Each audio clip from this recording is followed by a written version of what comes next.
Chapter 1: The Birthday and the Secret Villain. Evening settled over Shadow Creek like a soft, electric hush. The Hale Pack house glowed against the dark LA skyline, every window spilling warm yellow light onto the driveway where sleek cars lined up beside dusty pickup trucks. Fairy lights were strung along the front porch railing, wrapped around the columns like vines of gold.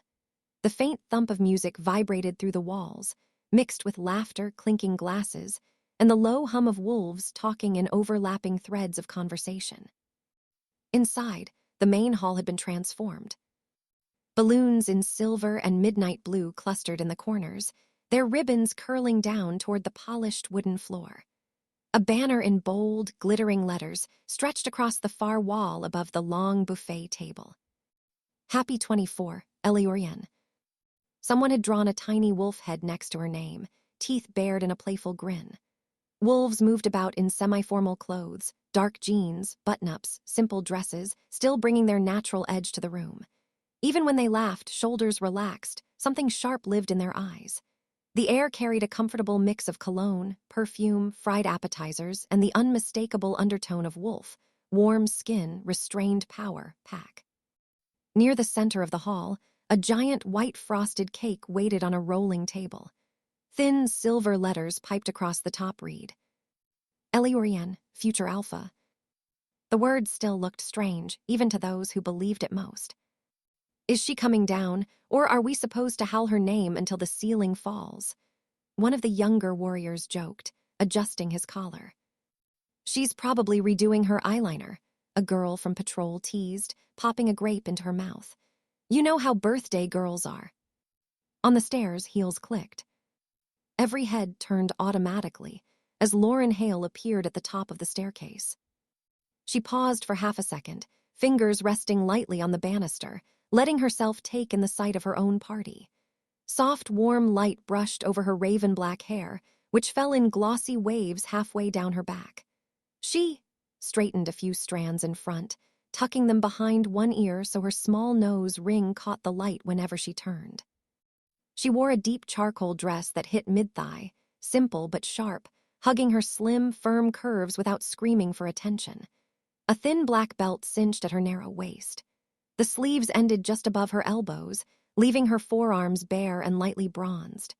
A simple silver chain rested at her throat, almost disappearing against her skin until she moved and it flashed. Her sea-green eyes scanned the room, wide and bright, taking in the decorations, the banner, the cake, the faces. For a breath, she didn't look like an alpha at all. She looked like a 24-year-old woman who was startled that this many people had showed up just for her. Then the first whistle cut through the hall. Future Alpha, finally here, someone called. About time, another shouted. The teasing rolled into cheering. Wolves clapped, voices rising, a few playful howls blending in. Lauren's lips spread into an involuntary smile. She shifted her weight, straightened her shoulders, and started down the stairs, her steps steady and controlled even as the noise built. Lauren, a teenage girl near the front yelled, "You look hot as hell." Language, an elder muttered, but his eyes were crinkled with a smile. Lauren laughed under her breath, a tiny huff through her nose. She lifted her hand in a small wave, her cheeks warming. She could feel eyes tracing the outline of her future, Alpha Hale's daughter, the heir, the one whose life was already chosen. Make way for the birthday girl, someone near the bottom called. She stepped off the last stair and into the ring of packmates who closed around her with hugs, shoulder bumps, and quick kisses on the cheek. You clean up good, Hale, a warrior said, giving her a friendly nudge. Wow, the future Alpha in a dress. Mark this day, another joked. Shut up, Lauren said, but she smiled when she said it. Her voice was firm, low, carrying easily across the noise. You all just came for the free food. A ripple of laughter went through the crowd. That was what they liked about her, serious, but never unreachable. Lauren. Her mother's voice slid in warm and familiar. Darcy Hale slipped through the small crowd and came to stand directly in front of her daughter. At 55, she still carried herself with unforced grace, her dark hair pulled back into a low bun, streaks of silver giving it a soft dignity. She wore a deep green dress, simple and elegant, with a shawl draped around her shoulders. She reached up automatically and tucked a stray strand of Lauren's raven hair behind her ear. "You didn't tell me you were wearing this one," Darcy murmured, examining her. "It suits you." "Is that your way of saying I actually look like I have my life together?" Lauren asked. "Don't push it," Darcy's lips curved. Her eyes, a softer brown than Lauren's sharp sea green, flicked over her daughter's face, checking everything: lipstick, eyeliner, the faint, healthy glow on her cheeks. "You look beautiful, sweetheart." Lauren's throat tightened for a second. "Thanks, Mom." "And terrifying," a small voice cut in from the side.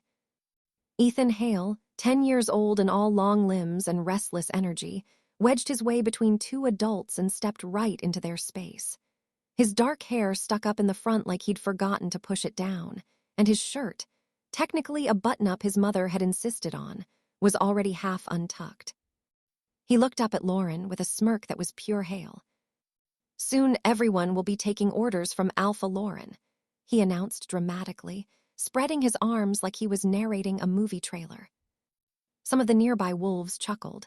Darcy made a face at him. "Ethan," she warned. "What?" he said. "It's true, look at that cake." The frosting declared war before she even said yes. Lauren glanced over at the cake on the rolling table. The words "future alpha" seemed to stare back at her.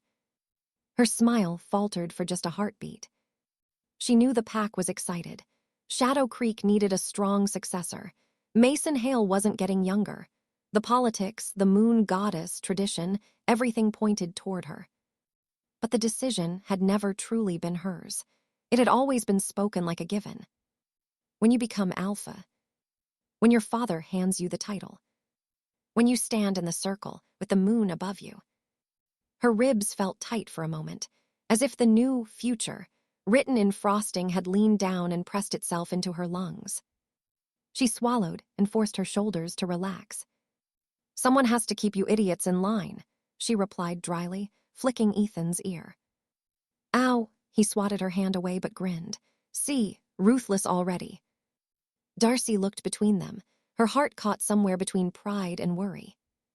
She reached out and squeezed Lauren's forearm briefly, thumb rubbing in a small, grounding circle. "Your father is going to love this," she said quietly. "The way the hall looks, the cake, you." "Yeah," Lauren exhaled, "as long as he actually gets here on time." Dussa's expression flickered, just a tiny tightening around the eyes, then smoothed out. "He promised," she said, "and you know your father, he keeps his promises." Lauren nodded, because that was how it always worked in her mind. Mason Hale said, Mason Hale did. He was her measure for strength, for leadership, for everything an alpha should be. She'd grown up watching him walk through halls like this one with wolves, stepping aside to let him pass, watching him decide fates with a tilt of his jaw and a quiet sentence. She had never doubted that his every move was for the pack. For her. Music shifted into a lighter track. Someone turned down the volume a bit, and more guests poured into the hall, older wolves in neat shirts and dresses, younger ones still finishing shifts coming in smelling faintly of engine oil and street dust. The atmosphere swung between party and pack gathering, casual and formal all at once. A murmur passed through the room. "The alpha, here." Heads turned toward the side door that led from the smaller office wing into the main hall. Mason Hale walked in like he owned not just the room, but the air itself. He was dressed in what Lauren thought of as his business alpha clothes, a crisp white shirt, sleeves rolled neatly to his elbows, the top button undone so he didn't look stiff. A charcoal vest hugged his torso, his broad shoulders filling it out, and dark slacks fell smoothly to polished black shoes. He didn't need a suit jacket to command attention. His presence was enough. His hair, dark with threads of grey at the temples, was combed back, the lines at the corners of his eyes deeper tonight, but softened by the warm smile that spread across his face when he saw his daughter in the center of the room. "Mason," a few elders greeted, nodding respectfully. "Alpha Hale," others said. He moved through them with ease, clapping hands, squeezing shoulders, trading a few short greetings. His voice was smooth, controlled, warm enough to appear approachable but edged with the authority that came with decades of leadership. Then his gaze locked on Lauren. For a second, everything else faded for both of them. "There's my birthday girl," he said, the corners of his mouth lifting into something almost boyish. Lauren's chest loosened. She stepped toward him without thinking. He crossed the remaining distance in a few long strides and pulled her into a hug.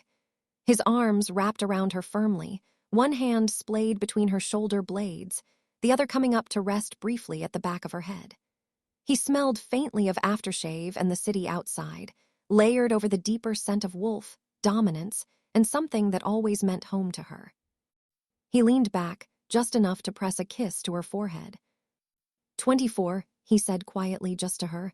"How did that happen?" "You blinked," she replied, smiling up at him. "And I grew up while you were in endless meetings." He huffed a low laugh. "Don't remind me." Then he turned them both slightly to face the room, one arm still curved around her shoulders like he was presenting her to his world. "Look at her," Mason said loudly, his voice carrying easily through the hall. "My daughter, 24, standing here like she was born to lead this pack." A small surge of sound came from the wolves. Applause, a few howls, murmurs of agreement. Lauren's cheeks heated. She could feel the weight of their attention land on her again, heavier this time, now wrapped in her father's words. Mason glanced down at her with open pride. "You make me proud, Lauren," he said. "Always." She absorbed the sentence like sunlight. "Thanks, Dad," she murmured. He was her example, her goal. If he said she was ready, she wanted to believe him. If he thought she could lead, she wanted to prove him right. "All right," someone called from near the cake table. "We cutting this thing or letting it melt?" "Cake," Uthan shouted, bouncing on his toes. "Let the future alpha feed her people." "Future alpha Lauren," a young wolf yelled, starting a chant. A few voices picked it up, repeating it, laughing, but there was a deeper note under the joke. Acceptance, expectation, inevitability. Lauren pulled in a slow breath and stepped toward the cake. The cake was enormous, 3 tiers, smooth white frosting with silver and blue accents. The top tier held the words LAUREN, Future Alpha, the letters neat and perfectly spaced. From up close, she could see the tiny imperfections in the frosting, places where the piping bag had trembled, where someone had smoothed a rough edge with a knife.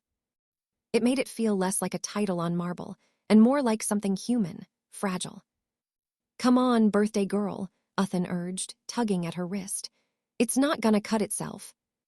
"I'm going," she said, laughing softly. "Calm down." She moved behind the cake, and someone placed a silver cake knife in her hand. It felt cool and precise against her skin. She shifted her grip, fingers adjusting until it settled comfortably in her palm. The metal caught the light, reflecting the strings of fairy lights overhead.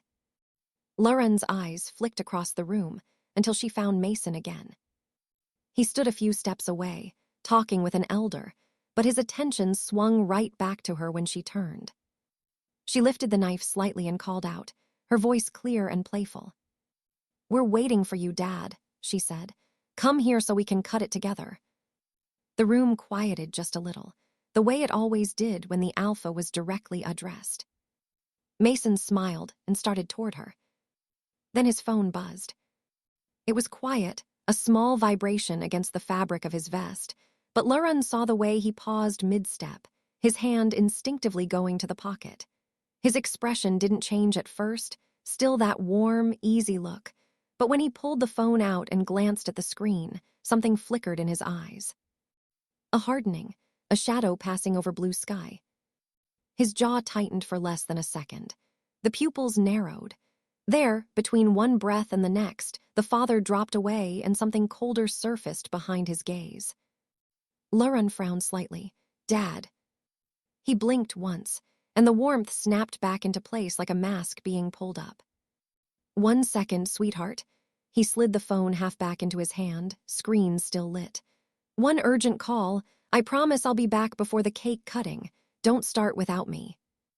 A collective groan rose from the nearest wolves. "Alpha," someone complained, grinning. "It's your daughter's birthday." Work on her birthday, seriously. Another muttered, though his tone was more amused than angry. Dussa folded her arms, the shawl tightening around her shoulders. Mason, she said, you can let one call wait. It's just a minute, he replied smoothly, already shifting back. You know how it is, I'll be right back. He looked at Lauren again, and for a moment the performance dropped just enough for her to see something else behind his eyes. Focus, urgency, that particular look he got when pack matters were at stake. She exhaled slowly. Okay, she said, forcing her voice to stay light. But hurry, no cake without you. He gave her an almost boyish wink. Wouldn't dare, he said. Then he turned and moved through the crowd, his hand already tightening around the phone as he headed for the wide double doors at the edge of the hall that led toward the quieter wing of the house. Typical, Dussa muttered under her breath, watching him go. Don't worry, Uthan told Lauren, bouncing on his heels. If he's not back in 5 minutes, we stage a cake hostage situation. Lauren smiled, but she kept glancing at the doors. The music eased into the background again. Wolves drifted back into their conversations, but more than a few eyes lingered in the direction Mason had gone, measuring the balance between alpha and father, duty and family. Mason stepped out of the hall and into the long corridor, the noise of the party dulling behind him. The lights out here were softer, less golden, the air cooler. The corridor floor was lined with framed photos of ceremonies, pack events, and Hale family moments. In most of them, Mason stood front and center, a solid presence with his arm around Lauren's shoulders, Dussa at his side, Uthan in front or perched on someone's hip. As he walked, the easy smile on his face faded with every step. By the time he reached the side door that led out to the smaller office building attached to the main house, his expression had hardened completely. The warmth dropped away, leaving the alpha underneath, eyes sharp, mouth a flat line, shoulders squared in a different way. He pushed the door open and stepped out into the cooler evening air. The sounds of the party died almost entirely behind him, replaced by the faint traffic hum from the city in the distance and the rustle of trees that ringed the compound. The office building sat tucked slightly behind the main house, a squat structure with tinted windows and a single light over the back entrance. Tonight, that light cast a pale cone onto the concrete, turning the shadows around it deeper. Mason's boots clicked against the path as he crossed to it. He opened the door and walked in. The mood shifted instantly. Inside, the air was different, thicker with tension, laced with the scent of wolves holding themselves rigid. The room was smaller than the hall, with low ceilings and minimal decor. A large table sat in the center, cluttered with papers, folders, and a detailed map of the surrounding territories, pinned flat and marked with colored lines. 3 wolves waited for him there, standing instead of sitting, as if the chairs would be too casual for what they were about to discuss. They straightened when Mason entered. Alpha, one of them said, we didn't think you'd come out during the party. I said I'd handle this personally, Mason replied. His voice had lost all of its earlier softness. It rolled out edged and precise, cool as steel. What's the update? The wolf closest to the table, a broad-shouldered male with a scar running from his jaw into his collar, tapped a point on the map with one knuckle. Nightfall, Luna is leaving the meeting in 20 minutes, he said. Their car will take this route. No other packs running patrols in that strip tonight. Our scouts confirmed it twice. Mason stepped closer, the overhead light catching the sharp planes of his face. He braced both hands on the table and studied the map. The marked route cut through a lonelier, tree-lined road, skirting the edge of territory that was technically neutral but heavily watched. A perfect place for something to go wrong. He tracked it with his eyes slowly, his jaw working. And the team, he asked. Already in position, another wolf said. She was slighter than the others, but her eyes were bright and focused. They'll approach as soon as the car hits this bend. We've arranged for some road debris, nothing obvious from a distance, enough to force them to slow or swerve. And witnesses? Mason asked without looking up. None, the scarred wolf answered. We cleared the area. Our scent markers are laid down in a way that will blend with neutral rogues, not Shadow Creek. If anyone smells anything, it won't trace back to us easily." Mason nodded once. The map and the red line on it reflected in his eyes, cold and unwavering. "Make sure of it," he said. "I don't want this trace to Shadow Creek. Not now, not ever." The woman spoke again, careful. "Alpha, their Luna is strong. She could fight back." "She won't have time," Mason said flatly. "The first strike must be disabling. The tires, the driver. The second strike is for her. You will not hesitate. Do you understand me?" "Yes, Alpha," the three answered in near unison. He straightened, adjusting the cuff of his sleeve slowly, like he was smoothing out invisible wrinkles in the night. "She is the heart of Nightfall," he said. There was no empathy in his tone, only calculation. "Without her, they stumble, and when they stumble, we step in. This is the first cut." "We'll make sure she never reaches home," the scarred wolf assured him. Mason's gaze cut to him, then to the others. "No," he corrected. "You will make sure it looks like she never stood a chance. A car accident, road trouble. Wolf shadows in the trees, no survivors, no survivors," he repeated, each word its own hammer. "And no clear links back to Shadow Creek. Only a few of you know this plan, and it stays that way." One of the younger wolves shifted his weight, nerves flashing across his face. He wet his lips. "Alpha, and if Nightfall suspects," he asked, "if they look beyond the wreck." "They suspect me already," Mason said. "They always have, but suspicion isn't proof, and proof is what keeps wars from starting too early." The younger wolf hesitated again, then blurted, "And Lauren, Alpha, if she hears something." For the first time since he'd entered the room, Mason's expression changed in a way that wasn't just tactical. His eyes sharpened, but there was a flicker of something personal there, protectiveness, possessive and fierce. "My daughter," he said, voice dropping, "will never know." He stepped around the table, closing the distance to the nervous wolf in 2 strides. He didn't touch him, just stood close enough that his dominance pressed against the man's skin like a physical weight. "In her eyes," Mason continued, "I am a good alpha, a strong alpha, a father who does what he must to keep his pack safe. That image does not break, not because you talk too much, not because anyone grows a conscience at the wrong time." The wolf swallowed hard. "I understand, Alpha." "Do you?" Mason's tone cut thin. "Because if anyone breathes a word of this in the wrong place, if this comes back to this room, to this table, to my daughter, then whoever let it slip will wish they died on that road with Nightfall's Luna. Are we clear?" "Yes, Alpha," all three answered, voices low, sincere. The moment held for a heartbeat, heavy and still. Then Mason stepped back, drawing in a slow breath. He glanced at his watch. Time was ticking. "You have your orders," he said, returning to the table long enough to tap the marked bend in the road. "Execute cleanly. Report only when it's done." "Yes, Alpha," they repeated. He turned toward the door, his movements already shifting back toward something else. On the way out, he caught sight of himself in the narrow window, shirt sleeves rolled, vest sitting perfectly, expression carved from stone. He paused. His hand went up to smooth his hair back, palm dragging over the side of his head automatically. Then he flexed his jaw once, twice, feeling the tension there. With visible effort, he relaxed his face, letting the corners of his mouth lift, softening the lines around his eyes. It was like watching someone step into a role. The ruthless architect of assassination melted into the image of a man who'd simply taken a business call during his daughter's birthday party. He checked his phone one more time, saw a brief confirmation that the team was already shifting into position near the road, then locked the screen and slid it into his pocket. By the time he opened the door and stepped back out into the cool air, his smile looked easy, practiced, warm. The noise from the main hall grew louder as he crossed the path and went back into the pack house.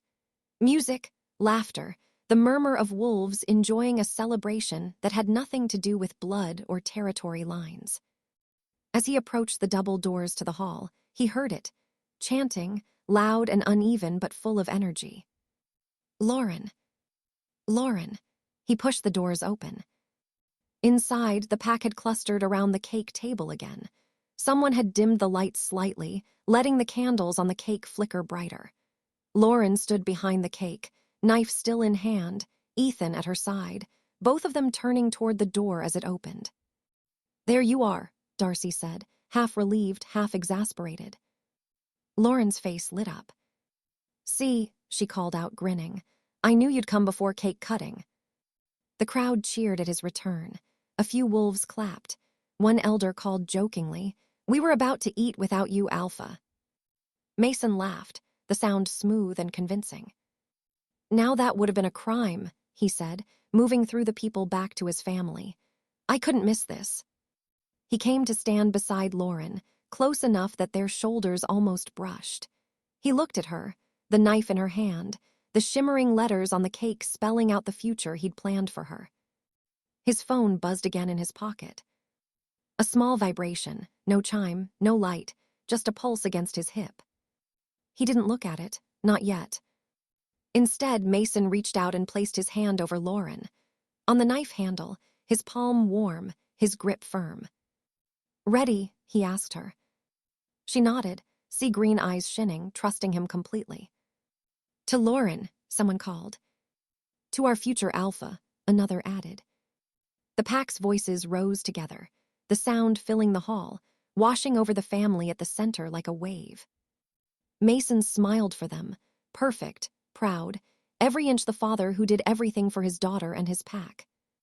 Out on the dark road miles away, under a sky that knew nothing of fairy lights and birthday banners, a car was turning down a lonely stretch where wolves were waiting in the trees. Lauren drew in a breath and leaned forward with her father. "On 3, Mason said gently. 1, 2. The phone in his pocket vibrated again, a second, more insistent pulse, an unseen signal, a quiet echo of violence unfolding elsewhere. He didn't flinch. 3, he finished. Together, their hands moved. The knife slid down into the cake, cutting through frosting and sponge as the pack erupted in cheers, claps, and whistles. Mason's smile stayed firmly in place, eyes bright under the lights. No one in that hall saw the other truth written in that moment, that while they celebrated, somewhere out there Nightfall's Luna was being hunted on a road chosen by the man standing at his daughter's side. Chapter 2, Cake and the Bullets. The first slice of cake slid onto the plate in a neat triangle, white frosting smearing just a little at the edge. Lauren's fingers tightened around the handle of the knife as the hall filled with noise again. Cheers, claps, the sharp whistle of someone in the back. Mason stood tall at her side, one hand still resting lightly at her shoulder, guiding her toward the front of the table like he was presenting her to the world. "Tonight," he said, raising his voice just enough to roll over the crowd, "we celebrate my daughter's 24th birthday." The hall quieted, attention snapping to him. Even the music lowered, the DJ instinctively turning the volume down. Mason's gaze moved across the sea of faces, taking in elders, warriors, young wolves, human mates, omegas, all watching him. His smile was steady, controlled, the kind that made wolves feel safe because it belonged to someone who knew exactly what he was doing. "And soon," he continued, giving Lauren's shoulder a small squeeze, "we'll be celebrating something even bigger. The day she stands before this pack and takes the Alpha Oath and leads you all as Alpha Lauren Hale." The declaration hit the room like a physical thing. For a heartbeat, there was silence, everyone absorbing the words out of his mouth, feeling the weight of what soon meant when Mason Hale said it. Then the hall erupted. Clapping burst out in uneven waves, mixed with howls from the younger wolves, the sound rich and wild. Someone banged a fist on the table, silverware jumped and rattled.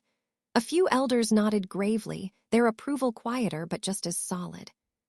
Lauren felt the blood rush to her face, heat climbing from her neck to her cheeks. She stood there with the cake knife still in her hand, the letters Future Alpha staring up at her from the frosting, and for one irrational second she wanted to step back to hide. Instead, she straightened her back. Ethan, riding the rush like he'd been waiting for this exact moment, cupped his hands around his mouth, and yelled, "Alpha Lauren." The chant caught on immediately. "Alpha Lauren. Alpha Lauren." Young wolves repeated it eagerly, their voices half joking, half serious. Some of the older wolves joined in with softer volume, testing how the name felt on their tongues. Darcy stood to the side, one hand pressed lightly to her throat, the other wrapped around a folded napkin she'd been fidgeting with. Her eyes glistened. As she watched Mason with his arm around their daughter, their faces turned toward the pack. She blinked hard and wiped away a tear before it could fall. "Don't start crying yet," the elder beside her murmured. "You'll flood the hall." "Shut up," Darcy said quietly, smiling through it. Lauren looked up at her father. His profile was sharp against the lights, strong jaw, confident posture, eyes bright with what anyone would call pride. She clung to that expression like a lifeline, letting it drown out the small, anxious voice in her head that whispered about pressure and responsibility and whether she'd truly chosen this life. If he believed she could do it, maybe she could. "All right," Mason said eventually, making a small calming gesture with his hand. The noise tapered off. "Now let her eat her birthday cake before she shifts from hunger alone." Laughter scattered through the hall. The cake cutting continued. Lauren fed a forkful to Ethan, who made a dramatic show of almost choking on it. She served Darcy next. Then someone pressed a plate into Mason's hand, and cameras, phones, actual cameras, one old-school uncle with a camcorder were lifted, demanding the traditional first bite to dad photo. The family was soon shepherded toward the long dinner table at the center, where a spread of food waited: roast meats, salads, bread, pastas, dishes that smelled like home. Pack members began to sit, filling in around them with the comfort of people who had shared every crisis and celebration for years.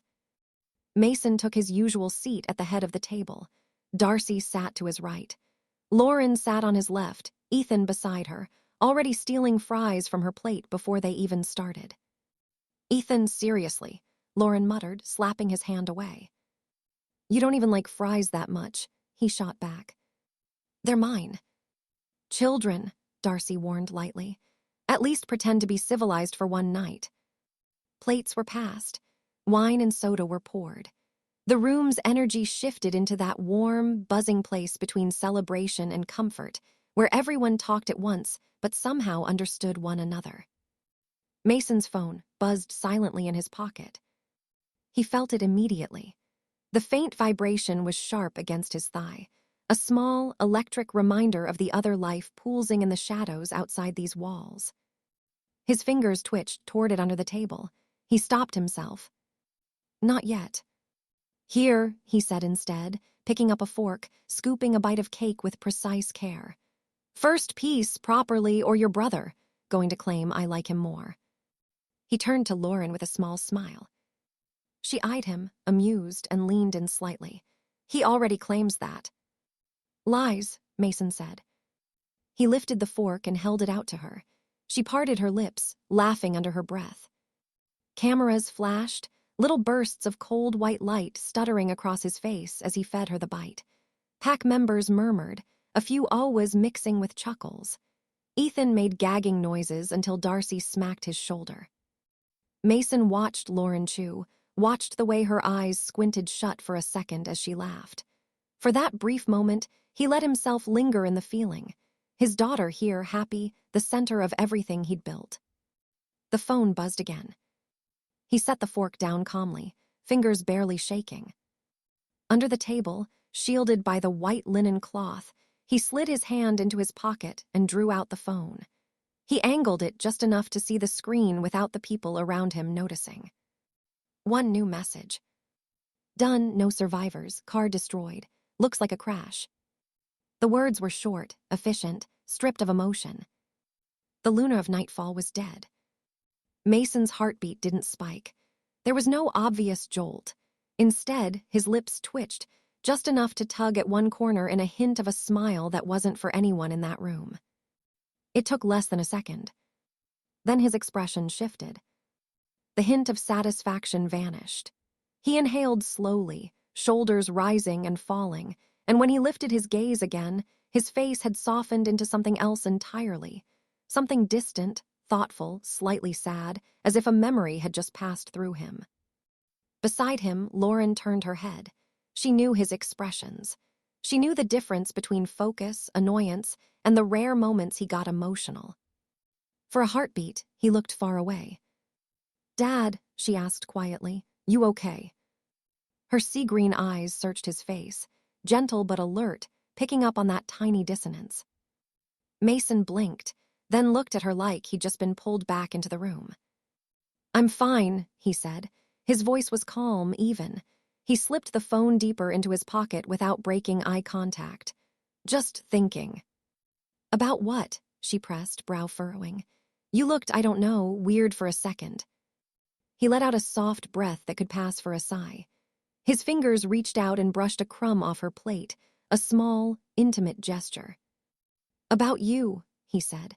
"About the fact that somehow you're 24 and cutting cakes that say future alpha, and I still remember you running around this hall with cake in your hair." Ethan snorted. "She still gets cake in her hair." "Shut up," Lauren muttered, but she didn't look away from Mason. His gaze held hers, warm now, the edges of his smile gentle. "It's a lot," he added. "Watching your kid grow up makes a man feel old, emotional." He shrugged a shoulder, offering her a crooked little smile that was just imperfect enough to look real. "Ignore me, I'm being dramatic." It was a lie. A clean, smooth lie delivered to the person he loved most. Lauren's eyes softened. Her tension eased. For her, that explanation fit. Mason Hale didn't show weakness often. When he did, it usually had to do with family. "Don't do that," she murmured. "You're going to make me cry at my own party." "Then we'll say it was from the onions at the buffet," he replied lightly. Darcy glanced between them, sensing a shift but not knowing the cause. "What are you two plotting?" she asked. "Nothing," Mason and Lauren said in the same breath. The moment passed. After cake, the music surged again, lights dimming a little as someone flicked on colored LEDs along the walls. Lauren barely had time to finish half her plate before her friends descended on her. "Come on," one of the girls insisted, grabbing her hand. "We need birthday pictures." "A whole album," another said. "You can be all serious alpha tomorrow. Tonight you're just hot and 24. "Drag me again. Why don't you?" Lauren muttered, laughing as she let herself be pulled away from the table. Ethan made a face. "You're gonna be stuck taking selfies for hours." "That's what younger brothers are for," she shot back. "Come on." He groaned but followed, already pulling out his phone. Mason watched them go, his gaze tracking Lauren's dark hair as it disappeared into the knot of dancing bodies and flashing camera screens. For a few seconds, he stayed seated, his fingers tapping lightly against the stem of his glass. Then his phone buzzed again, this time not a text. He pushed his chair back smoothly and stood. "Duty?" Darcy asked, eyes narrowing. 2 minutes, he promised. "Just a follow-up. Make sure our borders don't fall apart while we're eating cake." She sighed but nodded. "Don't vanish again." "I won't," he said. He stepped away from the table, weaving through the hall. He kept his posture relaxed, nodding to a few pack members, smiling when someone clapped him on the back. To anyone watching, he was just an alpha taking a call. Once he slipped through the side door into the corridor, the smile dropped. He lifted the phone to his ear. "Report," he said quietly. A voice came through, low and steady. "Vehicle crashed exactly where planned. Fire took the rest. Our wolves pulled out clean. No surviving guards. Luna is gone. Any trackers will smell rogues and burned rubber, nothing else." "Police?" Mason asked. "On their way. Local humans will call it an accident. Nightfall will hear it as a tragedy. No one saw our faces. No one smelled Shadow Creek." He stared at a family photo on the wall as the words sank into him, not as news, but as confirmation. "Good," Mason said.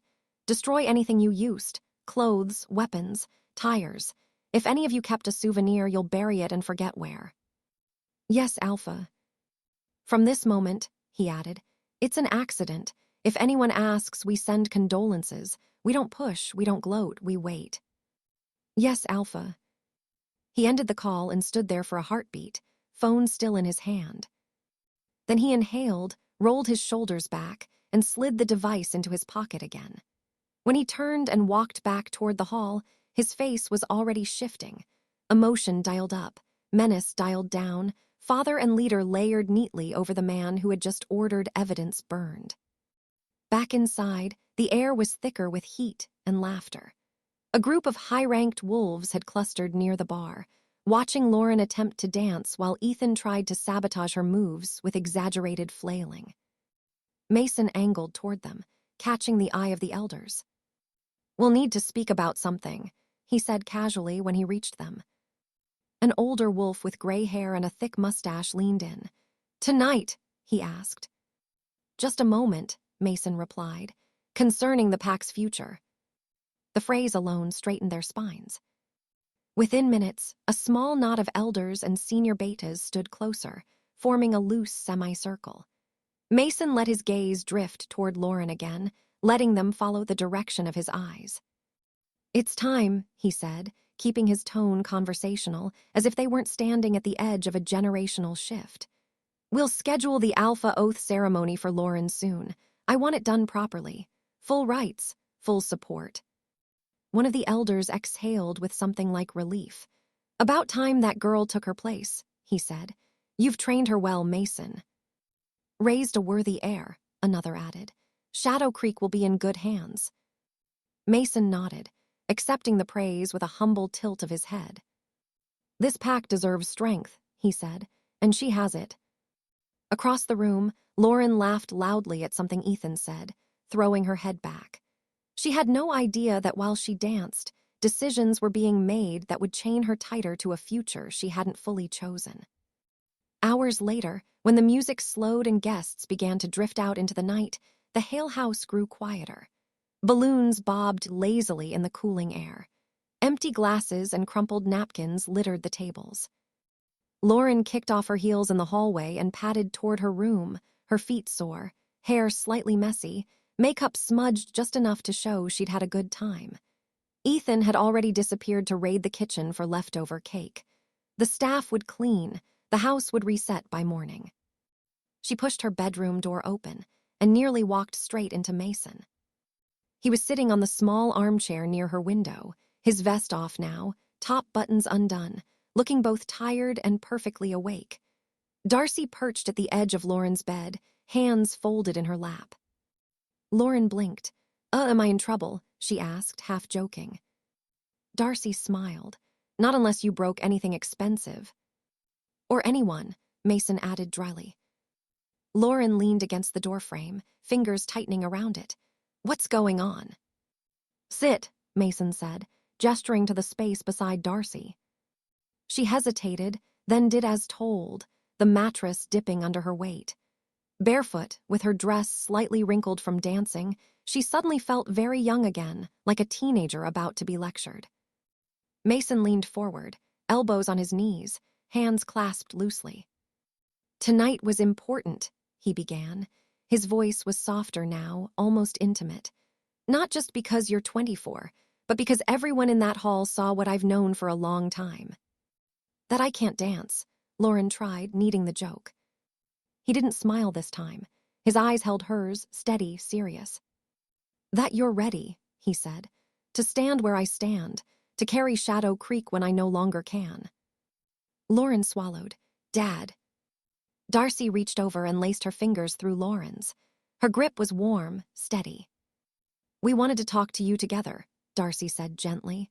"About the oath ceremony, your oath ceremony." Lauren's heart thudded once, hard. Mason continued, "We'll schedule it soon. Not tomorrow, not next week, but soon. We'll prepare you for every step, the rites, the vows, the politics. You won't be alone in it." He said it like a promise, like a gift. He did not mention that somewhere far beyond their walls, another pack was already beginning to howl in grief for a Luna who hadn't made it home. Lauren looked between them, at her mother's tired but proud smile, at her father's unwavering confidence. "Are you sure?" she asked quietly. "About me?" Mason didn't even hesitate. "I've never been more sure of anything," he said. "You were born for this." His words sank into her, heavy and bright. "Okay," she whispered. Darcy squeezed her hand. "You'll do great," she said. "We'll be with you every step of the way." Mason nodded once, sealing it. "Rest," he added, rising to his feet. "Big futures need sleep." He placed a hand briefly on the top of her head, fingers threading through her hair in a small, affectionate gesture. Then he turned and left the room with Darcy, closing the door softly behind them. In the quiet that followed, Lauren sat on the edge of her bed, dress slightly rumpled, makeup smudged, the faint taste of frosting still on her tongue. Somewhere in the city, sirens would be painting red and blue against twisted metal and fire, Nightfall waking to a nightmare. Here, in Shadow Creek, a father had just promised his daughter the world, carefully hiding the blood he'd spilled to make space for it. Chapter 3. Welcome of the Twin Princes turns to grief. Nightfall's private jet cut through the last strip of cloud and dipped toward home. From his window seat, Damon Carter watched the patchwork of forest and city come into view, the dark line of trees that marked Nightfall territory, the ribbon of highway, the faint sparkle of lights from the pack compound. His reflection stared back at him in the glass for a second. Sharp jawline, straight nose, ocean blue eyes, brown hair pulled back into a loose, low tie at the nape of his neck. He looked tired, but there was a small, reluctant smile tugging at his mouth. Home. Across the aisle, Logan slouched with his seatbelt already unbuckled, fingers drumming on the armrest. Same strong jaw, same high cheekbones, same mouth. If they stood side by side in bad lighting, most people couldn't tell where one ended and the other began.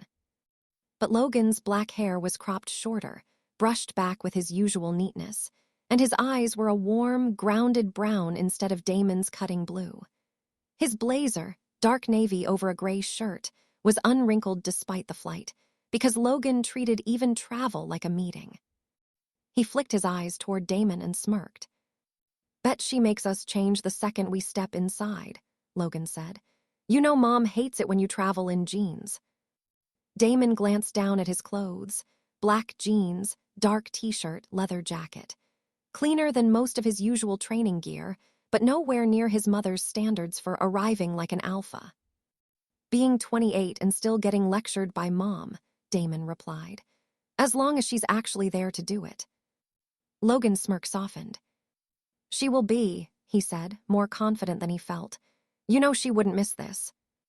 The captain's voice crackled over the speaker, announcing landing. The jet's wheels met the small runway with a smooth bump, then a decelerating roar. Damon's hand wrapped lightly around the armrest, his long fingers tapping once before he stilled them. He hadn't realized how much he'd been holding on until now. The plane rolled to a stop. Outside, through the small window, they could see the Nightfall vehicles lined up, the pack's emblem gleaming on the doors, silver wolf head over a crescent moon. Damon unclipped his belt in one sharp motion and stood, stretching to his full height. At 7 feet, he had to duck slightly in the cabin, shoulders brushing the ceiling. The movement pulled his shirt tight over his chest and sculpted abs, the outline of years of training visible even under the fabric. Logan rose too, not as towering as his brother but still imposing at 6.5 feet, broad shoulders carrying the same authority. He smoothed his blazer automatically, fingers straightening an invisible crease. "You ready, future alpha?" Logan asked, one brow lifting. "Shut up," Damon said, but there was a small huff of amusement in his voice. They grabbed their bags, simple black duffels more suited to warriors than royal sons, and followed the flight attendant to the exit. Warm air hit them as the door opened. The scent of their territory rolled in, pine, distant smoke from the pack house chimneys, the faint metallic tang of wolves and training grounds. Nightfall smelled like everything they'd grown up with. Damon stepped down onto the tarmac, boots touching home soil again. Logan came down beside him. For a second, they both paused.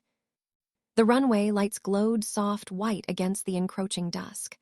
A small group of warriors waited at the edge of the strip, heads bowed in respect, some smiling openly to see them.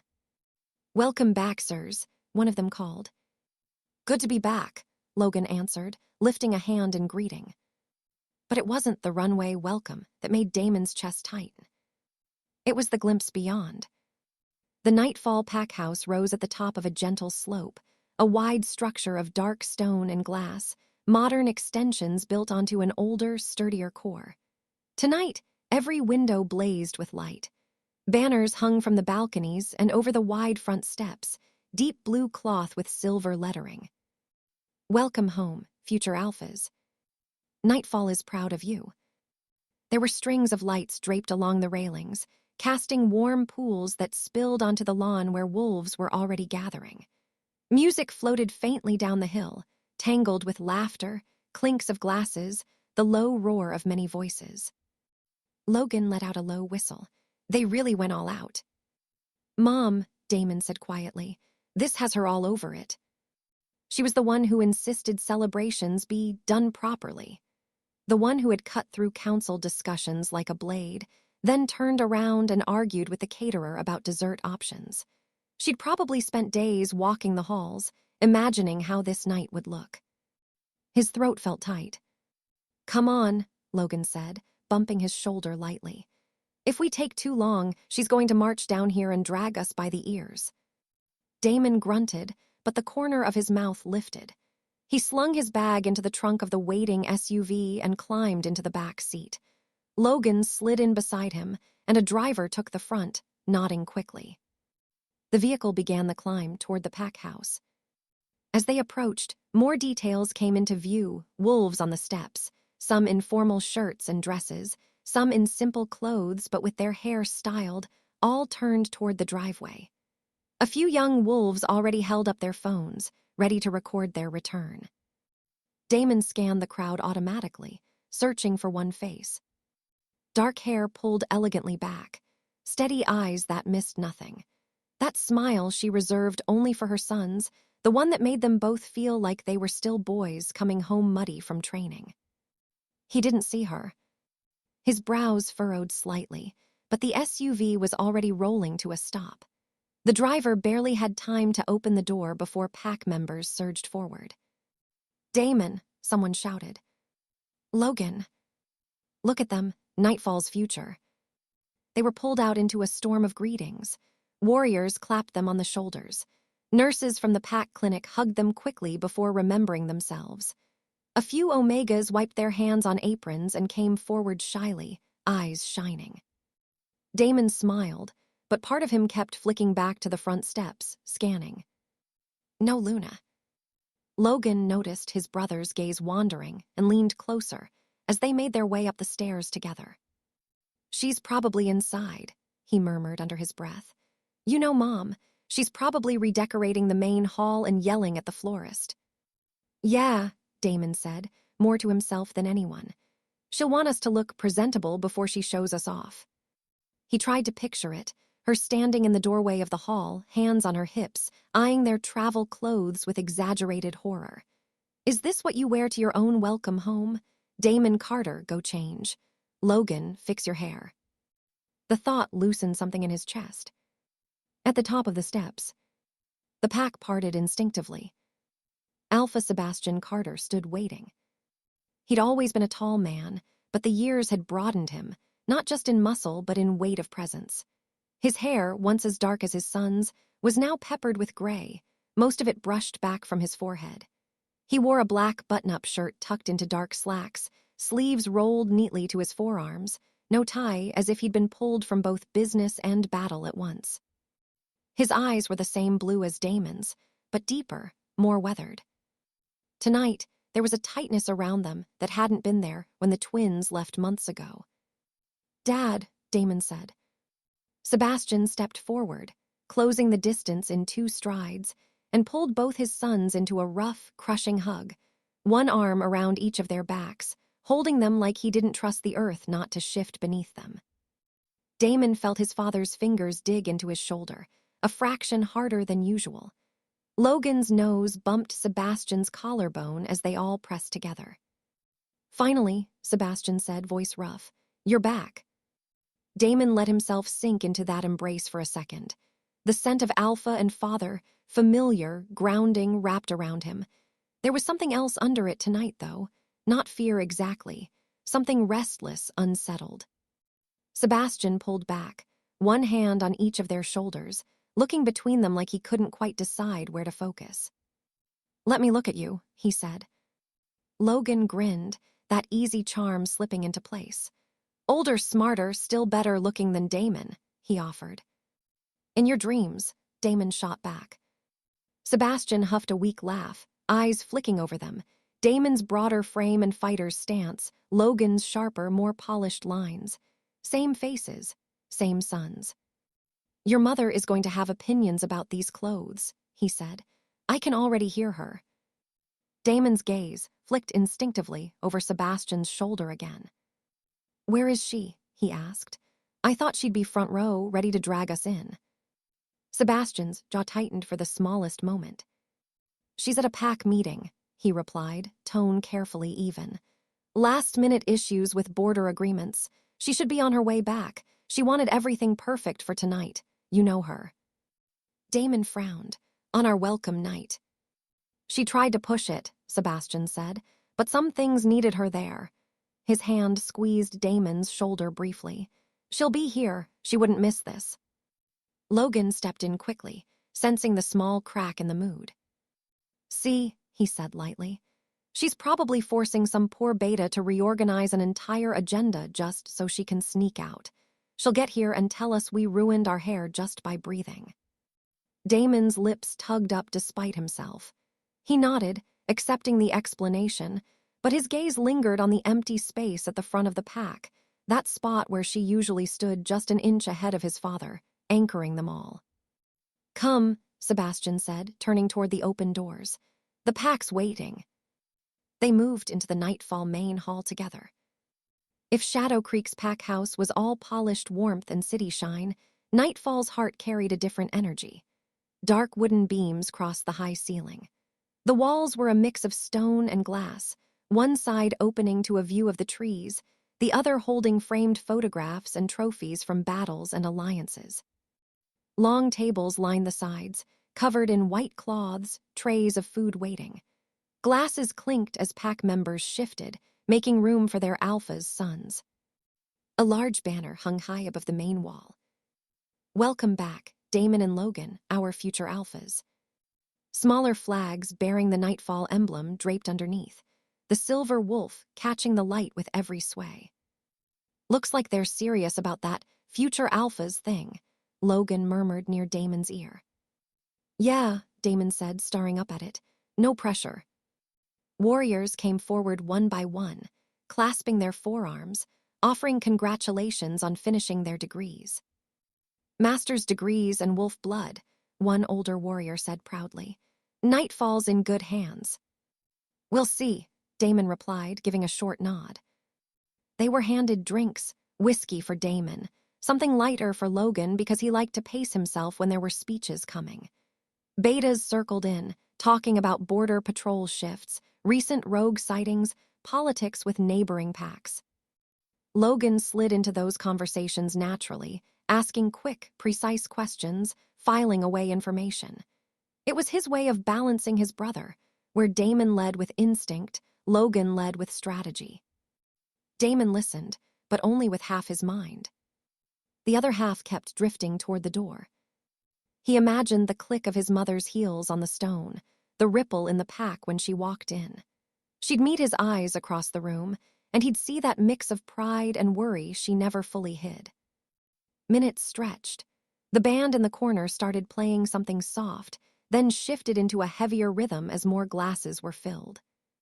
"Earth to Damon," Logan said quietly, nudging his elbow. "You're going to burn a hole in that doorway if you keep glaring at it." "She should be here," Damon muttered. "She's working," Logan reminded him. "Like she always does. You think she didn't triple-check this entire hall before she left?" Damon didn't answer, but his fingers tightened around his glass. "Hey," Logan added, trying to pull him out of it. "After this little welcome home, Prince's drama, we should race to the training grounds." Damon snorted. You sure you want to lose in front of the entire pack? In your dreams, Logan replied. I've been training too, you know. Master's degree doesn't mean I turned into a desk. We'll see, Damon said, a faint challenge sparking in his eyes. On the small platform at the front of the hall, Alpha Sebastian stepped up, raising a hand. The hum of conversation began to fade as pack members turned toward him, heads bowing slightly in respect. Dear pack members, he began, voice carrying easily. As you know, your two prints are back. Prince's dad, Logan muttered under his breath. Sebastian gave him a tiny side-eye, then continued. Your two princes are back. They have completed their master's degrees, seen the human world more than many of us ever will, and still come home to Nightfall. There was a small cheer, quickly quieted again. I would like to announce, Sebastian went on, that we will soon begin preparing for their Alpha Oath ceremony. The hall doors slammed open. The sound cracked through the speech like a gunshot.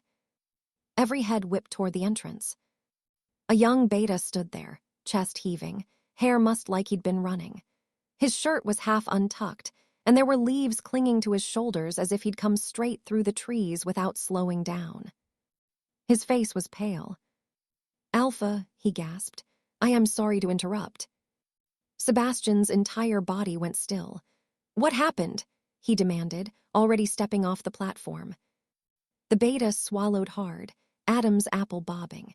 His eyes flicked briefly over the twin brothers before locking back on his alpha. There's an urgent message from the border, he stammered. From the patrol near the South Road. Damon's spine snapped straighter. The South Road. The route his mother would take coming back from a meeting. What kind of message? Sebastian's voice dropped, tone sharp. The beta's fingers clenched around the folded piece of paper in his hand, crushing it slightly. His shoulders trembled once, then he forced the words out. Your mate's car has been found, Alpha, he said. Crashed, burned, on an isolated stretch. The hall's temperature seemed to drop 10 degrees. Nobody moved, nobody breathed. Damon's heart pounded once, hard, like it had slammed into his ribs. Sebastian's face lost all color. What? He said, the word coming out thin, flat. The beta wet his lips, eyes shining now. They say there are signs of a wolf attack around the wreckage. His voice cracked. No survivors. The sentence hung in the air, impossible and heavy. For a moment, everything was silent. Damon's hand, wrapped around his glass, squeezed without him realizing. The glass slipped from his fingers and fell, hitting the stone floor with a sharp crack. It shattered, whiskey splashing across his shoes, shards scattering. He didn't look down. He stared at the beta like if he focused hard enough, the man would take it back. Logan didn't react at all at first. His body locked, gaze fixed on the messenger, his mind refusing to connect the words Luna's car with the image of his mother at the head of the table, scolding them for talking with their mouths full. He heard someone whisper, "No," from somewhere in the crowd. Details, Sebastian snapped, but his voice wavered. You tell me exactly what they found. The beta opened his mouth, then closed it again, eyes wet, throat working. She's gone, Alpha, he whispered. That's all they could say, she's gone. The finality in that word broke something. A low, strangled sound came from a woman near the back, half sob, half howl. Another wolf's breath hitched loudly. Someone's glass fell. Someone else swore under their breath. Sebastian swayed like he'd taken a physical blow. For a heartbeat, Damon thought his father might actually fall. Then the alpha side of him seized control, holding him upright even as his mate bond screamed. No, Sebastian said, but it sounded like denial, not information. No, that road is controlled. She had guards. She's stronger than. The beta looked like he wished he could disappear. The patrol is still putting out the fire, he said. They haven't been able to recover much. The scent is hers, Alpha, and the guards, there was blood. There were claw marks on the road. They're still searching, but... He shook his head once, helpless. She's gone, he repeated softly. I'm sorry. The dam broke. A wail rose from somewhere in the hall, long and raw, a sound ripped straight from the chest. It triggered others. Wolves leaned into each other. Some slid to their knees, hands over their faces. The first howl cut through the air, thick with grief, and then another joined it, and another until the room vibrated with a chorus of mourning. The banner above the hall, the words Future ALPHAS, suddenly felt wrong, cruel, hanging over them like a promise built on a world that no longer existed. Damon didn't know when he'd started breathing too fast. His chest heaved. But no sound came out. Images crashed through his head, his mother's hands fixing his collar before big meetings, the way she laughed when Logan tried to flirt with girls in front of her, the look she'd given them at the airport the day they'd left. "You better come back smarter, not just taller," she'd said, kissing each of their cheeks. Logan's fingers curled into a fist at his side, his knuckles white. He felt like his body didn't fit around him properly anymore, like his skin was too tight.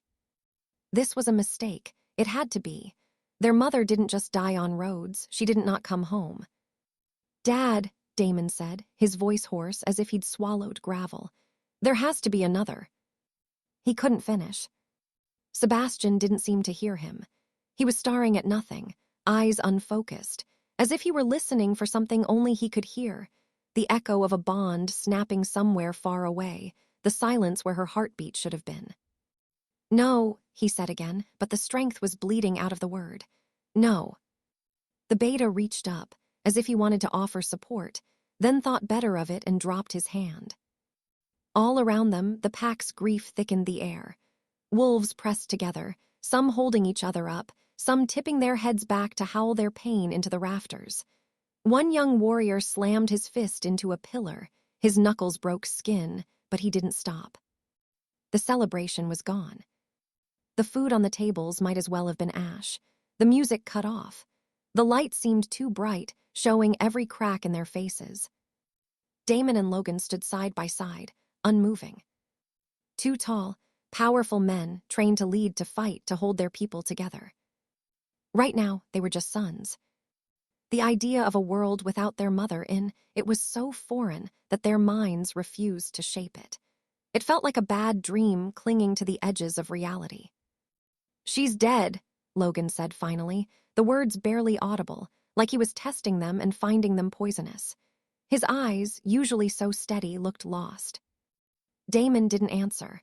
His lips parted slightly, breathing harsh and uneven. His ocean blue eyes burned, but no tears fell yet, shock holding them damned. Across the hall, Nightfall howled for its Luna, for the woman who had been their heart, their anchor, their shield.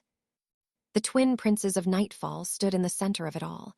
Frozen in the moment, their lives split cleanly into before and after, trying to absorb the impossible news that the woman who had always been there was gone. Chapter 4, The Twin Brothers' Suspicions. Nightfall wore black. The main hall, usually a place of meetings, training announcements, and celebration, had been stripped down to something quieter, almost sacred. Dark fabric covered the walls, dulling the shine of the stone. The banners that had screamed welcome future alphas a few days ago were gone, replaced by a single deep blue flag bearing the Nightfall emblem, lowered in mourning. Candles burned everywhere. They were arranged along the steps, on window ledges, in clusters on low tables. Their small flames flickered and bent in the faint drafts that slipped under the doors, filling the hall with soft, shifting light. The air smelled like wax and smoke and grief, thick, almost physical. Pack members stood and sat in silence, all dressed in black.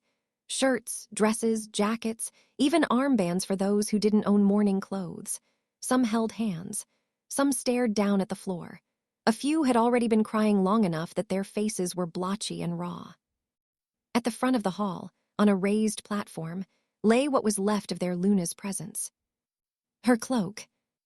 It was spread carefully over a wooden stand, the dark fabric smooth and perfectly aligned, as if she might step into it at any second. Her pendant rested on top of it, a silver crescent moon with a small wolf head inside, the chain coiled gently like it was holding its breath. There was no body. Not enough left to bring home. Damon stood a step away from the cloak and pendant, fists clenched at his sides so hard the skin across his knuckles had gone white. The black shirt he wore clung to the lines of his chest and shoulders, sleeves rolled just enough to show the rope of his forearms. His jaw was locked, muscles ticking every few seconds, like something inside him kept trying to break free. His ocean blue eyes stayed on the pendant. He remembered it swinging from his mother's throat when she leaned over to fix his collar, catching the light every time she turned her head. He remembered grabbing it in childish hands once, tugging too hard, and her laughing as she freed it gently from his grip. Now it lay on cloth like evidence. Logan stood to his right, slightly behind, as if forming a quiet wall at his brother's back. His black blazer sat a little looser than usual, like he'd put it on without even checking the fit. His face was pale but composed, brown eyes dulled with shock but trying, desperately, to stay steady. On Logan's other side, Alpha Sebastian Carter stood with his shoulders straighter than anyone else's, but only just. He wore a simple black button-up, the top button undone, tie missing. His hands were clasped in front of him, fingers wrapped so tightly together that his knuckles matched Damon's in color. He looked like a man carved out of stone and held together by responsibility alone. The low hum of whispered prayer faded as Sebastian stepped forward. A murmur moved through the pack, then died. The only sounds were the crackle of candle wicks and the occasional choked breath. Sebastian's eyes swept the room slowly, touching each section of his pack. When he spoke, his voice was hoarse but clear. "Nightfall," he began. "We stand here without our Luna." A flicker went through the crowd, heads bowing, shoulders shaking. "She died," Sebastian continued, "doing what she has always done, serving this pack." His voice didn't crack, but it felt like it might at any second. "She was returning from a meeting," he said, choosing each word carefully, like stepping over broken glass. "Handling territory agreements, making sure the roads you walk and the borders you patrol are safe. Somewhere along that road, her car lost control. There was a crash. There was a fire." Damon's fingers dug into his palms, nails biting hard.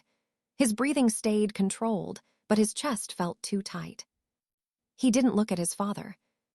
Sebastian went on, eyes fixed somewhere above the crowd, as if reading from a script directly off the inside of his skull. "Our patrols found the wreckage," he said. "They found signs of wolves, rogue activity we hadn't predicted.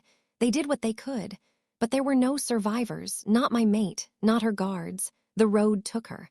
The work took her. The job she took on for all of us took her." He paused, pulling in a slow breath that shook at the top. "She was not just my Luna," he said quietly. "She was your Luna. She held this pack together when I wanted to break. She made sure our children had a home that felt like more than stone and rules. She will not walk into this hall again. She will not stand beside me again, but she will stay in everything Nightfall is." A soft sob broke out from somewhere near the front. Sebastian looked down at the cloak and pendant, his jaw trembling once before he forced it still. "We will honor her," he said. "Not with war, not with blind rage, but with the same dedication she showed every single day of her life. Tonight we grieve. Tomorrow we continue the work she died doing." He lifted his gaze again. "Light her path," he finished, "and honor her sacrifice."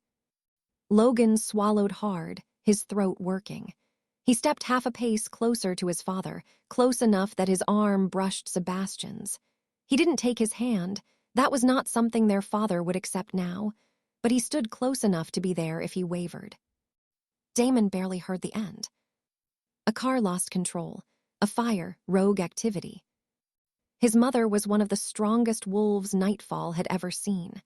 Fast, calculated. She didn't just have guards, she commanded them. The idea of her dying in some random roadside mess felt wrong in his bones. It didn't fit with who she was. The pack moved as one, dropping to their knees, heads bowed. A low, mournful howl rose from Sebastian's chest first, raw and unpolished. Logan's followed, then Damon's, then the rest of Nightfall until the hall echoed with layered sound, wolves saying goodbye the only way they knew how. Candles flickered, tiny flames straining. The ceremony blurred into a stretch of chanting, prayer, and quiet crying. Wolves moved forward one by one to lay something small at the base of the cloak, Flowers, a bracelet, a scrap of cloth, tokens of affection and respect. Damon didn't move. He stood rooted, eyes never leaving the pendant. He wanted rage, wanted something to break, someone to hit. Instead, all he had was this story that kept repeating. Accident, crash, fire, no survivors. It felt like a lie wearing funeral clothes. When the official rites finally ended, pack members began to drift out in clusters, shoulders touching, some leaning on each other for support. The hall's noise level rose just a little, grief shifting from sharp to numb. Sebastian spoke briefly with elders near the front, accepting murmured condolences with mechanical nods. Logan stayed near him, answering small logistical questions, promising that patrols would continue, that the pack would be updated. Damon slipped away. He moved out of the main flow of people and down a narrower hallway, the soles of his shoes hitting stone with clipped, controlled steps. The farther he got from the candles and murmurs, the more his anger had room to stretch. He didn't make it far before he heard footsteps behind him. "Damon," Sebastian called. Damon stopped, spine stiff, and turned. His father approached, the black of his shirt turning him into a shadow against the dim corridor lights. Up close, the alpha looked older, lines carved deeper around his eyes, shoulders a little heavier. "We need to talk," Sebastian said. "Good," Damon replied. His voice was low, tight, "because I have questions." Sebastian gestured toward a small side room, a meeting space with a heavy door and a long table. They stepped inside. The door clicked shut, cutting out the soft murmur of the pack outside. The room smelled faintly of coffee and old paper. The chairs were empty. The table was bare, aside from a single untouched folder at one end. Damon didn't sit. He stayed standing, hands at his sides, body coiled. "How did this happen?" he asked, skipping any pretense. "I want the real version, not what you just gave the pack." Sebastian closed his eyes briefly, pinching the bridge of his nose between thumb and forefinger. "That was the real version," he said. "She was returning from pack duty. The car crashed. There was fire. The patrol." "No," Damon cut in. "Don't repeat it like it's a report. I know what you said, but that's not all of it. It can't be." Sebastian's gaze sharpened. "Watch your tone." "My mother is dead," Damon snapped. "You don't get to tell me to calm down while you stand there calling it the road like concrete suddenly got hungry." For a flicker of a second, pain flashed in Sebastian's eyes. Then he exhaled slowly, pulling his alpha mask tighter. "We have tire marks," he said. "We have the wreck. We have the scent of rogues around the site. That's what we know." "And her?" Damon asked, voice dropping. "What did you have of her?" Sebastian's hand fell from his face. He looked away, toward the table. "Enough," he said quietly, "to know it was her." Damon's throat burned. He forced himself not to ask for more. He didn't want his imagination fueled with details of burned metal and worse. "It doesn't add up," he said instead. "She doesn't just lose control. She doesn't just get surprised on a road we've patrolled for years. She doesn't die like that." Sebastian's jaw flexed. "Sometimes even strong wolves die badly," he said. "You and I both know that." Damon took a step closer, blue eyes blazing. "Not like this. Not with everything going on." "Stop," Sebastian ordered. "Right there, don't say it." "Shadow Creek," Damon said anyway, the words like broken glass in his mouth. "Mason Hale, you really want me to believe this is all just a tragic coincidence when our neighbors have been circling like vultures for years?" Sebastian's hands curled into fists at his sides. "We have no proof," he said. "None. No Shadow Creek sense. No direct lines. Only rogues and a burned car. I will not stand in front of this pack and start a war based on your gut feeling." "My gut has kept your warriors alive," Damon shot back. "It kept me and Logan alive, and every part of it is screaming that someone did this, that it was planned." Sebastian's voice rose. "Planned by who? Mason Hale. You want to march across the border, accuse him of killing our Luna, and see what he says. Yes, Damon, you're right, I did it. Please destroy my pack now." Damon's lips curled. If he's behind this, he already started the war. And if he's not, Sebastian demanded, what then? You break a treaty. You drag Nightfall into a fight we're not ready for. You put every wolf out there. He jabbed a finger toward the door. In the line of fire because you're angry and grieving and need someone to bleed for it. Damon stared at him, chest heaving. And you'd rather do nothing, he asked. Call it an accident and move on. Sebastian's voice dropped. I would rather not lead with blind rage, he said. I've seen what that does to Pax. We will mourn her. We will secure our borders. We will investigate quietly. But I will not let this pack become a weapon for your anger. Not while I'm alpha. The last sentence landed with a weight that said the discussion was over. Damon looked at his father, at the man who had taught him how to throw his first punch, how to aim, how to read a battlefield, and saw someone tired. Tired and maybe a little afraid. Afraid of war, afraid of being wrong, afraid of losing more. He swallowed back the rise of hot words behind his teeth. You're wrong, he said instead, voice low and steady in a way that felt more dangerous. If you think this was just the road, you're wrong. And if you know more than you're saying, you're a coward. Sebastian flinched, the insult hitting deeper than Damon expected. For a second, he almost apologized. Then the image of the empty cloak flashed through his mind. He turned on his heel and walked out. In the corridor, he sucked in a breath like he'd broken the surface of water. Logan was waiting there, leaning against the wall with his arms folded across his chest.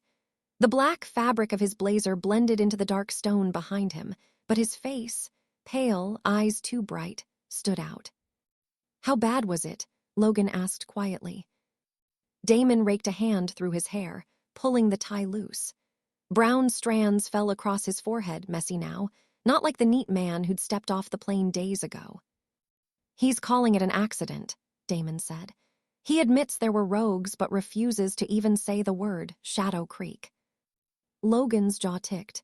He's trying to protect the pack, he said. You know that. He's trying to protect himself from making a decision, Damon shot back.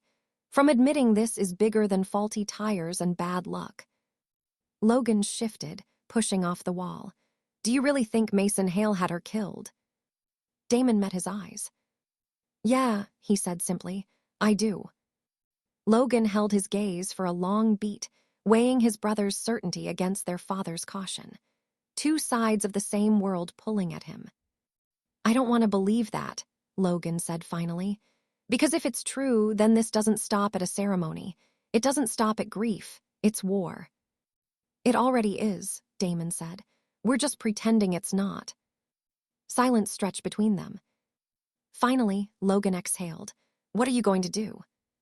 Damon's expression hardened. What Dad should have done, he said. Find the truth. He pulled his phone out of his pocket and scrolled quickly through his contacts, thumb hovering over a familiar name. Rafe. Rafe had been one of Damon's closest friends since they were kids. A warrior with a scar along his jaw from a training accident Damon had once blamed himself for. Loyal, wary, smart enough to know when to speak and when to shut up. Damon hit call. The line barely rang once before a low voice answered. Damon. Meet me in the East Wing Armory, Damon said. Now, don't tell anyone. A pause. Trouble. Yes. I'm on my way. The call ended. Logan watched him pocket the phone, brows knitting. You're going to the crash site yourself. If I have to, Damon said. But first I'm sending someone who won't be noticed. Dad said not to. Dad said not to start a war without proof, Damon cut in. Fine, I'm going to get proof. Logan hesitated, then nodded once. I'm coming with you to talk to Rafe, he said. If we cross a line, I want to know exactly when it happens. They moved together through the quieter corridors of the pack house, past training schedule boards and closed office doors. The armory in the East Wing sat behind a heavy reinforced door. Rafe was already there when they arrived, leaning against the wall opposite, arms folded across his chest. He straightened when he saw them. He wore simple black tactical pants and a long-sleeved shirt rolled to his elbows, boots scuffed from patrols. His dark hair was cropped close to his head. The scar along his jaw stood out sharper under the hall's fluorescent lights. "Alpha's sons," he said in greeting, adding dryly, "or should I say the princes of grief?" "Not funny," Damon said. "Didn't mean it to be," Rafe replied, eyes softening. "I'm sorry about her, we all are." "Then help me," Damon said, "because I'm not accepting that she died in some random accident on a road we've controlled for years." Rafe's gaze sharpened. "What do you need?" Damon stepped closer. "I want you to go to the crash site," he said. "Not officially, not as part of the patrol team. I want you to go as if you're on a routine run. I want every detail, every scent, every track, every weird mark on the road, everything they didn't put in the neat little report for my father." Rafe's brows drew together. "If Sebastian finds out." "He won't," Damon said.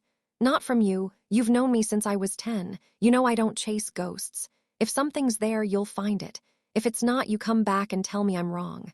I'll deal with it." Logan spoke up, his tone calmer but no less serious. "We're not asking you to start anything," he said. "Just to look, quietly. If there's nothing, there's nothing. If there is." "Then we'll know," Damon finished.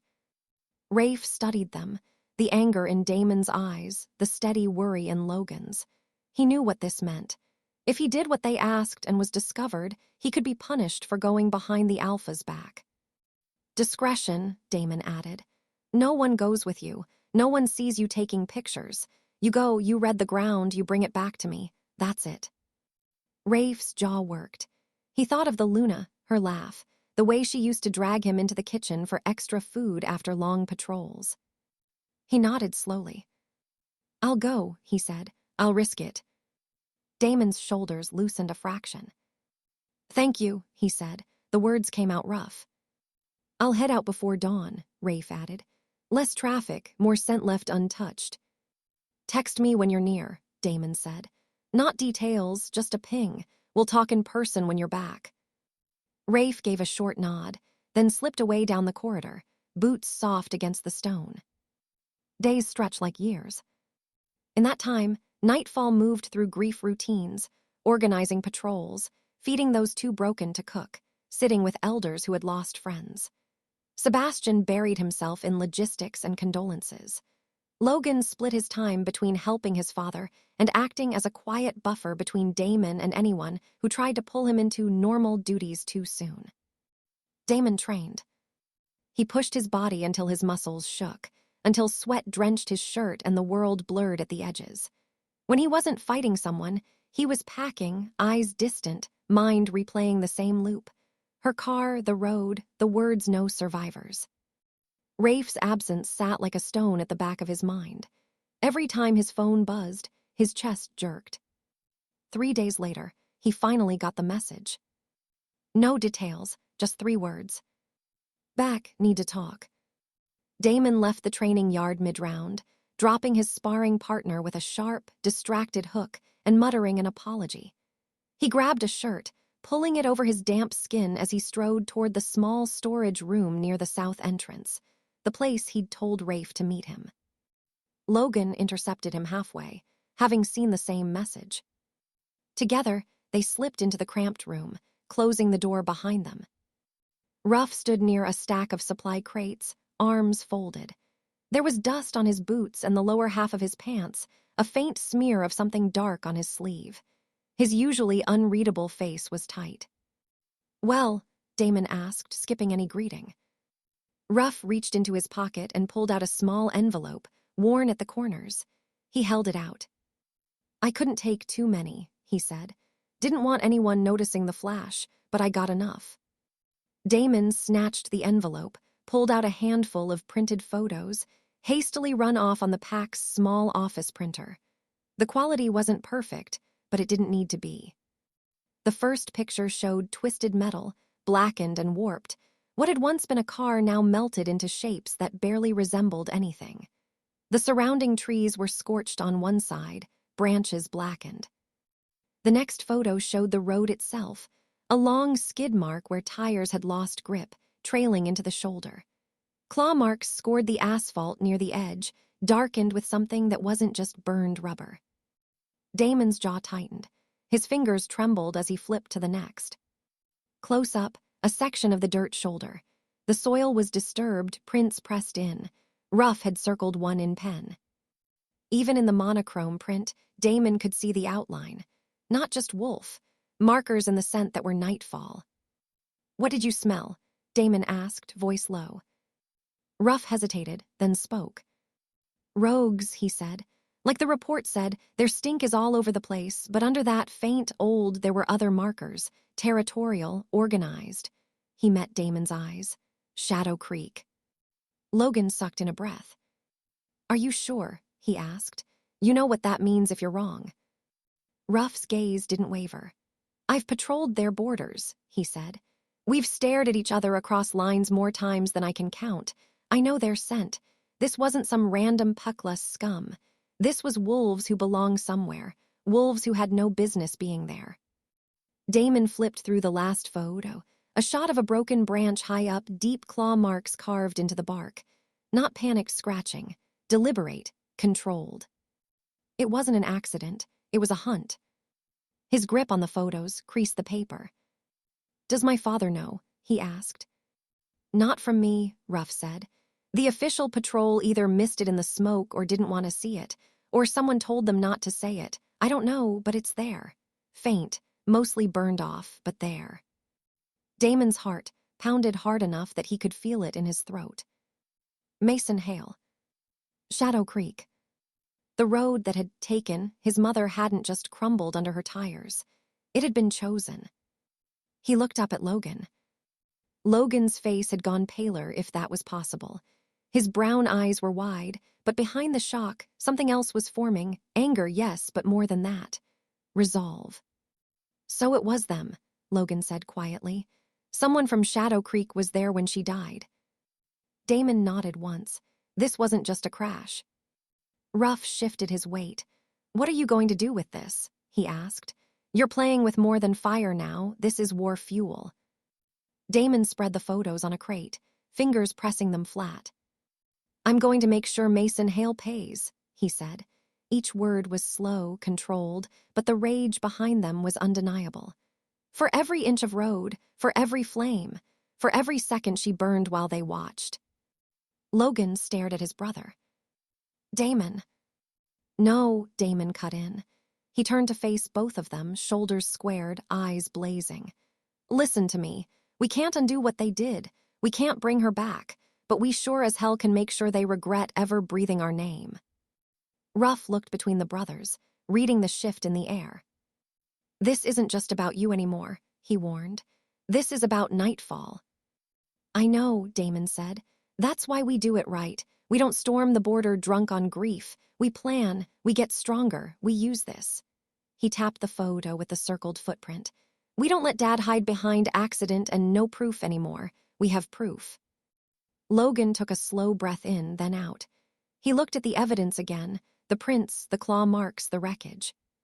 He saw their mother's smile, her scolding, her fierce, unwavering love for this pack.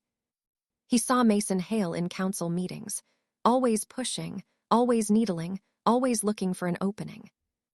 "You know what this means," Logan said. "Once we step onto this path, there's no going back. No pretending it was fate or the road or bad luck. We're choosing." Damon nodded. "Good," he said, "because I'm done pretending." Ruff watched them both straighten, something like respect and fear mixed in his eyes. "So," he asked quietly, "is this where you give the order?" Damon looked at him, then at Logan. He didn't shout. He didn't make a dramatic vow to the ceiling. He simply spoke, voice low and lethal. "Mason Hale killed our mother," he said. "Shadow Creek wolves stood on that road and watched her die. I swear on her cloak and on this pack he will pay for it. We will make him pay." Logan held his brother's gaze for a long moment. Then he stepped closer, closing the small gap between them, and nodded. "We can't let this go," Logan said. "Not anymore." Ruff inclined his head, accepting the verdict.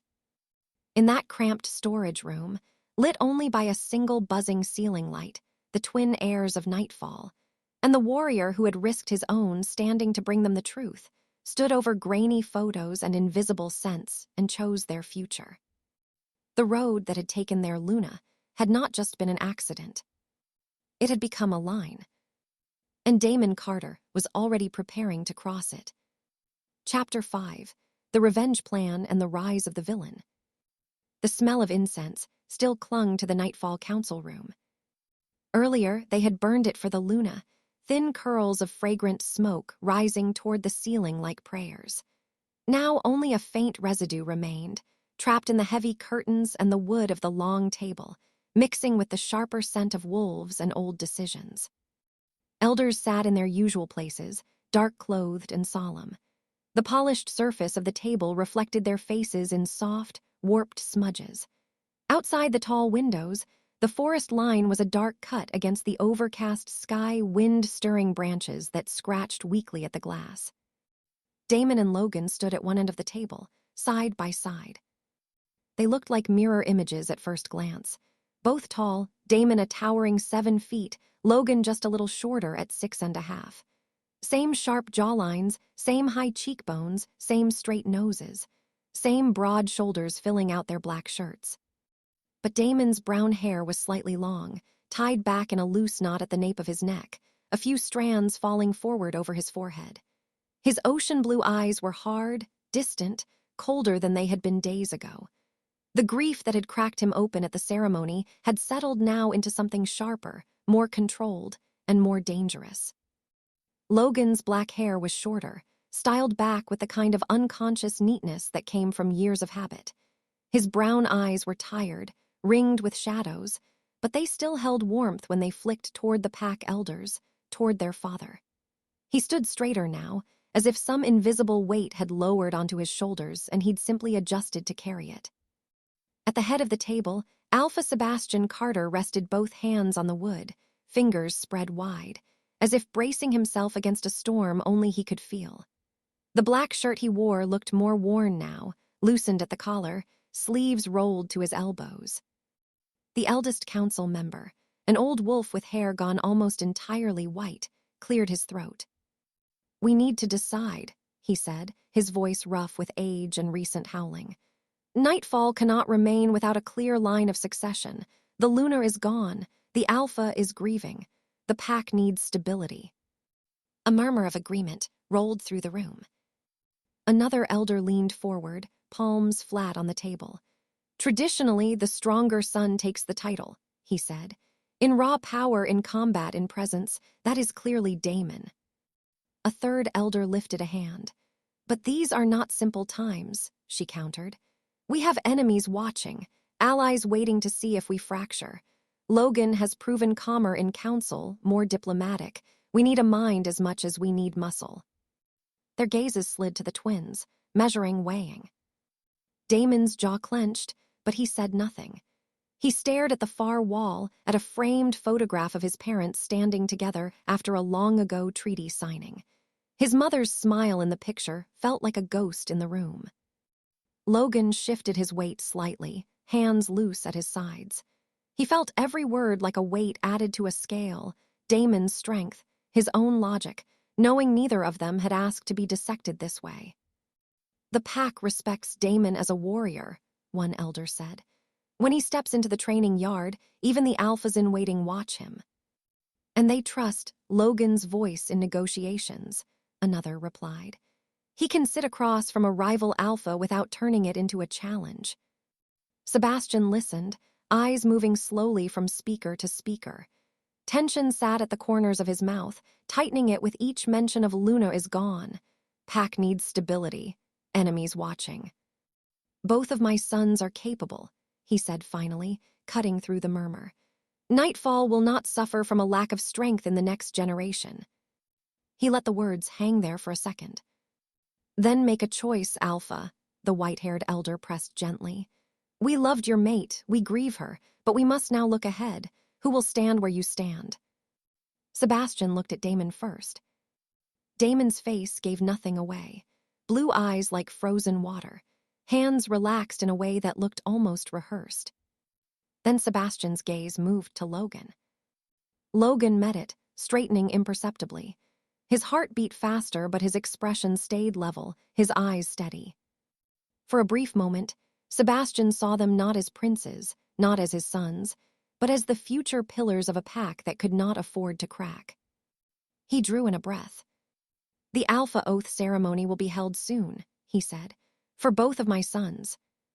The room stirred in surprise. "Both?" Sebastian's voice remained firm. "Nightfall is large. Its influence crosses several territories. Damon and Logan have different strengths, different instincts. I will not pretend one is more valuable than the other. The pack will know that both my sons stand as its future." An elder frowned slightly. "You mean to make them co-alphas?" "Symbolically and practically, yes," Sebastian replied. "One will lead from the seat, one will lead from the field, but they will both be bound to Nightfall by oath." The elders exchanged glances. Some nodded slowly at the practicality of it. Others looked uneasy, unused to such a break from tradition. Sebastian glanced sideways toward Damon, his voice dropping just a fraction. "We will discuss details in private," he added. "But the pack must see unity. They must know they have not one but two leaders prepared to defend them." Damon heard him, heard the offer, the trust, the intention. It barely registered past the single, burning word in his chest. "Mason."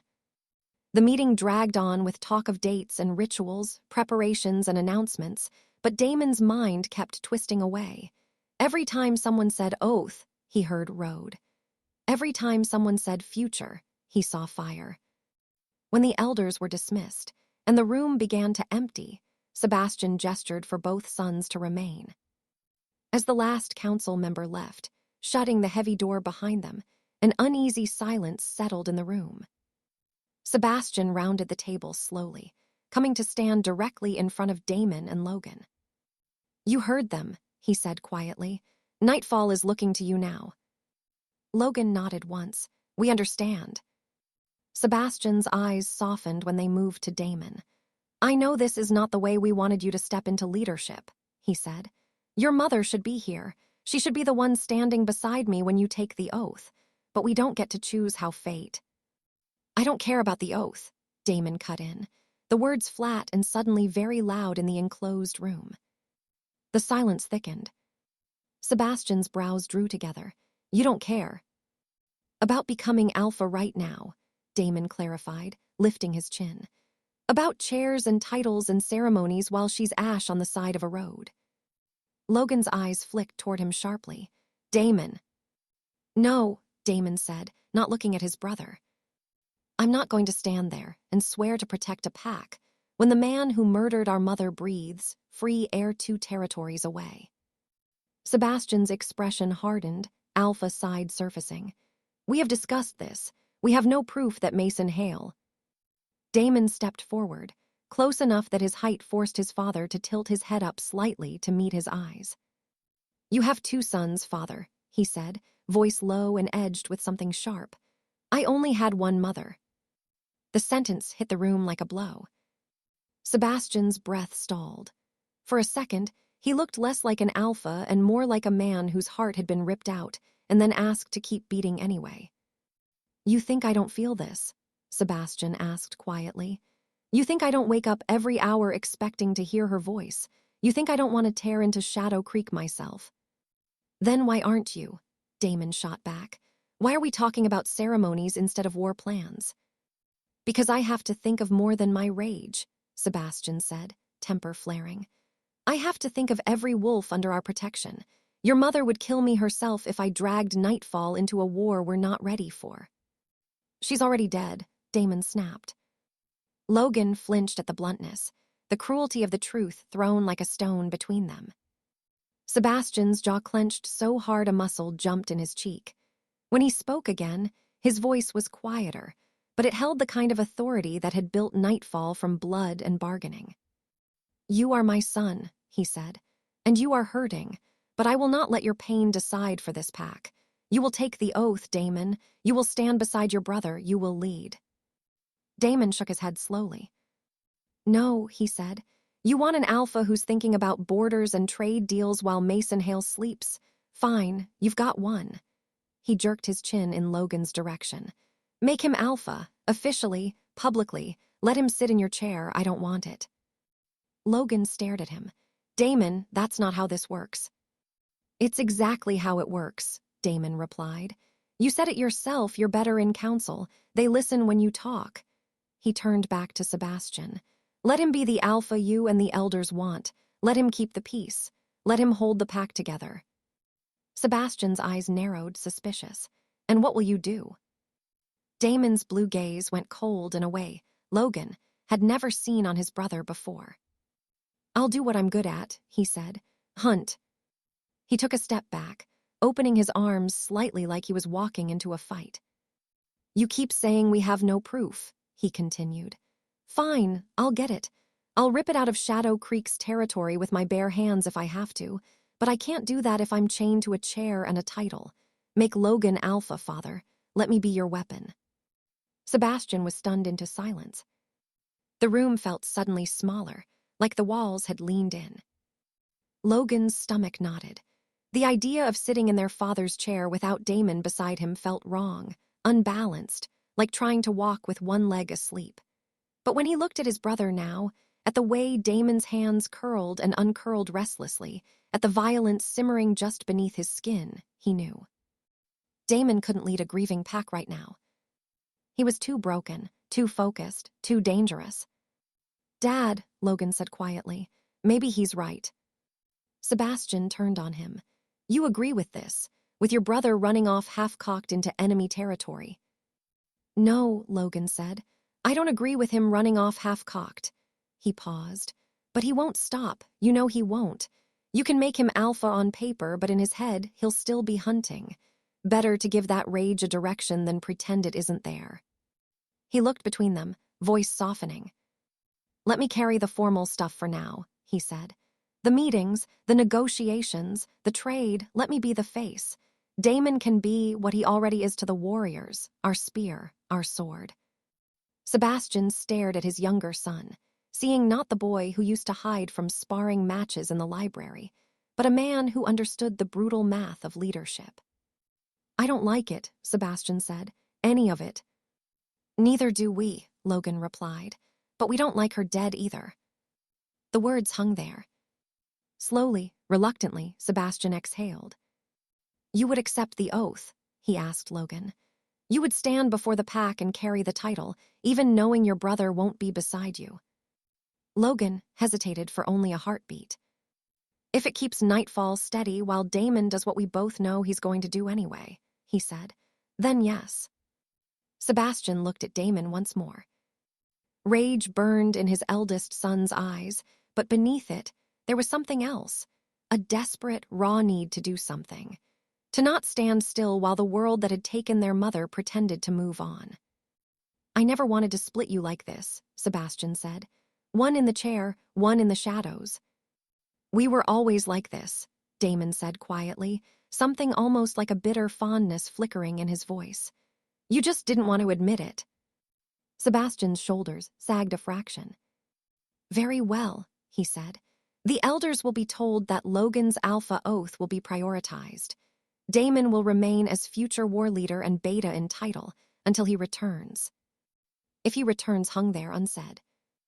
Damon's lips twitched in a humorless half-smile. See, he said to Logan, you get the crown, I get the blood. That's not funny, Logan muttered. Wasn't meant to be. The next council meeting was quieter, more focused. The elders gathered again, and Sebastian laid out the adjusted plan. Logan's oath ceremony brought forward. Damon recognized officially as war leader. The two brothers presented as a united front, even if their paths were beginning to diverge. The elders, after some debate, agreed. Nightfall would have a calm alpha at the table and a terrifying one in the field. It was not traditional, but it was effective. Later, when the formalities were done, the twins retreated to a private war room. The table there was older, scarred with marks from years of drawn blades and slammed fists. Maps covered most of its surface, territory lines drawn in ink, small notes scrawled in the margins. Nightfall land marked in deep blue, Shadow Creek in dark red. A single desk lamp cast a focused pool of light over it all, leaving the corners of the room in shadow. Damon stood leaning over the table, one hand braced on either side of the largest map. He changed out of his formal black shirt into a dark t-shirt, muscles shifting under the fabric as he moved. His hair tie was gone. Thick brown strands fell forward over his forehead, casting small shadows over his eyes. Logan sat on the edge of the table opposite him, blazer off, sleeves rolled up, tie stuffed into his pocket. He held a folder in one hand, flipping through printed intel sheets with the other. "We know their main house is here," Logan said, tapping a red square on the map. "Shadow Creek's central compound, strong walls, heavy guard. Mason's office probably sits at the core. You're not walking into that." "Don't need to," Damon said. "Not at first." His finger traced a line along the edge of Shadow Creek territory. "They patrol these roads heavily. They push into this neutral strip whenever they think no one's looking. That's where they'd plan something like what happened to her." The her hung unspoken. They didn't need to say their mother's title or name. It was a wound in the room. Logan pulled another paper from the folder. "We dug up everything we could on Mason's schedule," he said. "Council meetings, trade runs, rituals, family appearances. The man likes to show off his perfect pack when he can." Damon's mouth curled in disgust. "Of course he does." "He has 2 kids," Logan continued, eyes scanning the sheet. "Lauren, 24, named as heir in a few unofficial reports. The other is Ethan, 10 years old, already doing small pack rituals. Mason's grooming both of them in different ways." He reached for another document, a page printed from a social media feed, grainy from being zoomed in and reprinted. He smoothed it out on the map. A photograph of the Shadow Creek, Alpha's family. Mason in the center, expression composed, charisma carefully cultivated. Beside him, a woman Damon recognized from Intel, Darcy Hale, the Luna of Shadow Creek. In front of them, 2 children. A small boy with familiar Hale eyes, grinning, his hair slightly messy, hand caught mid-wave. And beside him, Lauren. She stood slightly turned, long raven black hair falling over one shoulder. Sea green eyes looked directly at the camera, sharp but softened by a faint smile.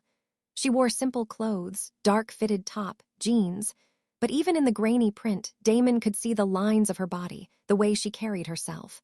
Not like a fragile doll. Like someone who had been told her whole life she was important and believed it. Logan slid the photo closer to Damon. "This is her," he said. "Lauren Hale, heir of Shadow Creek, 24, your age almost." Damon's gaze dropped to the photograph. He studied her face first, the slight tilt of her chin, the shape of her mouth. Then, almost lazily, his eyes drifted down, over the line of her throat, the hint of collarbone, the slope of her chest beneath the fabric of her top. His expression didn't soften. If anything, something darker sparked in his eyes. "Fragile Alpha," he said quietly, lips twisting into a smirk. "Pretty." Logan's brows drew together. "Don't underestimate her just because she's decorated nicely." "I'm not underestimating her," Damon said. "I'm deciding how to break her." The coldness of it made Logan sit straighter. Damon leaned in, fingertip brushing the printed face. "She's the perfect tool," he murmured. "Mason's weak spot. He thinks of her as his legacy. You don't just stab a man like that. You rip his future out of his hands." "By killing his daughter?" Logan asked. Damon looked up, expression unreadable. "I will pretend to fall in love with her," he said. "I'll be exactly what she wants to see, some broken wolf who understands her better than her father, someone who listens when he barks orders. She'll trust me because she's never had a reason not to trust the world around her." He smiled. It wasn't nice. "I'll have fun with her," he went on, tone almost bored. "Use her every way I can. And when she's given me everything I need, every weakness in Mason's routine, every soft spot in Shadow Creek, she dies too." The matter-of-fact way he said it landed heavier than any shouted threat. Logan's stomach lurched at the casual cruelty in his brother's tone. He knew Damon was hurting, knew the grief had twisted something in him, but hearing him talk about an innocent woman, a stranger, as nothing more than bait and collateral. "You're talking about a person, Damon, not a pawn on a board," Logan said sharply. "She didn't kill our mother." No, Damon agreed. But she's Mason Hale's daughter. That makes her part of his shield. If breaking him means breaking her, then so be it. Logan stared at him, searching for some crack in the armor, some sign that this was just rage talking, not a vow. He didn't find it. He exhaled slowly, palms rubbing against his thighs. All right, he said quietly. Let's start with something we can actually control before you start plotting deaths. Damon's smirk faded, replaced by focus. Logan nodded, grateful to shift to logistics. You'll go as a rogue, he said. Someone with no pack, no ties. A sob story that makes them think they can own you. Mason likes wolves he can bend. A rogue whose parents died in a war, Damon added, voice flat. He'll like that. He'll think we're the same. The irony tasted bitter. Logan pulled another folder from the stack, this one thicker, filled with scraps of intel, overheard conversations, rumors. If you want to get to Mason, you have to make him need you, Logan said. He doesn't trust easily. He doesn't bring strangers in for fun. We need a moment where you can be the hero he can't ignore. He looked at the family photo again. The boy. Intel says there's an upcoming moon ritual, Logan said slowly. For Lauren, Mason's taking his family up into the mountains, a moon ritual before his daughter takes Alpha Oath. Security, Damon asked. Some, Logan said. It's supposed to be traditional, not a military parade. A couple of cars, a few warriors, enough to make them feel safe, not enough for real trouble. Damon leaned over the map, tracing the route the report marked. A thin line winding from Shadow Creek's main house up into higher, more secluded terrain. You want an entry point, Logan said quietly. That's it. The road, Damon murmured, eyes narrowing. Of course. They both stared at the map, at the bend where the path thinned, where trees closed in. The same kind of road their mother had died on. The symmetry of it made Damon's skin crawl and solidified something in him. We stage a rogue attack, he said. On Uthan's car, enough chaos to be believable, not enough that he dies. Logan's shoulders tensed. You're talking about using a 10-year-old boy as bait. I'm talking about saving him, Damon countered. From an attack we control. We make it look real, but we pull the punches where it matters. I show up as the rogue who just happens to be there. I fight off the attackers. I drag the precious prince out of the wreckage. Suddenly, I'm the wolf who saved Mason Hale's son. He looked up, eyes dark. He'll owe me. He'll trust me. He'll want to keep me close. And Lauren, Logan said, voice tight. You think she won't be suspicious? Her brother, saved by some lone wolf with a tragic backstory, and she just welcomes you. Damon's mouth curled again.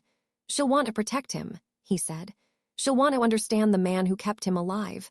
I'll give her something to understand. Logan grimaced. You're enjoying this too much. Damon's expression flickered, some of the mask slipping. I'm not enjoying anything, he said. But if I have to become a monster to kill one, I will. Logan's fingers tightened around the folder. I hate putting a child in danger, he admitted. Even a Hale child. I hate that this is where we are, that our plan involves scaring a 10-year-old. He won't be dead, I assure you, Damon said. We're not even going to hurt him more than a few bruises. We control it. We control the attackers. We control the damage. We make it fast and terrifying and survivable. And if something goes wrong, Logan asked. If one of the staged rogues panics, if Uthan runs the wrong way, if the car rolls an extra 10 feet and... It won't, Damon said sharply. Because you'll make sure the plan is perfect. You'll coordinate from here. You'll be watching every piece. You'll do what you've always done, see the angles I miss. Logan closed his eyes for a second. I don't like this, he said. Neither do I, Damon replied. But I like the idea of Mason Hale breathing while she's in the ground even less. He reached across the table, his hand landing flat on the map over Shadow Creek territory, palm covering the red lines. We swear something, he said quietly. Right now, about this plan, about Uthan. Logan opened his eyes, meeting his brother's gaze. We swear, Damon continued, that whatever we do, however deep we go, this ends with Mason's destruction. Not Ethan. We can scare him, use him, but we don't become monster. For the first time since Damon had talked about using Lauren like a toy, Logan heard something he recognized again. Some echo of the brother who used to scoop pups out of training too rough, who'd carry injured juniors on his back for miles. He stepped forward and placed his hand next to Damon's on the map, their fingers almost touching. "We swear," Logan said. "Mason falls, Shadow Creek pays, but Ethan lives." "And Lauren?" Damon asked, eyes searching. Logan hesitated. "We don't have to decide that now," he said. "If getting to Mason means breaking her, then we deal with it when we're there. But the boy is off limits as far as death goes.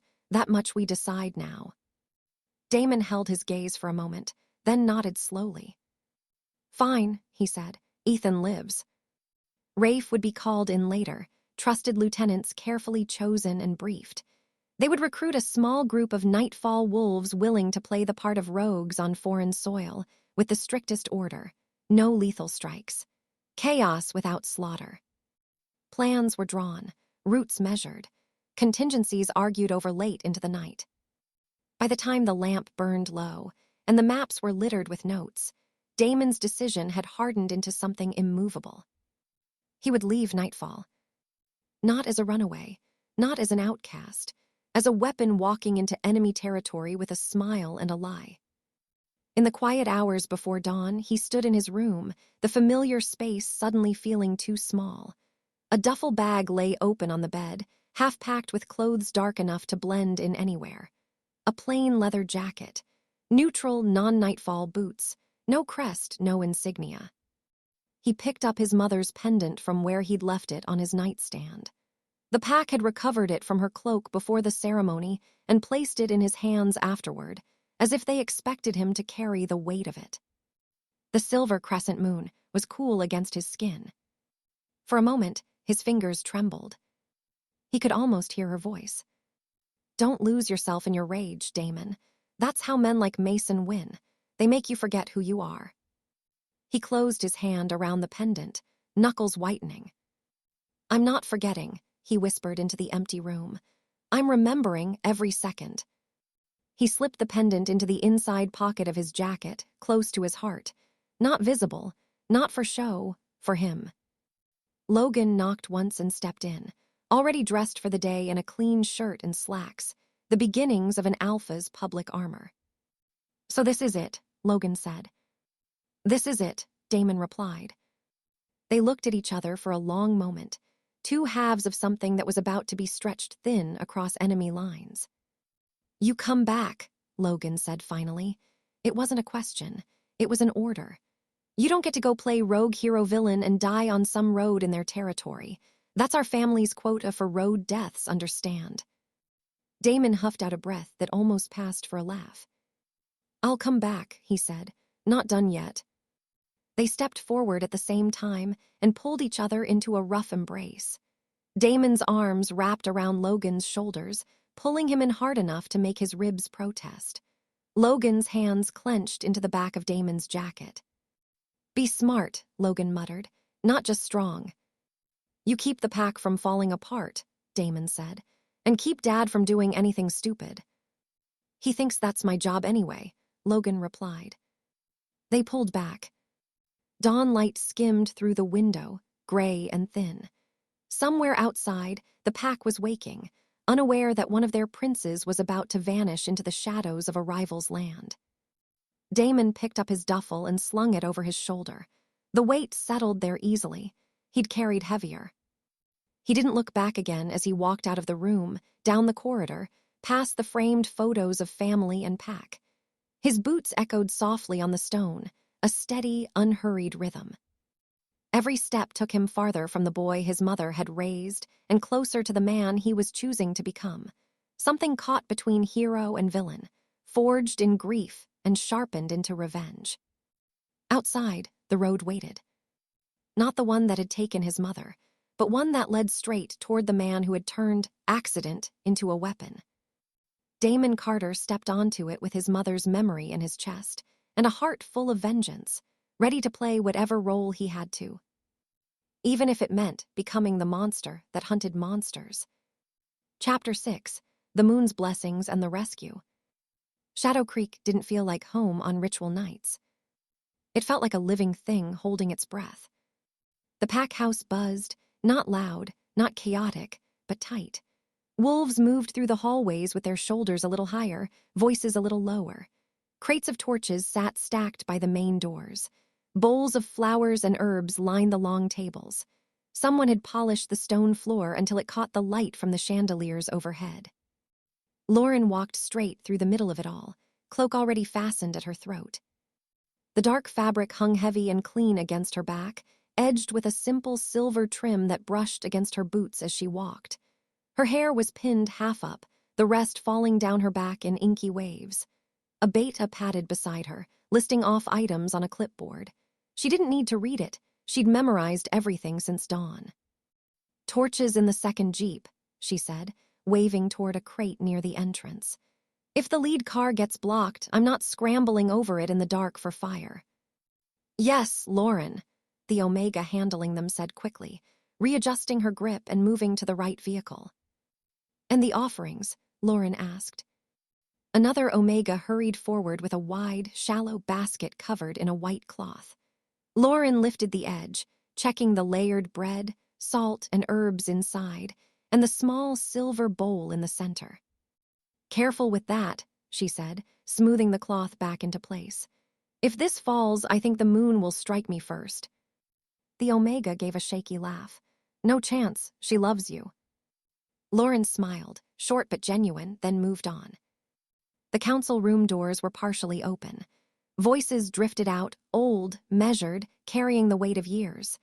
She paused at the threshold, then stepped inside. The elders looked up as she entered. Mason sat at the head of the table in a dark, pressed shirt, sleeves rolled down, cuffs neat. He had his alpha face on, relaxed but commanding, like he'd never in his life been unsure of a single decision. "There's our star," he said, warmth threading through his tone. A few elders smiled faintly at her. Most studied her with the careful, assessing eyes she'd grown up under, scanning posture, voice, readiness. "This ritual is more than symbolic," one elder said, folding his hands. "If the moon goddess blesses Lauren tonight, it cements your succession plan, Alpha. Other packs will see it as a sign she stands behind Shadow Creek's future." "Yes," another agreed. "Nightfall will be watching us. They will be watching for weakness." Lauren stayed standing instead of taking a seat, shoulders squared, hands loose at her sides. "I won't give them any," she said simply. Mason's gaze lingered on her. Pride and calculation mixed so closely it was hard to tell them apart. "She's been coordinating preparations since dawn," he said to the elders. "She knows the route, the security, the order of the ceremony. Rituals, trade, internal disputes. She sees the threads." An elder inclined his head toward her. "When the time comes for you to take the oath, Lauren," he said, "the packs will remember nights like this. Don't underestimate how much they watch." "I don't," she answered. "That's why we make sure tonight looks perfect." Mason's mouth tilted slightly.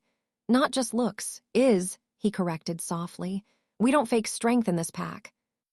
"And we don't fake blessings either," another elder added. "If the moon says yes, she means it." Lauren nodded. "Then I'll give her something solid to bless." Mason's eyes warmed at that. "Go finish getting ready," he said at last. "We'll leave soon." She inclined her head and left the room, heart beating a little faster. Upstairs, the atmosphere shifted. Less strategy, more family. Their apartment smelled faintly of Darcy's tea and Mason's cologne, a scent Lauren associated with nights when pack business stopped at the door, and they were just 4 people and a too small couch. Now, though, even this space felt tight with expectation. "Stand up straight," Darcy said, palms fussing over Ethan's shoulders. "You're not going to the market." "I'm going up a mountain," Ethan grumbled, squinting at his reflection in the hallway mirror. "The moon can't see my shirt from space." "She can see your posture," Darcy said firmly. Lauren leaned against the doorframe, arms crossed loosely, watching with a small smirk. Ethan's dark hair refused to lay completely flat no matter how much his mother tried. He tugged at his collar, making a face. "The moon goddess does not care if I button this," he complained, flicking the top button. "She cares what's in here." He thumped his chest. "And she already knows I'm amazing." Lauren snorted. "She also knows I will absolutely make you run laps if you trip in the circle or yawn in her face." Ethan rolled his eyes. "You can't make me, not yet." "Yet," she echoed, one brow lifting. Darcy's lips twitched, but she hid her smile as she stepped over to Lauren. "Hold still," she murmured, smoothing the edge of Lauren's cloak where it fell over her shoulder.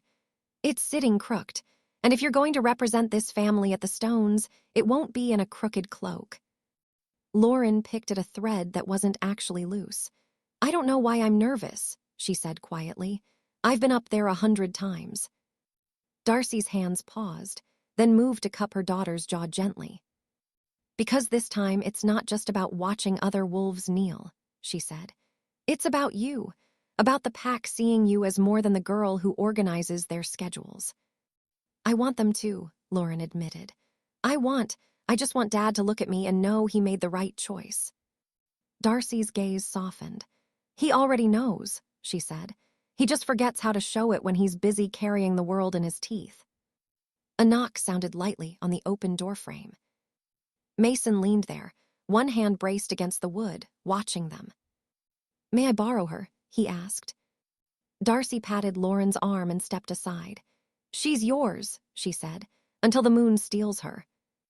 She brushed Ethan's hair one last time and left them, muttering something about checking the offering basket. Mason walked in, his footsteps quiet on the comfortable old rug. Lauren turned to face him fully, cloak shifting. "You look like an alpha already," he said. "I'm trying not to look like I'm about to throw up," she replied honestly. He huffed a small laugh, then lost it almost immediately. "Tonight matters," he said, tone softening. "Not because the moon will strike you down if you breathe wrong, but because packs remember images. They'll remember you in those stones." "I know," she said. "That's why I've gone over the procedure 6 times. "Only 6, he teased gently. She rolled her eyes, and some of the tension loosened between them. "You've been ready for this for a long time, Lauren," he said, quieter now. "Tonight just makes it visible." "I won't mess it up," she said. He reached out and straightened the clasp at her throat, fingers steady. "You're my daughter," he said. "Even if you did, I'd just make the moon look somewhere else." Her chest warmed at that, even as some small piece of her wondered how much of that line he would have said to any other wolf if it served his purposes. She chose not to listen to that piece. "Come on," he said. "Your pack is waiting." The courtyard glowed with the pale wash of evening. Cars sat in formation, black SUVs with the Shadow Creek crest painted small and subtle near the back. Headlights cast thin beams across the gravel, catching the edges of boots and the shine of metal. Warriors stood near each vehicle, talking in low voices. A few pups who were old enough to attend but too young to really understand clung to their parents' hands, wide-eyed. Darcy adjusted the collar of Mason's coat and then hovered near the second car, eyeing her children like she could wrap them both in cotton and lock them inside. "I want you 2 together," she said, firm. "If anything happens, I do not want to hear you were separated on that road." "Nothing going to happen," Mason said patiently. "We have patrols on the hills and scouts ahead." "And still," Darcy replied, "same car." Mason lifted his hands in surrender. "You heard her," he said lightly. "Both of you, back seat, driver and guard in front." Ethan groaned. "I knew I'd be babysat." "You're not babysat," Lauren said. "You're getting chauffeured to a blessing." "Same thing," he muttered. The guard opened the rear door.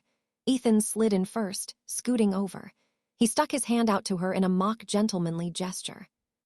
"Future Alpha," he said with exaggerated seriousness. Lauren snorted, but took his hand and climbed in beside him. The door shut behind them with a solid thump. Outside, Mason and Darcy got into the lead car. Engines turned over.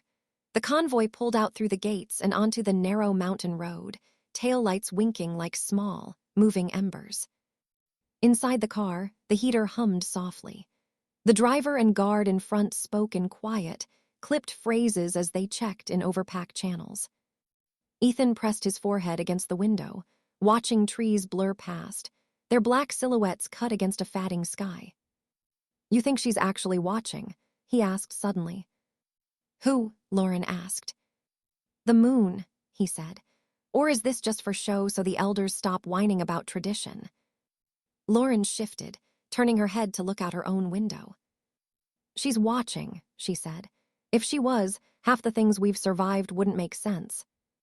Ethan shrugged one shoulder, but didn't argue. He nudged her cloak with his elbow. "If you trip in the circle, I'm laughing," he said. "If you trip going up the hill, I'm leaving you there," she replied. He smiled, small and genuine, and leaned back.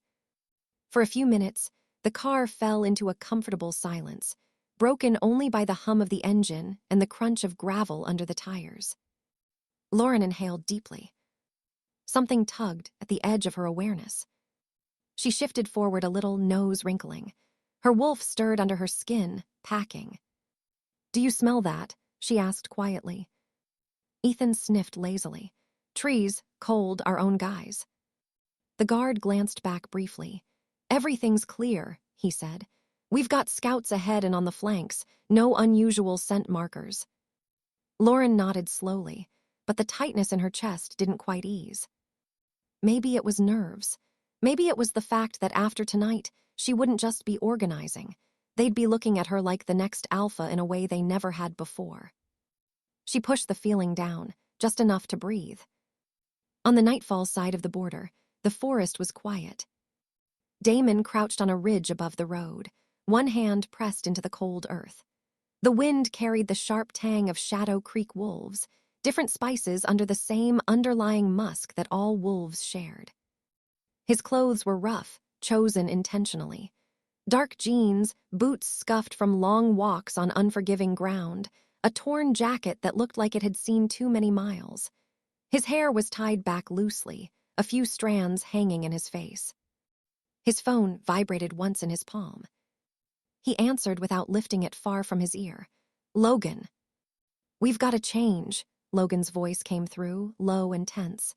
"Our man just checked in. It's not just Ethan in that car." Damon's eyes narrowed, tracking the empty road below like he could already see the headlights. "Who else?" he asked. "Your favorite," Logan said.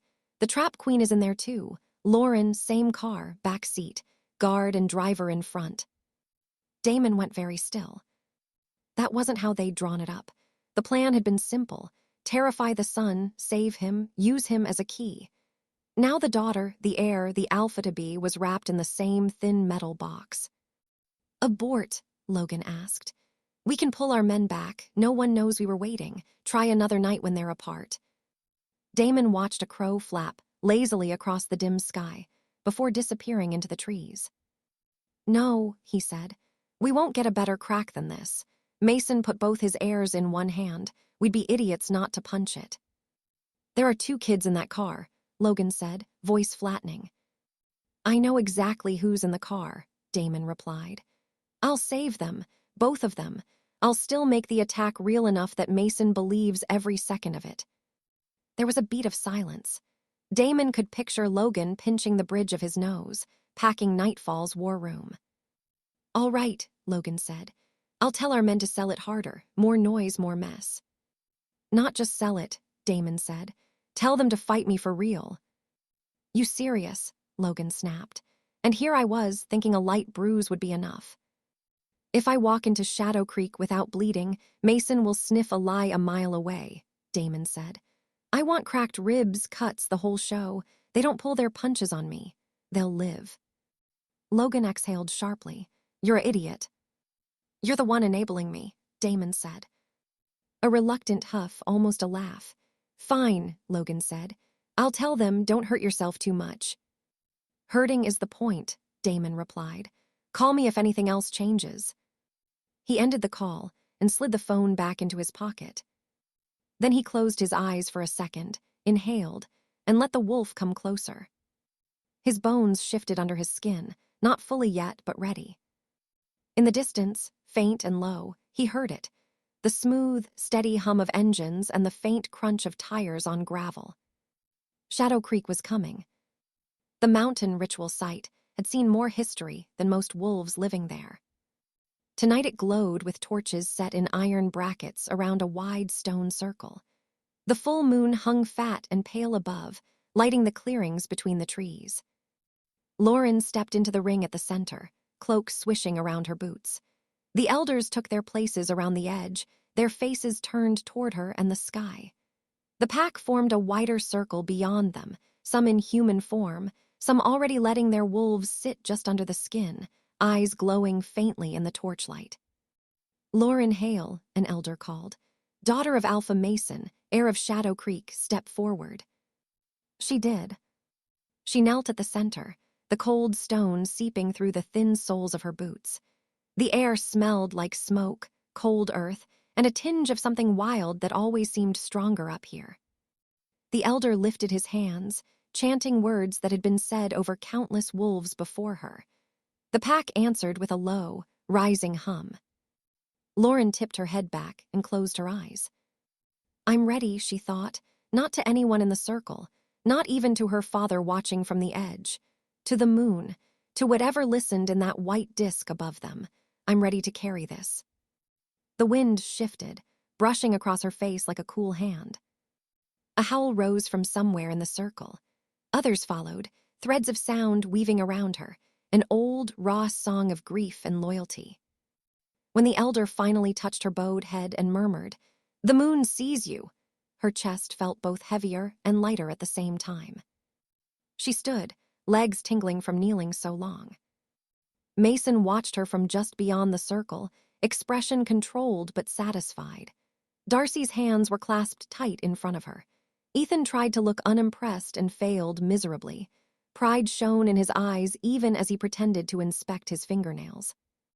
As the ritual broke apart into small clusters of quiet conversation, warriors began to move toward the vehicles again, stamping their feet to shake off the cold.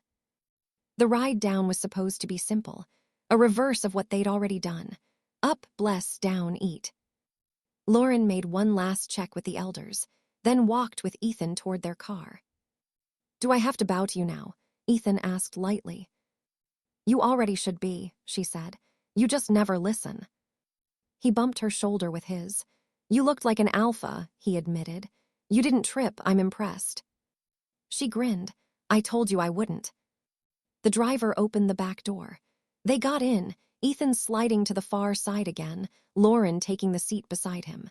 The guard buckled in next to the driver up front, murmuring into his comm about their departure. Engines rumbled.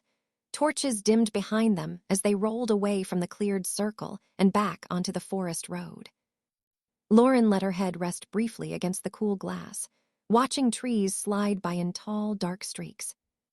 The restlessness hadn't left. If anything, it had grown. Her wolf paced just under her skin, claws testing the inside of her bones. "What now?" Ethan muttered, glancing at her. "Nothing," she said automatically. Then, because lying to him always felt wrong, even for small things, "I just feel off, like the air is wrong." "You just talked to the sky for 20 minutes, he said. "You're allowed to feel weird."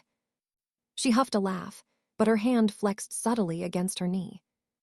Ahead, the lead car turned another curve, taillights winking as it disappeared briefly behind trees.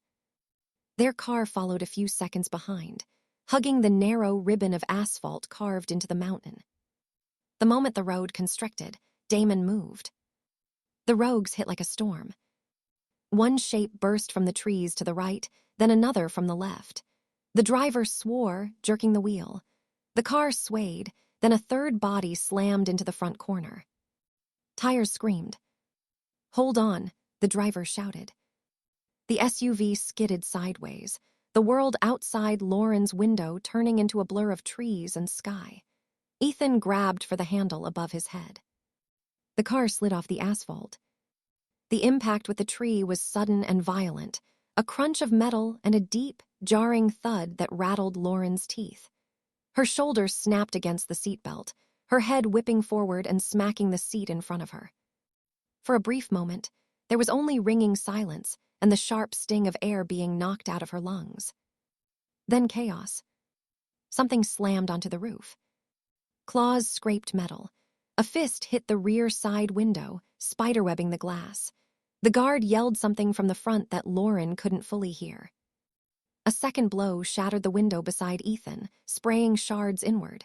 He yelped, throwing his arm up. "Ethan," Lauren gasped. She lunged across the seat, tossing her cloak aside, wrapping an arm around his shoulders and dragging him tight against her.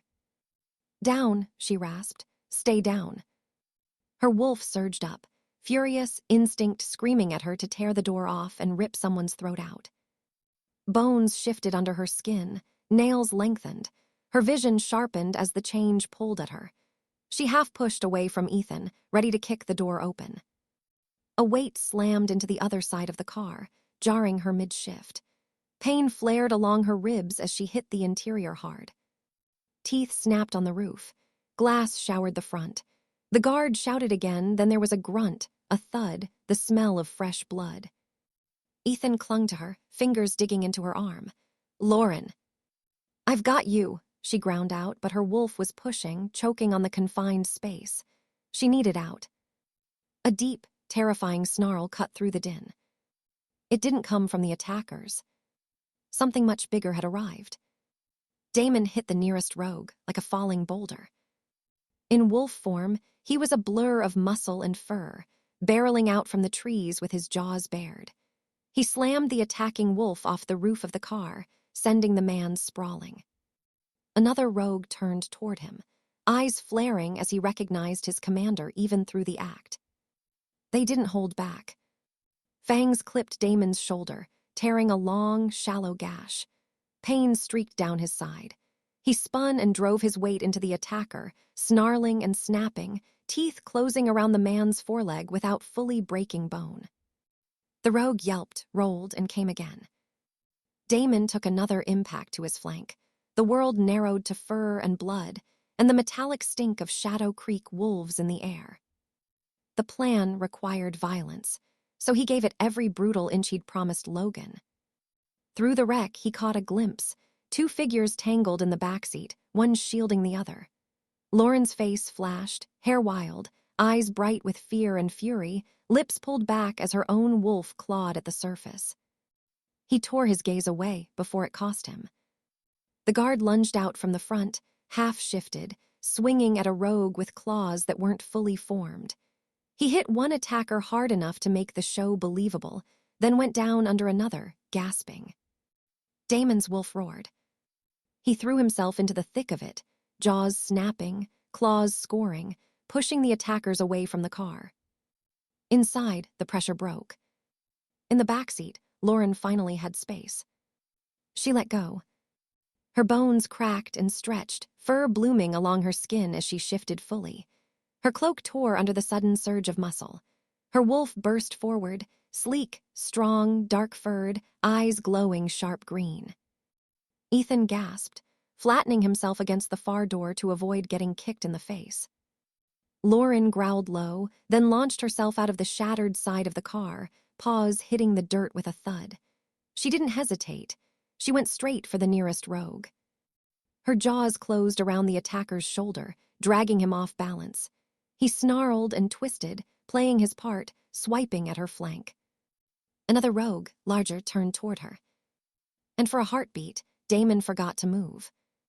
He saw her in her own shape now, not the grainy photo Logan had laid on the map. The real thing in motion, dark fur rippling as she twisted, teeth flashing, powerful legs braced as she drove a wolf twice her size backward. She fought like someone who hadn't just walked through a ceremonial circle like a perfect heir. She fought like a wolf who knew exactly where to put her weight to make a body break. Something inside his chest jolted. Of course it's her. He didn't have room for the thought. He barely had time to recognize the unwelcome pull in his gut, something like admiration, something like attraction, dangerously mixed, before a fist came from his blind side. One of his own rogues slammed into his ribs, full force. White-hot pain exploded under his skin. The air rushed out of his lungs. He hit the ground hard, rolled, came up human. The shift tore through him mid-fall, leaving his clothes hanging crooked, his skin smeared with dirt and blood. He was half dizzy, chest screaming, but he stayed on his feet. The rogue who'd hit him looked briefly horrified, realizing how hard he'd swung, then snarled louder for show and came again. Damon caught the man's fist with his forearm and drove his own into the rogue's gut, not pulling the blow enough. The man doubled over, wheezing, staggered back. They kept going. Around them, Lauren's wolf form ducked under another attack, teeth closing on a rogue's leg. She yanked, sending him crashing onto his side. A third attacker tackled her from the flank, teeth raking across her side where fur had thinned during the frantic, half-shifted move. She growled, twisting, but the hit knocked her hard. She hit the ground, rolled, fur flickering, bones straining. The shift wavered. Her wolf flickered back to skin. Lauren pushed herself up on shaking hands, breath ragged, head spinning. Blood trickled warm down her side where claws had ripped through skin. The world tilted for a second, the tree line blurred. She tried to get her feet under her. Her boot slid on loose dirt. The ground rushed up to meet her, and she collided with something solid instead. Damon. He'd moved without thinking, crossing the few steps between them in a lurching, painful stride. Her body hit his chest, knocking a soft grunt out of him. Her hands flew up and flattened against him to catch herself, fingers digging into torn fabric over hot skin and the hard line of muscle underneath. For one suspended heartbeat, they were chest to chest. She could feel his heart pounding against her palms. His breath rushed warm across the top of her head. Up this close, his scent, rogue, wild, unfamiliar, slammed into her, threaded with the sharp tang of his own blood. She tilted her head back. Blue eyes stared down at her, sharp, intense, flickering with something he buried fast. His jaw was already bruising where someone had hit him. There was a cut at his hairline, blood tracing a thin line down the side of his face. Something jumped in her chest. Not just fear, not just relief. Something confusing and unwelcome that roared through her veins alongside adrenaline. He felt it too. He knew he did. It flashed in his eyes for less than a second, a flicker of recognition, of interest, of wrong time, wrong place attraction. And then another rogue hit him square in the back. The blow drove him forward into her harder. Pain flared through his ribs like fire. He released a sharp breath against her ear, teeth gritted, then twisted, using his body to shield her as they staggered. "Move," he bit out rough. His hand shot down to her waist, fingers clamping firm, not gentle, as he shoved her a half-step behind him. The contact was hot, possessive without meaning to be, his grip tightening as another attacker lunged. He took the hit meant for her on his shoulder. Rage flared through him, not at his man, not at the plan, but at the idea of claws touching her instead of him. He didn't examine it. He spun, grabbed the rogue by the collar, and drove his fist into the man's face hard enough to send him sprawling. Blood sprayed. The rogue lay still a fraction of a second too long, then groaned for effect. Lauren shook her head, trying to clear the ringing.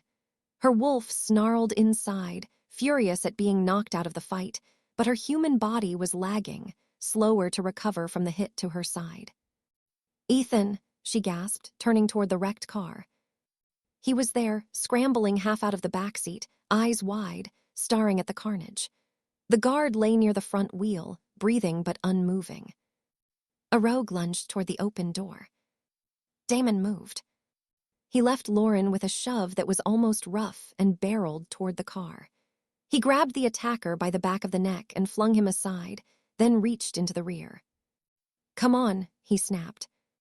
Ethan hesitated for half a second, then threw himself forward. Damon hooked an arm around the boy's torso and dragged him out.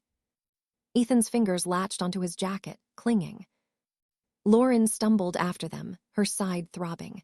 Her legs wobbled again, and for a second she thought she'd hit the ground. Damon's free arm shot out, looping around her back, hauling her in close against his chest. He dragged them both away from the car in one brutal, efficient motion. For 3 long strides, Ethan and Lauren were pressed against him, one tucked under his arm, the other half supported by his hold. Lauren's arm went instinctively around his neck to keep from falling. Her cheek brushed the side of his throat. She could feel the rumble of a growl moving through him. Another rogue charged. Damon set his feet, shifted his grip, and then scooped Lauren fully up for a short burst, carrying her like she weighed nothing. Her cloak flared. Her heart hammered against his bruised ribs. He didn't look at her this time. He focused on the tree line. He reached cover and set her down behind a thick trunk, almost slamming her back against the rough bark in his rush. "Stay here," he said. She bristled. "I don't." He planted one hand against the tree just above her shoulder, leaning in as he twisted to kick a rogue who'd followed, boot connecting with the man's side. His other hand braced her shoulder, pinning her there without meaning to, his body a barrier between her and the open ground. Her fingers caught in his torn shirt again, clenching for balance. She could feel the heat of him, the hard line of his spine under her palm when she touched his back. He kicked the attacker away. The rogue rolled with it, snarled, then broke off, staggering toward the trees. All around them, the hired rogues began their retreat. At a subtle flick of Damon's fingers, they howled and scattered, melting into the forest. It looked like panic. It felt like losing. It was neither. The clearing stank of blood and burnt rubber. The car sat at a crooked angle, front smashed against a tree, one rear wheel spinning slowly in the air. Damon's own blood soaked his sleeve and the side of his shirt. His ribs screamed every time he breathed. His head throbbed where a fist had caught him earlier. Good, let them see it. Logan's warning echoed in his head. They're both in that car. He'd changed the math tonight. He'd saved the air he'd promised to use and throw away later. She'd touched him. He'd touched her. The plan had a new variable. He filed it away. Engines and howls carried through the trees, closer now. "Reinforcements," he said, more to himself than them. Ethan was still attached to his side, small hands twisted in Damon's jacket like he might disappear if he let go. The boy shook, breath hitching. Lauren pushed off the tree, stepping closer. Her side was on fire, but she ignored it. "You're bleeding," she said, staring at the dark stain along his ribs and arm. He gave a humorless half-smile. "So are you." Headlights cut through the trees, white light washing over the wreck. Shadow Creek warriors spilled from 2 vehicles, weapons drawn, eyes glowing as they took in the scene. The wrecked car, the injured guard, the broken glass, the stranger standing between both Hale kids and the dark line of the forest. "Step away from them," one barked, aiming directly at Damon. Ethan flinched and pressed even closer to him instead, burying his face briefly against Damon's side. "No," Ethan shouted, voice cracking. "Don't hurt him, he saved us." Lauren straightened, ignoring the way the movement pulled at her bruised ribs. One hand stayed hooked in Damon's sleeve without her realizing it. "He pulled us out of the car," she said, voice hoarse but clear. "He took the hits. The rogues ran when he came." The nearest warrior frowned, nostrils flaring as he scented the air. "He smells like a rogue," another muttered. "No pack." Damon slowly lifted his hands, palms out, making sure they could see the blood, the tremor in his fingers that wasn't entirely faked. "I was on the road," he said, voice rough. "I heard the crash, smelled wolves that weren't yours, came to look, found your car in a tree and your people under attack." Ethan jerked his head up. "He's telling the truth," he insisted. "He fought all of them, look at him." The warriors did. The cuts, the purple bruise swelling along his jaw, the torn clothes, the way his legs seemed to be holding him up on stubbornness alone. "Who do you run with?" one demanded. "Which pack?" Damon let his shoulders sag a fraction. "None," he said. "Not for a long time. War took mine. I don't belong to anyone." A lie that was technically true. Nightfall was his anymore, not the way Shadow Creek would understand it. "We should kill him and sort it out later," a hot-headed warrior muttered. Ethan stiffened. "No."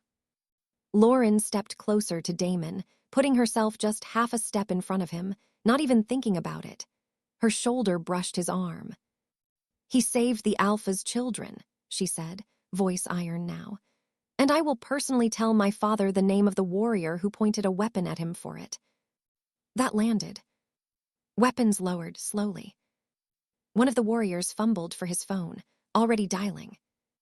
He turned away a little, but his voice carried. "Alpha," he said. "The convoy was hit. The kid's car went off the road. They're alive. There was a rogue, you should hear this. He took the attackers down. He's tall, 7.5 feet maybe, fights like he's been trained since birth." A pause. The warrior's eyes flicked back to Damon. "Yes," he said. "We have him contained. He says he has no pack." Another pause. "Yes, Alpha, we'll bring him in, alive." He hung up and faced them again. "Alpha Mason wants to see you," he told Damon. Damon felt the world sway slightly. The adrenaline that had carried him through the fight started to leak away, leaving raw pain in its wake. His ribs throbbed with each breath. His head buzzed, edges of his vision fuzzing. Lauren noticed the subtle sway. "Hey," she said quickly, fingers tightening around his sleeve. "I'm fine," he said. He was. The ground tilted again. His knees buckled. For a moment, he thought he could grit his teeth and ride it out. Then his body decided otherwise. Everything dropped. 4 warriors lunged forward, catching him under the shoulders and knees before he hit the dirt. Even limp, he was heavy. They grunted, adjusting their grips, boots digging into the ground. "Careful," Lauren snapped. "Don't drop him." Her voice was too sharp, but she didn't care. The image of him hitting the ground after everything he'd done, after that door being ripped away, that arm around her, those fists flying, made something in her bristle. They shifted his weight, 2 at his shoulders, 2 at his legs. His head lolled to one side, eyes closed now, lashes dark against his bruised cheek. Up close, unconscious, he looked younger and more dangerous at the same time. Blood had dried in a line down from his hairline. His jaw was set even in sleep. The wolf in him sat very close to the skin, like if they shook him too hard, it would come out with teeth. "We're taking him straight to the infirmary," Lauren said. "Dad can question him there. He doesn't go in a cell, not after saving us." "Yes, Lauren," one of the warriors said, clearly biting back the instinct to argue, respect winning over suspicion for the moment. Ethan stayed glued to Damon's side until they physically had to move him away to lift the man into the back of one of the cars. Even then, he stayed close, hand resting on the edge of the seat as if making sure Damon was really there. Lauren climbed into the same vehicle, cloak bunched around her, side aching, adrenaline still pounding too loud in her ears. As the car doors shut and the engine started, she kept her eyes on the unconscious stranger stretched across the seat opposite her. 4 soldiers, worth of effort holding him up earlier still visible in the set of their shoulders. In her mind, the images overlapped. The quiet stone circle, the elder's hand on her head, the moon watching. The crash, the scream of metal, the flash of claws at the window. And him. The wolf ripping attackers off the car. The man tearing the door away. His body catching hers when her world tilted, chest hard and steady under her palms. The way he'd moved without thinking to put himself between her and whatever came next. She didn't know his name. She didn't know his story. She only knew that if he hadn't been on that road, she and Ethan would be wearing white tonight instead of coming home. To Ethan, he was already a hero. To the warriors, he was a problem. To Lauren, he was a question she couldn't stop asking herself. And to Damon, somewhere under the pain and the darkness closing over him, nothing had changed. He was not their savior. He was still the villain, bleeding his way through the first door into Shadow Creek, carrying his mother's death like a blade, and already planning how to end the Alpha and the daughter he'd just saved. Chapter 7, Entry into Shadow Creek. The first thing Damon registered was weight. His own body felt heavy, dragged down into something thick and unmoving. Then, through that fog, came sensation, sting, pull, burn. The ache along his ribs, a throb at his jaw, a dull pulse in his shoulder that synced with his heartbeat. He drifted somewhere between sleep and the memory of the road. Glass, wolves, a girl's body crashing into his, small hands on his chest, eyes like green fire staring up at him. His fingers twitched. In the dream, he was holding her again, Lauren's cloak bunched in his fists, her heartbeat a frantic drum against his sternum. His thumb brushed the line of her waist. Heat shot through him like he'd touched something forbidden. His jaw clenched. No. The dream Damon shook his head sharply, even as the warmth of her lingered. His chest tightened, some instinct trying to drag the moment closer, replay it, examine it. He pushed back. It was wrong. She was wrong. Shadow Creek, Mason's daughter, the bloodline that had killed his mother. His head jerked against a pillow. He muttered something under his breath, half growl, half denial, and tried to force himself away from the image of her face. A hand touched his forearm, light and cautious. Hey, you. The voice slid through the fog, light firm too close. Something cool tapped his forearm. Come on, rogue, the voice added. You've slept enough, open your eyes. He forced them open. Light stabbed first, then shapes, wooden beams overhead, pale walls, a narrow window leaking soft afternoon brightness into a small side room, the sharp bite of herbs hung in the air. A woman stood beside the bed, fingers resting on his arm. Dark hair tucked behind her ears, sleeves rolled up, eyes taking in every tiny movement. Hi, she said dryly. You tried to paint my floor with your blood. I'm offended. Damon's throat felt scraped raw. How long? He rasped. 3 days, she answered.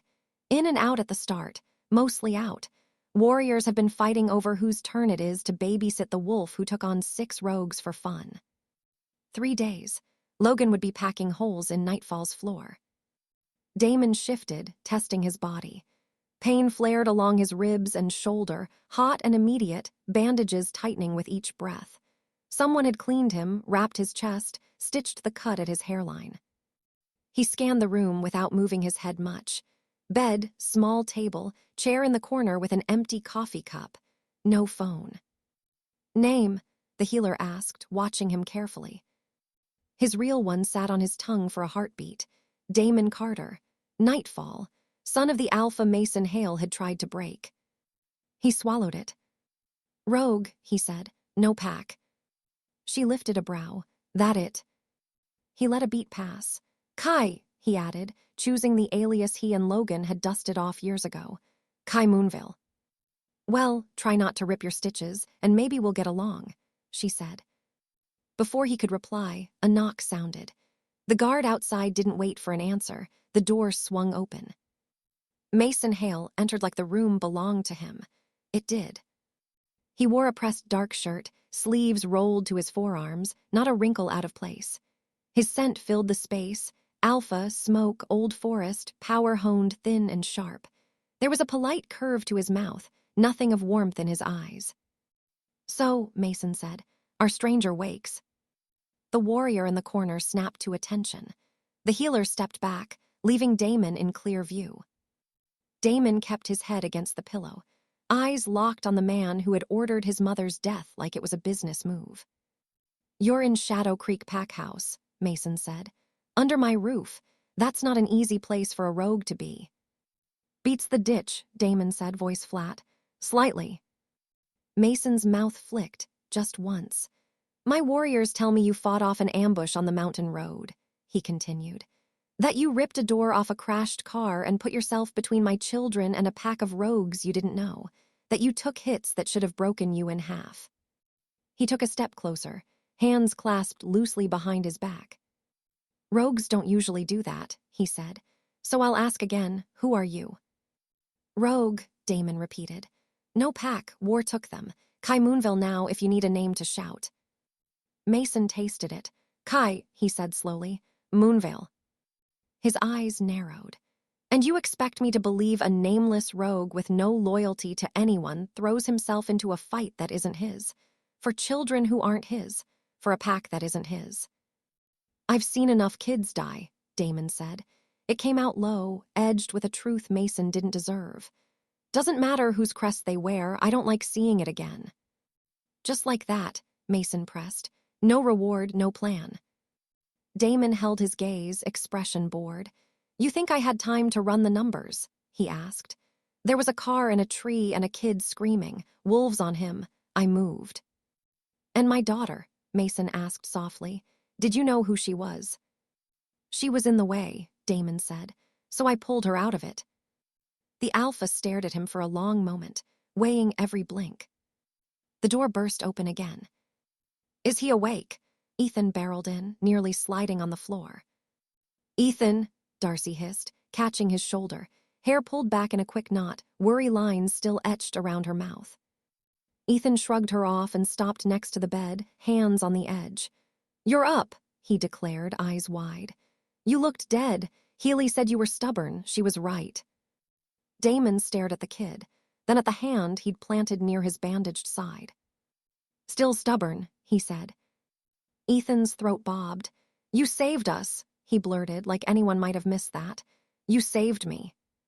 Darcy stepped closer, palm resting lightly between Ethan's shoulder blades. Her gaze found Damon's, full of exhausted relief. I'm Darcy, she said, their mother.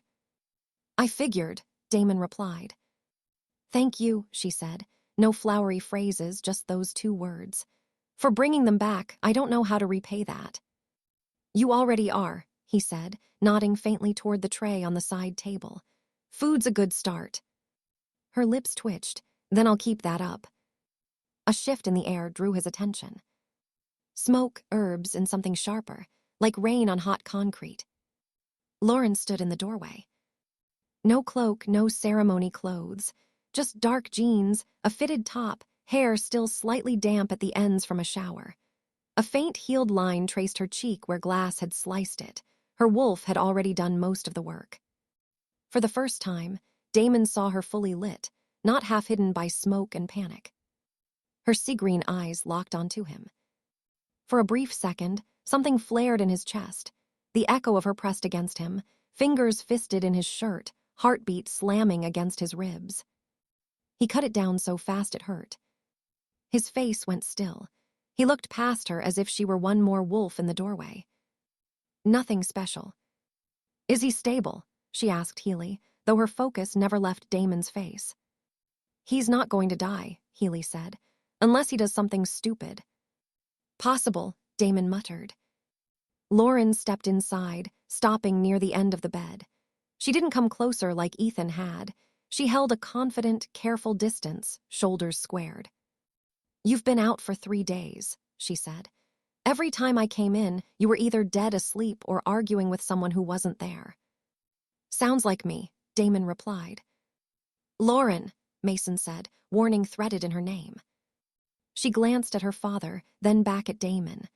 I just wanted to see the wolf who ripped a door off a car for us while half bleeding out, she said simply. Standing, or at least conscious. I've had better days, he said. You've had worse, she countered. Their eyes held, just for a beat. Awareness hummed under the surface, unwanted on his side, half unidentified on hers. He made himself look away first, missed nothing that mattered. Mason had been watching all of this very closely. Some of my warriors think I've lost my mind, the alpha said conversationally. Letting a rogue stay under my roof, letting him near my family. They're not wrong, Damon said. A few warriors shifted, glancing at each other. But, Mason went on, voice smoothing, Shadow Creek does not like unpaid debts.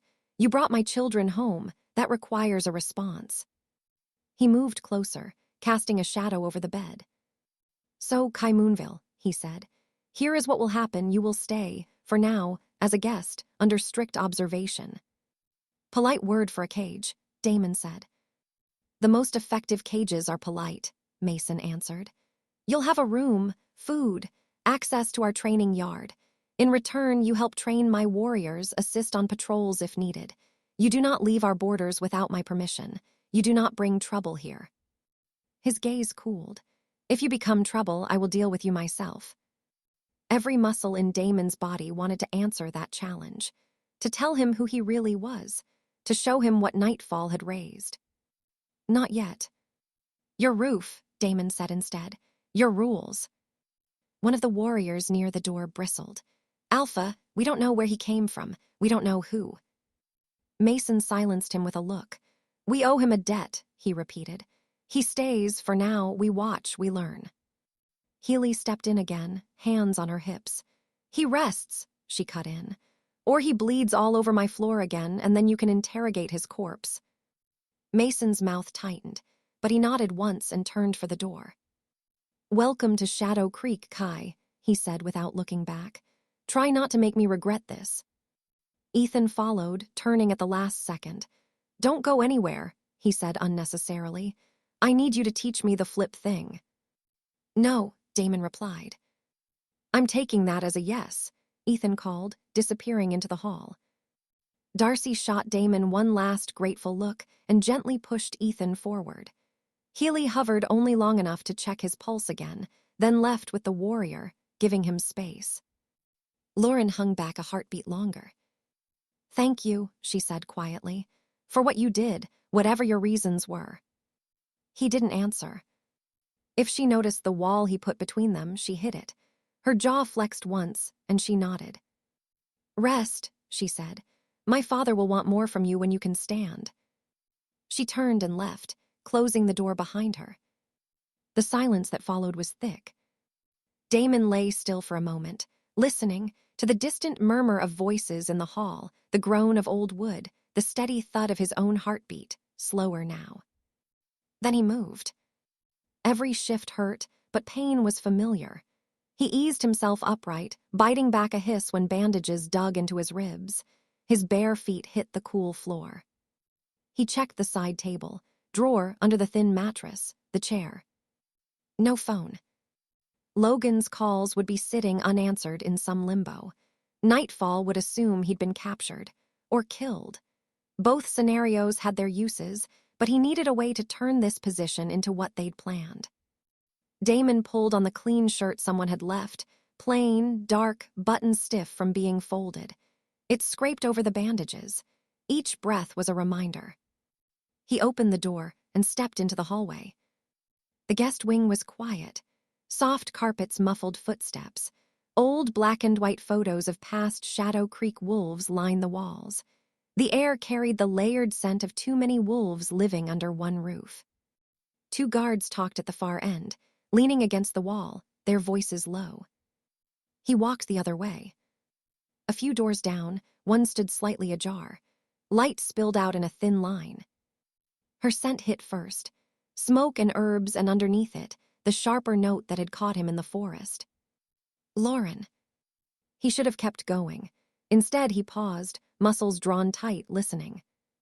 Water ran on the other side of the inner wall. Shower, pipes, the muted echo of movement in tile.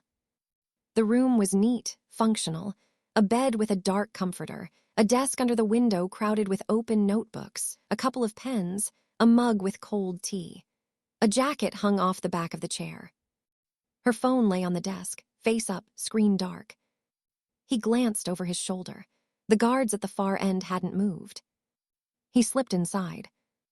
The carpet gave slightly under his weight. He crossed to the desk and picked up the phone. The screen lit, no lock. Her background was a pack photo. Mason in the middle, Darcy at his side, Ethan pulling a face, Lauren half-turned but leaning in mid-laugh. His thumb hovered over her image for half a second. Then he hit the keypad and dialed from memory. Logan answered before the second ring. Damon, relief and fury crashed together in his brother's voice. Where the hell were you, I thought. Don't use that name here, Damon cut in, voice low. Walls have ears. A beat, then Logan swore under his breath. Fine, where the hell are you, Kai? He bit out. Inside, Damon said. Shadow Creek Pack House, Mason's guest. The word tasted like poison. I was out for 3 days, ribs cracked, head split. Healers glued me back together. You went dark, Logan said. Paper rustled on his end, the sound of a map dragged closer. No call, no scent, no nothing. I was planning how to burn their forest down out of spite. Save the wildfire, Damon said. I'm calling from the Trap Queen's phone. She was careless. I'm in her room. You're insane, Logan muttered, then sharper, status. I gave Mason the name Kai Moonville, Damon said. Rogue, no pack, dead family in some nameless war. He bought enough of it to keep me here, guest, under strict observation. Training yard access, his children defending me. Good, Logan said. Tonight, when their house settles, I'll have a comm device planted on the east perimeter. Old drainage tunnel, same spot we used before. You remember it? I remember, Damon said. Stay awake, stay sharp, don't push your injuries, Logan added. You're no use to me dead. I'm not here for you, Damon said quietly. I'm here for her, his mother, the one Mason had taken, for Nightfall. Silence hummed between them. Then don't forget it, Logan said at last. Watch him, learn him, when the time comes we take his head. The water shut off. I have to go, Damon said. I'll contact you once I have his routines. He ended the call, put the phone back exactly where it had been, angle and all, and slipped out of the room just as the bathroom door latch clicked. By the time Lauren stepped out wrapped in steam and a towel, he was halfway down the corridor, walking like he'd never stopped. By midday, Shadow Creek had started fitting him into its rhythm. Ethan found him first. He barged into the side room without waiting for an answer, nearly knocking into the bed. You're up, he announced. Good, I want to see that move you did. The one where you sent that rogue flying like, he flung an arm out. Whoosh. You're 10, Damon said. You're not learning to break your neck from me. You sound like Lauren, Ethan grumbled, but he fell into step beside Damon as he headed toward the training yard anyway. Darcy intercepted them near a back door, a tray balanced on her hip. I thought you'd be hungry, she said. You barely ate earlier. Damon glanced at the sandwiches, fruit, and coffee. Warmth tried to work its way through the cold stone of purpose in his chest.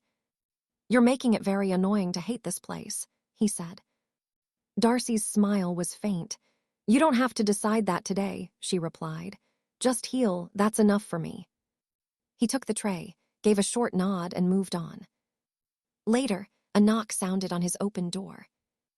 Lauren stood there in the hallway, leaning lightly against the frame, a folded black shirt hanging from her hand. Healy said you shredded the last one trying to sit up, she said. Storage had this in your size. He stepped closer, took it. Their fingers brushed. A jolt snapped up his arm, static awareness, whatever. Her hand was warm. Steady, her gaze flickered up to his, quick and searching. For a heartbeat, the room felt too small. He shut it down. Thanks, he said, voice even, taking the shirt fully and creating a small, deliberate distance. Her eyes dipped briefly, catching a pale scar at the edge of his collar, then lifted again. You fight like someone who's been in wars for years, she said, plural. Some of us don't get long childhoods, he answered. Something in her face softened, a flicker of recognition. No, she said quietly, we don't. She nodded once toward the window. Training in an hour, she added, slipping back into business. If you're up to it, some of the warriors want to see if you're as good as Ethan tells everyone. He's exaggerating, Damon said. Probably, she agreed. Still, prove them wrong or right, your choice. She left him with the shirt and the faint imprint of her scent. He ignored both. The training yard was a rectangle of beaten earth behind the pack house, ringed with rails and weapon racks. Warriors formed loose circles, practices halting as Damon stepped onto the dirt. Lauren stood off to one side, arms folded, watchful. Ethan perched on the rail near her, practically vibrating. This is Kai Moonville, she told the assembled wolves. He fought during the ambush and helped pull Ethan and me out of the wreck. My father has asked him to assist with advanced drills while he recovers. Some wolves gave him a flat, measuring look. Others, especially the ones who'd seen the road, nodded grudging respect. Someone tossed him a practice staff. He caught it one-handed. The next hour, he let his body talk. He moved through sparring pairs, taking it easy enough not to reopen stitches, hard enough to make them understand he wasn't a stray they could push around. He pivoted around a swing, swept a warrior's legs out in one clean motion, then helped him back to his feet with a clipped, "Your weight's wrong. Fix it." He saw who relied too much on strength, who flinched at feints, who covered fear with bravado, who kept glancing toward the pack house, looking for Mason's shadow. He built the map in his head, one movement at a time. By the time Healy shouted at him to stop before he bled through his bandages, some of the resistance in the warrior's eyes had faded. Ethan's hadn't. Those were pure, unfiltered hero worship now. "You were like, boom, and he just..." Ethan tried to mimic the move and almost toppled off the rail. "Don't," Damon said. "Your neck." "You and Lauren are the same," Ethan complained. "Boring." That night, when the pack house dimmed and footsteps became softer, Damon slipped out the back, moving like part of the shadows. The east perimeter slope felt familiar under his feet. The old drainage tunnel was exactly where he remembered it, overgrown and mostly forgotten. Under a loose stone near its mouth, his fingers closed around cold plastic. The comm unit fit in his palm, Nightfall tech in Shadow Creek dirt. Back in his room, he hid it by habit, tucked into the seam under his mattress, where curious hands wouldn't reach easily. He lay back on the narrow bed, staring at the ceiling, listening to the house breathe around him. Mason's face rose in his mind first, then his father's, his mother's smile, the ashes. And annoyingly, Lauren's eyes, steady in the doorway, fierce on the mountain, soft only when she thought he wasn't looking, her hand brushing his when she passed him the shirt. He ground his teeth. He refused to let her take up space inside him. She was Mason's daughter, Shadow Creek's heir, the girl both he and Logan had already agreed would die when the time came. He exhaled slowly, forcing every stray flicker of warmth back under the weight of what had been done to Nightfall. "You're not here as a man," he told himself in the dark. "You're here as a weapon." He let his rage settle in his bones like iron. Under Shadow Creek's roof, eating their food, training their wolves, earning their trust, Damon was carving his way closer to Mason Hale's throat, and no amount of soft eyes or grateful smiles was going to change what he'd come here to do. Chapter 8, Velvet Lies and Hidden Teeth. Shadow Creek adjusted around Damon the way a house shifts for a new weight. Days turned into a pattern of shared work and quiet testing. Lauren walked the border with him more often now, boots crunching over gravel, her ritual cloak traded for a practical jacket and dark jeans. The night air in the mountains was crisp, carrying resin and distant city fumes, a mix of wild and modern that matched the pack. "So you would move the patrol line here." She tapped the map on her tablet with a gloved finger as they paused at the ridge. "Why?" Damon stood beside her, hands resting loosely on his belt, gaze flicking between the screen and the shadowed trees beyond. "Fewer blind spots," he said. "That dip between the rocks, someone smart could sit there all night, watch your patterns, and you'd never know." "You noticed it in 1 week," she said. "I notice things," he replied. She angled the tablet toward him, studying his face instead of the topography. "What things?" "Who gets ignored in meetings," he said. "Which warriors flinch when your father raises his voice. The way you look at the south border like it's a problem you already solved, but no one listened to." Her lips parted, surprise flickering there. "You see that?" "I'd be dead by now if I didn't see things," he said. She fell quiet, tucking the tablet against her chest. Over the last few days, she'd learned he didn't offer words carelessly. When he did, they were sharp and exact, like knives laid on a table. "What would you do?" she asked, eyes on the dark slope beneath them. "If you were alpha and someone questioned you in front of the pack, about security, about choices?" His answer came without hesitation. "Depends," he said. "If they were a fool, I'd shut them down. If they were right, I'd listen. A leader who can't hear the truth is just a bigger danger in a nicer chair." She glanced up at him again, chest tight. "You talk like you've seen bad leadership up close." "I have," he said simply. She held his gaze for a long moment, trying to read the shadows there. Every time she thought she had him mapped, she found another locked door. The night Mason chose for the party, Rain rolled in early. Thunder growled over the mountains while the pack house buzzed with low music and the clink of dishes being stored away. Lauren stood at the base of the stairs, phone in hand, reading a stream of messages from her old friends. Hurry up. We booked the table. The future alpha cannot bail. Mason's voice broke through her concentration. Your car will be ready in 5. She looked up. He was standing by the foyer table, shrugging into a dark coat, the alpha mask firmly in place. Alex said if I cancel, she'll storm the pack house herself, Lauren said. And you don't want a human lawyer trying to argue with you about freedom, trust me.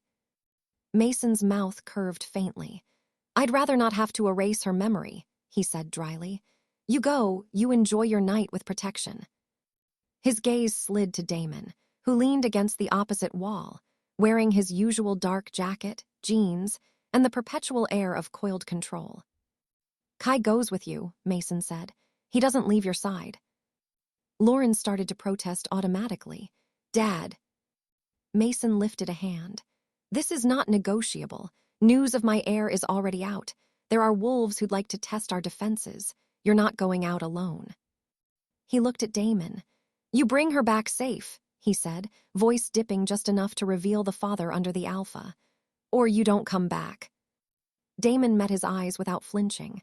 Understood, he said. Lauren let out a breath, shoving her phone into her small shoulder bag. Fine, she said. But if he glowers at my friends all night, I'm blaming you. Your friends can handle a glower, Mason replied. Now go. Rain turned the road into a river of shadows. The car's headlights sliced through the downpour, wipers working furiously. Lauren sat in the back beside Damon, the interior light off, the world outside a smear of wet dark. She wore a simple black one-piece dress that skimmed her thighs, a leather jacket over it. Her hair was loose, waves falling down her back, ends already frizzed a bit from the damp. Damon's gaze slid over her outfit once, then fixed on the obscured road ahead. You do like it, she asked, catching the look. I like that you can run in those shoes if you have to, he said. That's all that matters tonight. She rolled her eyes, but a small smile tugged her mouth. You're not fun, you know that. I'm not here to be fun, he replied. Her phone buzzed again.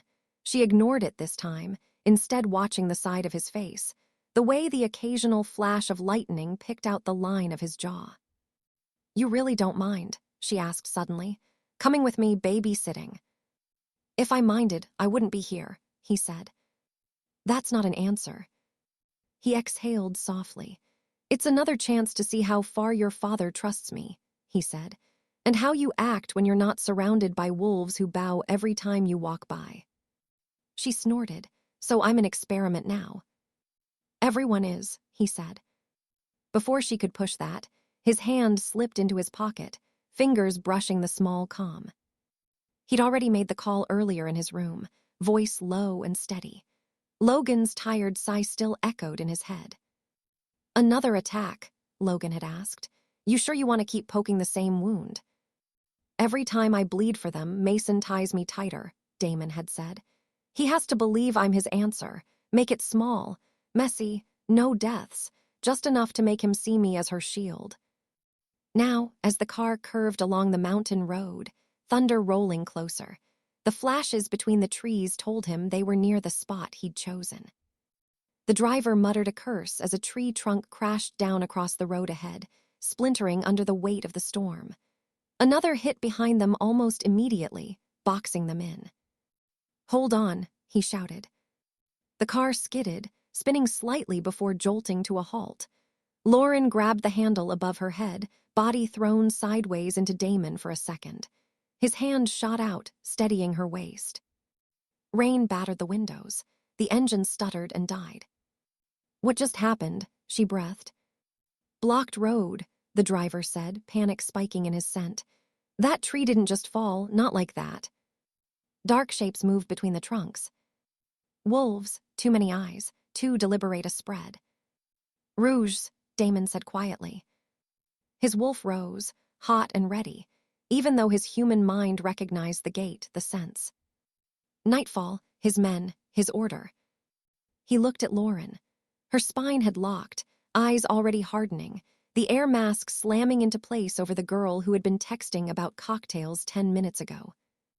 "You shift when I tell you to," he said, voice low and firm. "You stay with me, you don't play hero if you don't have to." She met his gaze. "I'm not hiding behind glass," she replied. "Not while someone's trying to drag me out." A spark of pride twisted with annoyance in his chest. "Then we make sure they regret ever coming near this car," he said, and shoved the door open. The storm hit them like a physical thing, rain cold enough to sting, wind tearing at their clothes. Damon rounded the car in 3 strides, body already humming with the readiness to shift. The rogues emerged, fur slicked with water, eyes reflecting the headlights. They growled, circling, making sure anyone watching would see a real attack. "Bad night to pick this road," Damon called, voice calm. "You want to walk away, now's your chance." They lunged instead, as planned. He shifted, bones reshaping with a familiar rush, fur exploding out, the world sliding into the sharper edges of his wolf vision.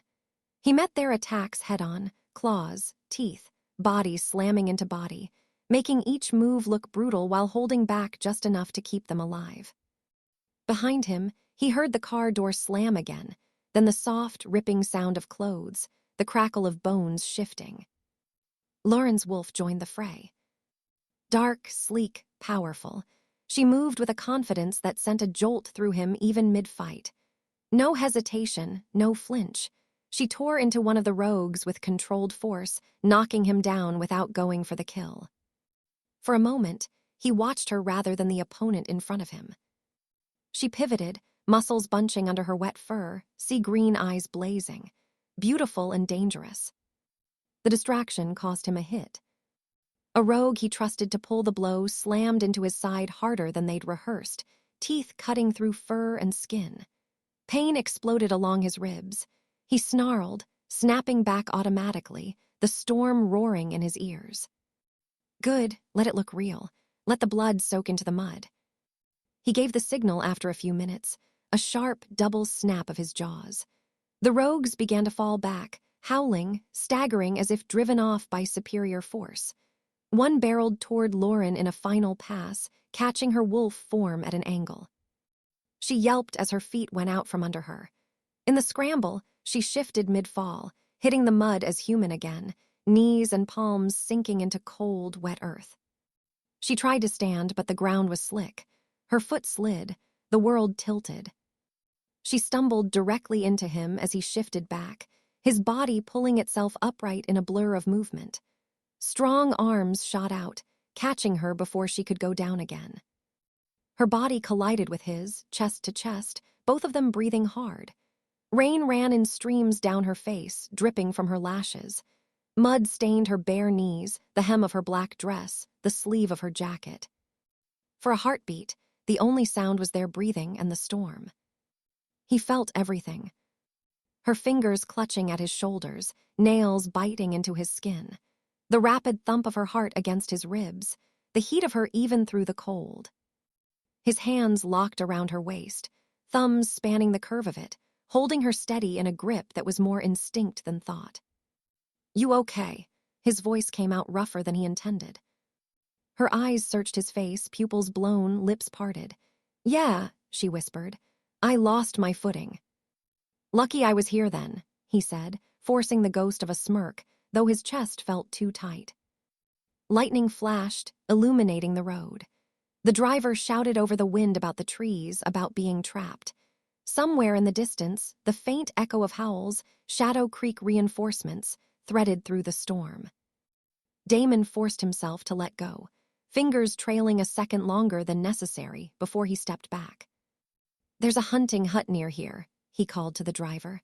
"We walk. You stay with the car. Reinforcements will get you out once the storm calms." Lauren's hand brushed his wrist as she gained her balance fully. "You sure about this?" she asked quietly. "I'm not letting you sleep in a broken car on a mountain road that someone just turned into a trap," he said. "Come on." The hut was small and old, but it was shelter. The roof groaned under the rain. Wind pressed at the walls, but they held.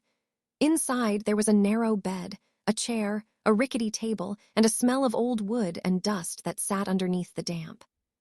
They stepped in, shutting the door against the storm. For a moment they just stood there, breathing, dripping onto the warped floorboards. Lauren brushed wet hair back from her face, jacket clinging to her arms, the thin fabric of her dress plastered to her skin. She looked down at herself and laughed once shaky. "Well," she said, "so much for the party." "You were going to hate the music anyway," Damon said, shrugging out of his own jacket. It landed with a wet thud on the chair. She smiled, small and real. "Probably." He moved further into the room, scanning automatically, windows, exits, weak points. The bed creaked under his weight as he sat on the edge, testing it. "You're bleeding again," she said. He glanced down. Red streaked his side where the rogue's teeth had grazed him, mixing with rainwater. "Just a scratch," he said. "Every time you say that, it's something that should be cleaned," she replied. She stepped closer. "Sit still." He watched her move, the way she shook her hands out once like she was trying to get her nerves to behave. Her thighs were splattered with mud, the toned muscles under her skin flexing as she crossed the room.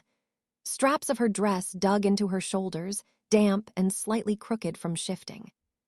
She opened a small cabinet and found a nearly empty first aid kit, holding it up with a pleased sound. "See, the moon goddess likes stubborn idiots," she said. "We get supplies." "Or someone forgot to take them when they left," he replied. She rolled her eyes, grabbing a thin towel and tossing it at him.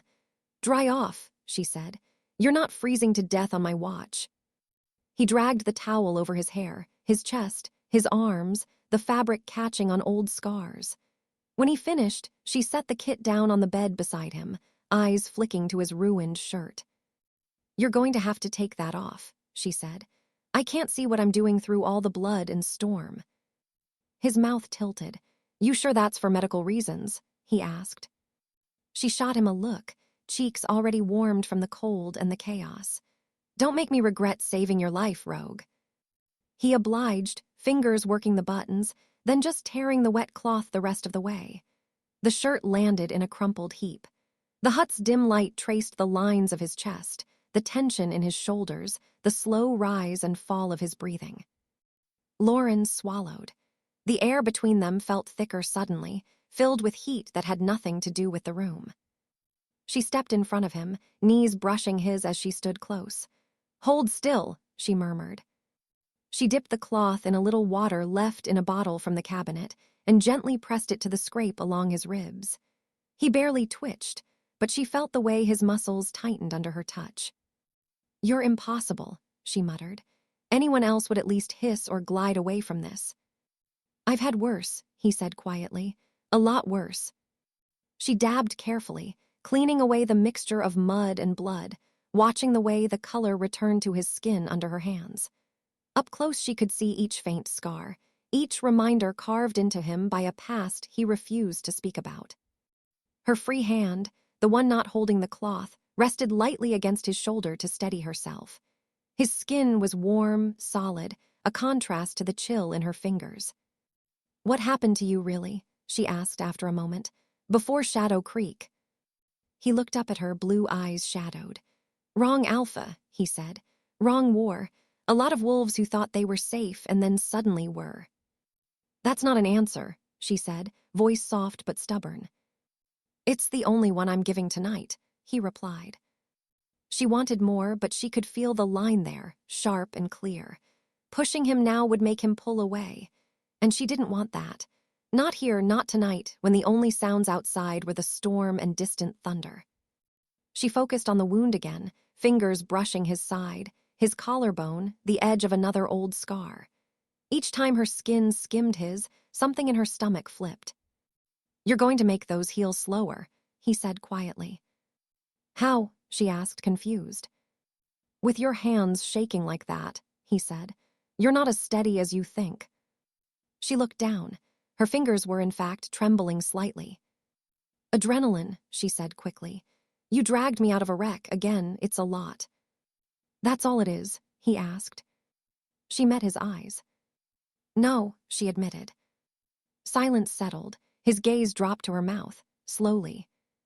The air between them clicked into place, like something that had been moving toward this exact moment since the night in the forest.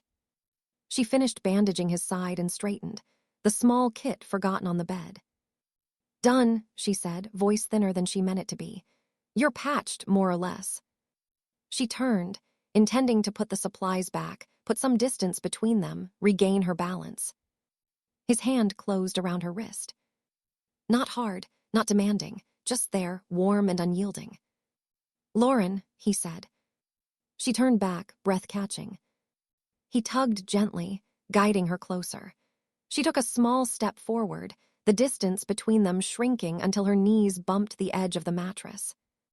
His other hand slid to her waist, fingers resting against the damp fabric of her dress. The feel of his touch, even through cloth, sent a shiver up her spine.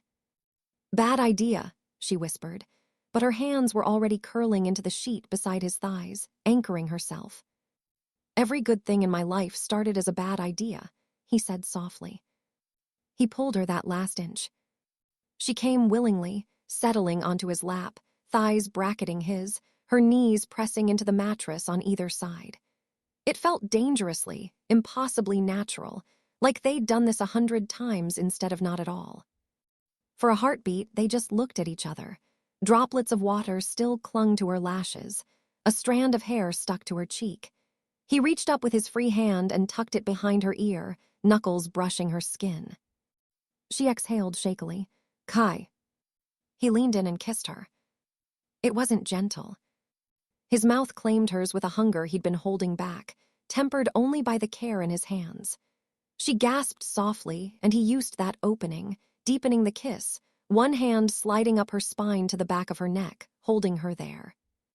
Her fingers flew to his shoulders, then his hair, threading through the dark strands, pulling him closer.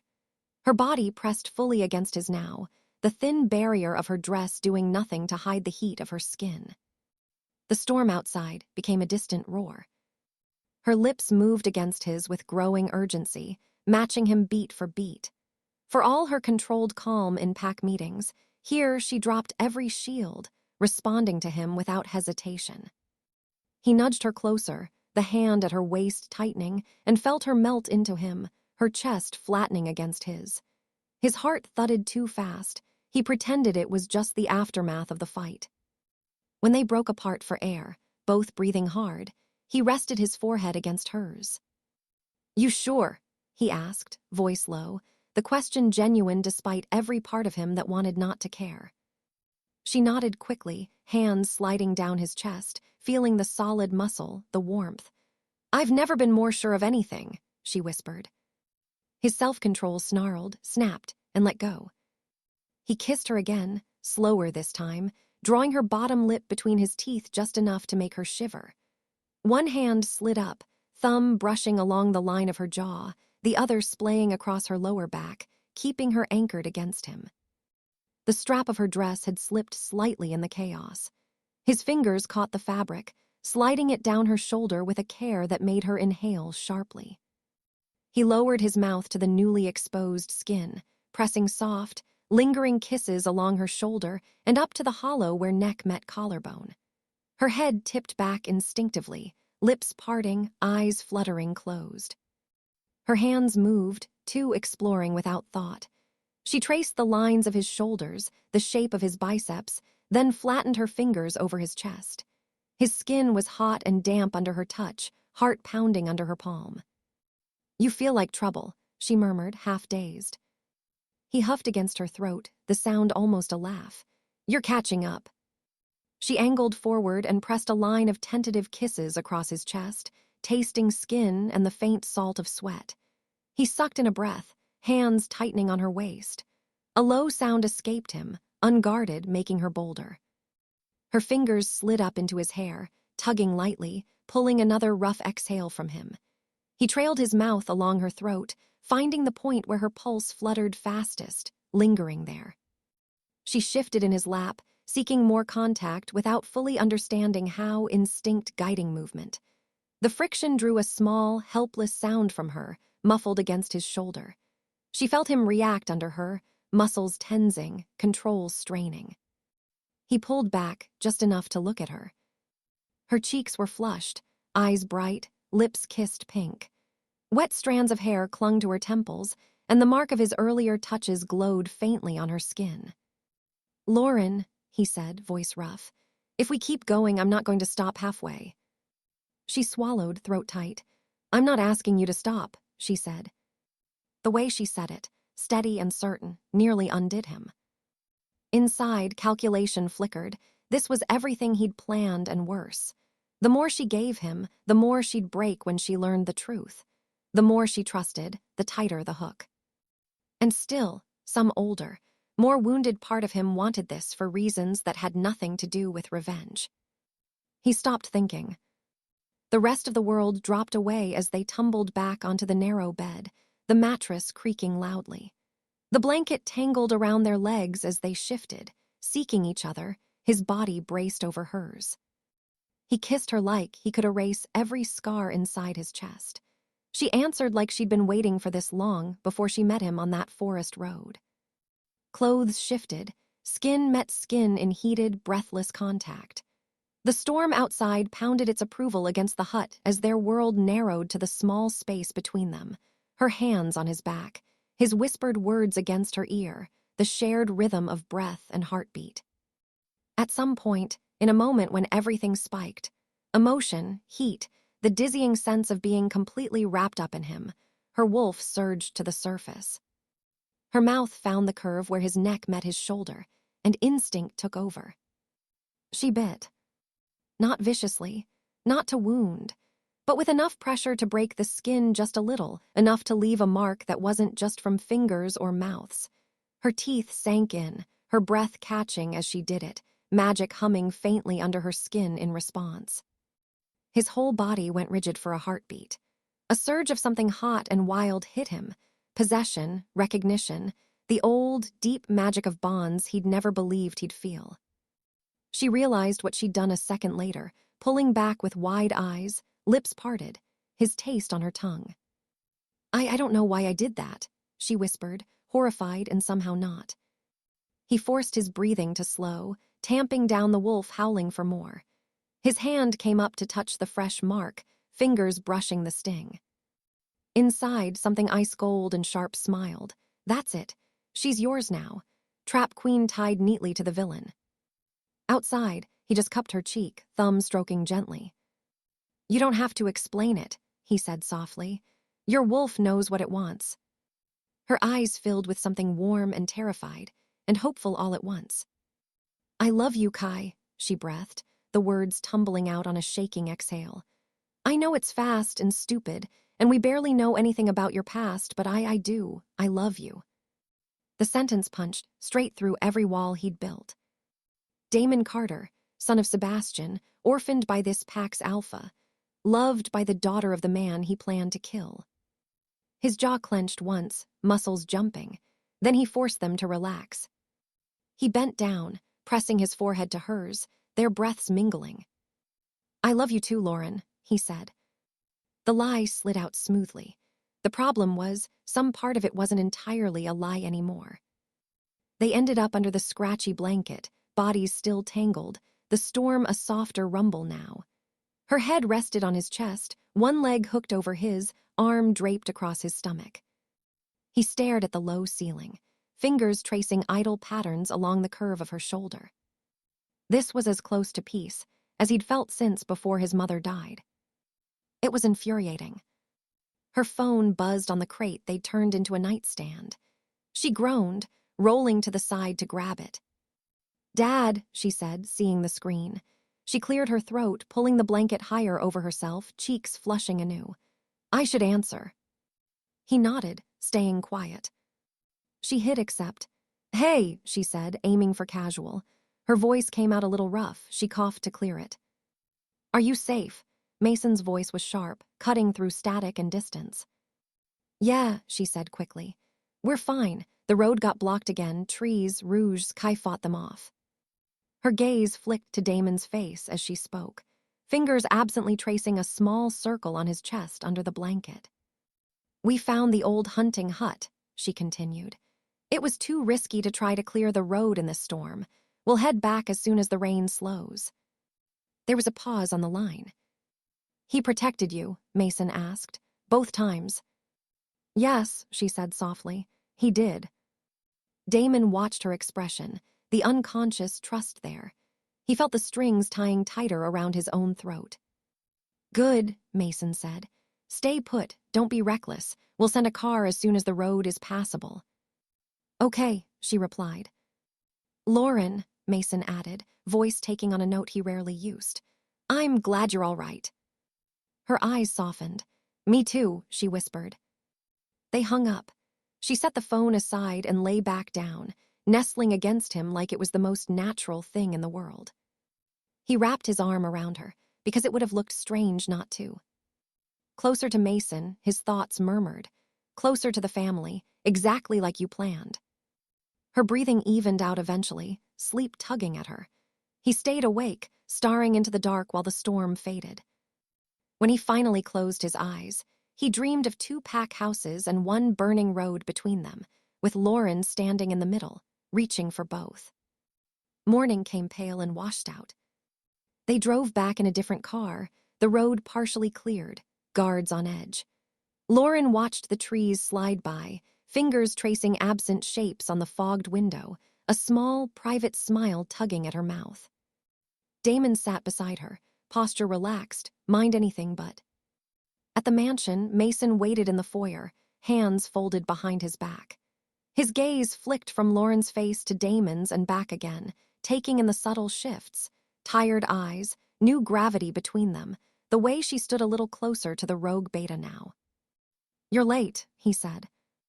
The storm wasn't taking suggestions, Lauren replied. He stepped forward and pulled her into a quick, rare hug, pressing a kiss to her hair. As long as you're here, he said quietly. His eyes cut to Damon over her shoulder. You too, apparently, he added. We'll talk later, I have guests coming tonight. Kai, you'll join us. Of course, Damon said. Mason's gaze lingered on the faint, already healing mark at Damon's shoulder, then on the corresponding shadow along Lauren's neck that she hadn't quite hidden. He said nothing. Not yet. The small gathering that night was made of wolves, whose smiles never reached their eyes. Mason's study smelled of whiskey and polished wood, the air thick with old grievances disguised as business. Damon sat in a low armchair, glass in hand, listening while Mason's fellow alphas traded stories about border skirmishes and trade agreements. Nightfall's name came up eventually, as Damon had known it would. In Carter's pack, one alpha asked, swirling his drink. I heard the Luna died a while back, messy business. Mason's mouth curved, a humorless thing. Tragic accident, he said. Car flipped on a bad road. Some say wolves were involved. Either way, Nightfall's been crumbling since. Some packs get what they deserve. The room hummed with dark amusement. Damon's fingers tightened around his glass. The memory of twisted metal, his father's shattered expression, the scent of Shadow Creek at the crash site, all slammed into him at once. Mason took a slow sip of his drink. Sebastian thought he could stand above everyone, he said. The moon has a way of reminding alphas they bleed like anyone else. A faint crack sounded. Damon looked down and realized his grip had fractured the glass. Blood mixed with amber liquid, sliding down his knuckles. Careful, Kai, Mason said lightly, eyes sharp. I'd hate for you to cut yourself over old stories. Damon forced his jaw to unclench. I don't like hearing about deserved deaths, he said. His voice stayed even, but his wolf paced under his skin. I've seen too many good wolves buried because of someone else's choices. One of the guests snorted. Soft spot for doomed packs, rogue. Soft spot for truth, Damon replied. Accidents don't leave scent markers. Alarms flickered briefly in Mason's gaze, then smoothed out. We can't smell the past from here, he said. Only the opportunities in front of us. Damon rose, the broken glass held carefully. If you'll excuse me, he said. I should find a bandage before I drip on your floor. Mason let him go, for now. Lauren found him in the training yard. under the cold eye of a single floodlight. He was in front of a wooden post, bare fists slamming into it rhythmically. Each hit left more blood. His shoulders drew tight with every movement, jaw clenched, breath sharp. "Damon," she called softly. He didn't answer. He hit the post harder. She walked closer, wet grass soaking her boots. "You're going to shatter your hands," she said. "Then you'll be useless and annoying." Nothing. Another punch. Another smear of red. "Stop," she said more firmly, stepping between him and the post. He halted just in time, fist hovering a breath away from slamming into her shoulder. They were close enough now that she could feel the heat coming off him, the ragged edge of his control. "What happened in there?" she asked.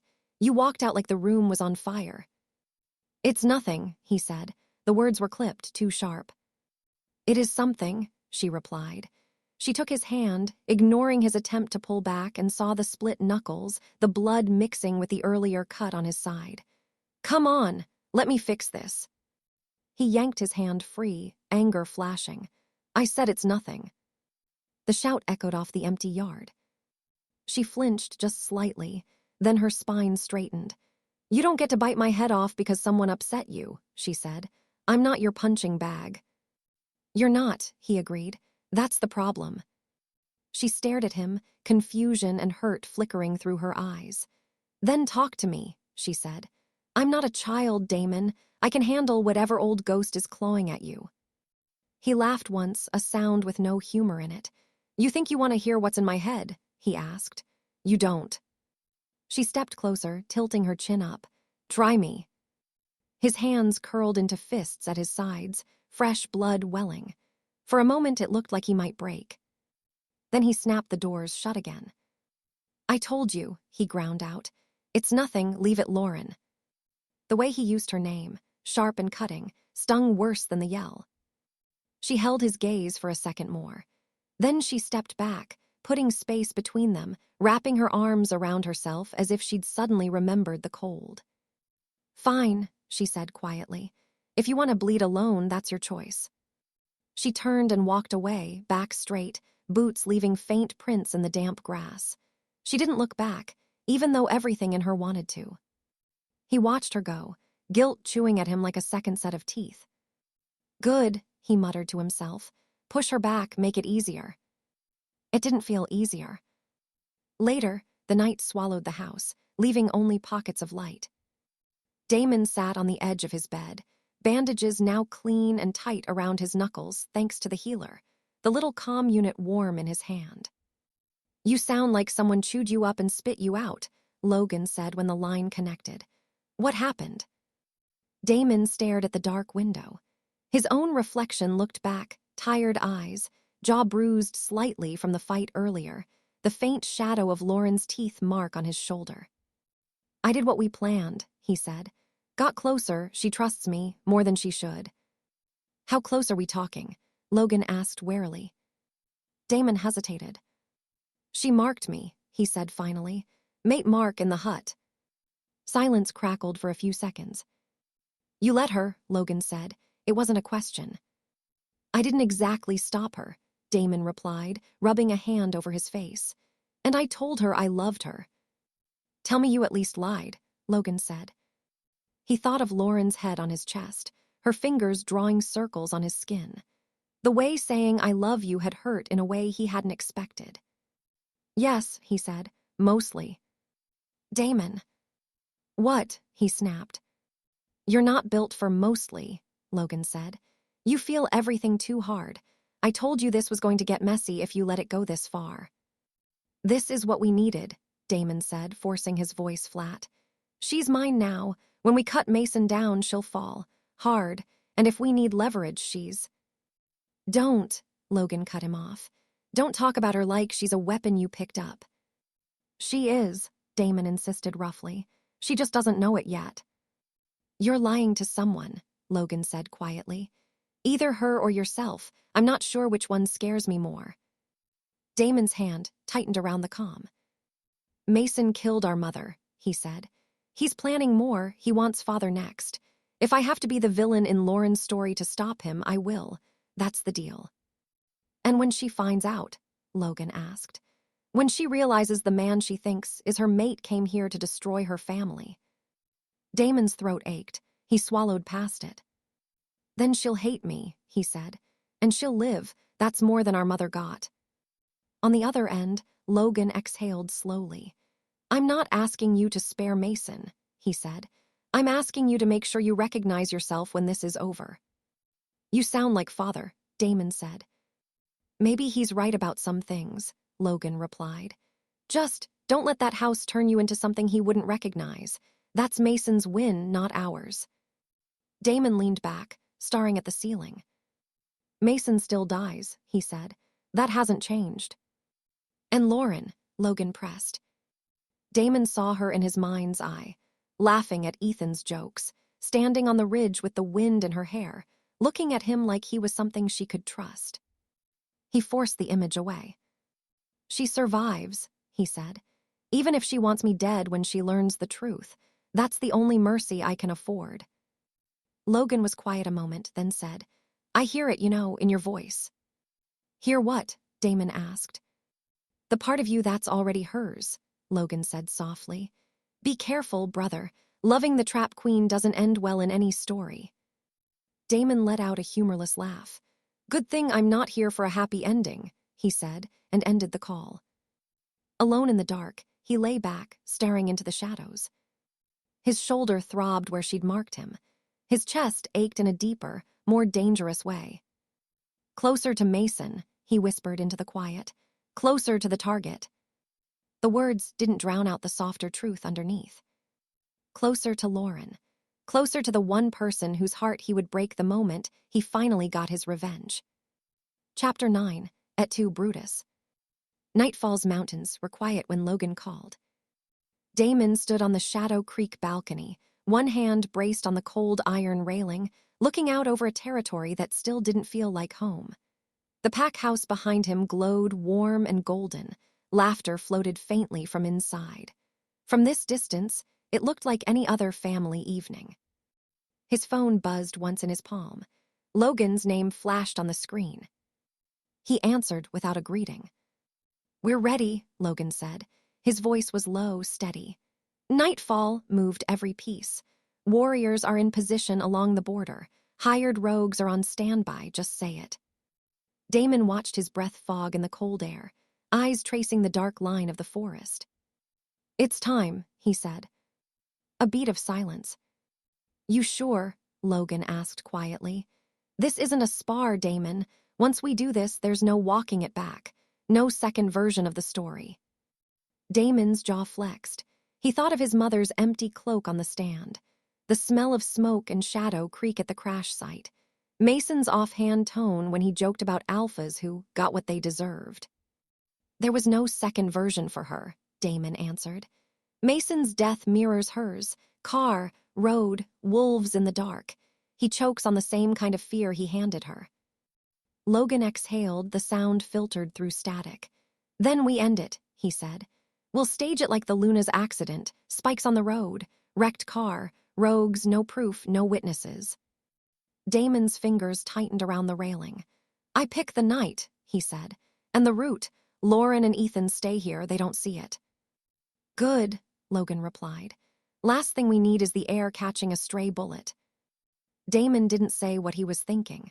That if Lauren saw it, if she put it together now, he'd never get close enough to control the fallout. We move when you give me the date, Logan said. Send the route, I'll handle the rest. The call ended. For a long moment Damon just stood there, the phone heavy in his palm, the evening breeze slipping under his shirt. Somewhere inside, Lauren's laugh rose above the other sounds, sharp, bright, trusting. He pushed it away, turning back into the house. The meeting book lay open on Mason Hale's desk, its pages filled with neat handwriting and penciled notes. Mason sat behind the heavy wood, reading glasses perched on the bridge of his nose, one hand circling a glass of whiskey. He looked up when Damon entered, mouth curving into the polite warmth he wore in front of pack and guests alike. Kai, he said. Good, I needed your eyes on this. Damon moved closer, shoulders relaxed, expression neutral. No hint of the son watching his mother's murderer. Mason turned the book toward him. I want to check my next 2 weeks, he said. Which evenings are free for external meetings, nothing that will overextend our patrols. Damon let his gaze travel down the column of dates. He already knew the page by memory. He'd studied Mason's schedule for days. He tapped one date with a fingertip. March 15th, he said. No marked meetings, patrols are balanced, pack events are light, you could step away without drawing attention. Mason leaned over, eyes narrowed thoughtfully. And the border. Quiet, Damon said smoothly. We've increased patrol rotations on the west side. If you're planning to meet anyone off territory, that's the safest window. Mason nodded slowly, rolling the glass in his hand. There is someone I've been putting off, he mused. He doesn't like waiting. He studied Damon's face over the rim of his drink. You trust that date? He asked. That route. Damon held his gaze calmly. If I didn't, I wouldn't offer it, he replied. Mason smiled, satisfied. Then March 15th it is, he said, circling the date with his pen. We'll go out just after dark, take the old forest road, it's quieter, no curious eyes. Perfect, Damon said. The word tasted like iron. In the days that followed, Damon began to pull away from Lauren. Not enough for anyone to accuse him of sudden cruelty, just enough for the space between them to feel wrong. On patrol, he walked half a step ahead instead of beside her. In training, he paired with other warriors more often. In the hallways, he let conversation die instead of catching it and spinning it into something easy. Lauren felt every inch of it. They stood in the inner courtyard one late afternoon, the sky washed in soft gold, scent of wet stone and clipped hedges in the air. Warriors sparred in the distance, their shouts a muted backdrop. Kai, Lauren called, crossing the flagstones toward him. He turned as she approached, hands sliding automatically into his pockets, posture loose, eyes tired. He just finished a drill with 2 seasoned fighters and barely looked winded. I've been looking for you, she said. You found me, he replied. She stopped in front of him, searching his face. Up close, the small changes were obvious. The way he didn't quite meet her eyes, the tension in his jaw, the new habit of watching something just past her shoulder. Did I do something wrong? She asked, cutting straight through. His brows tugged together. What? You've been off, she said. Distant. You barely talk to me unless it's about patrol schedules or reports. You leave early when we eat together. You even skipped training Ethan yesterday. He needed a rest day, Damon said automatically. Her hand shot out, fingers wrapping around his wrist before he could shift away. What's wrong with you, Kai? She demanded quietly. You don't get to just vanish while still standing in front of me, not after everything. He looked down at her hand on his skin. It was such a small thing, her fingers around his pulse, thumb brushing the bone, yet it felt like a tether. For a short, dangerous second, he let himself look at her fully. Sea green eyes, lined with worry, the faint mark on her neck from their night in the hut, the way her mouth tightened to keep from shaking. Something softened in his chest, something he didn't have room for. He tore his gaze away, jaw locking. I have work to do, he said, easing his wrist from her grip, careful not to hurt her.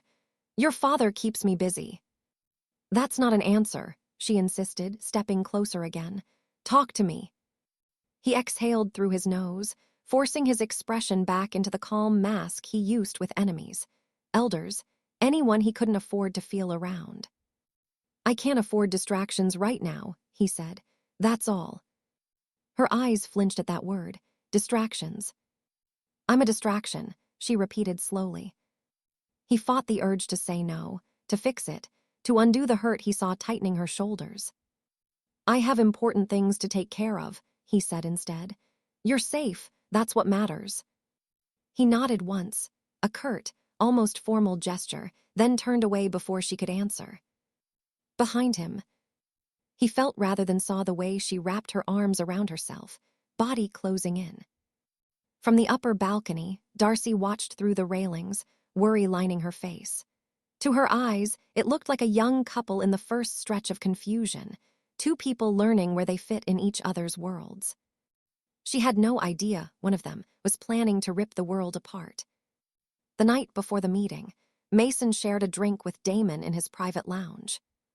The room was warm, paneled in dark wood, lit by a low amber lamp and the glow from the fireplace.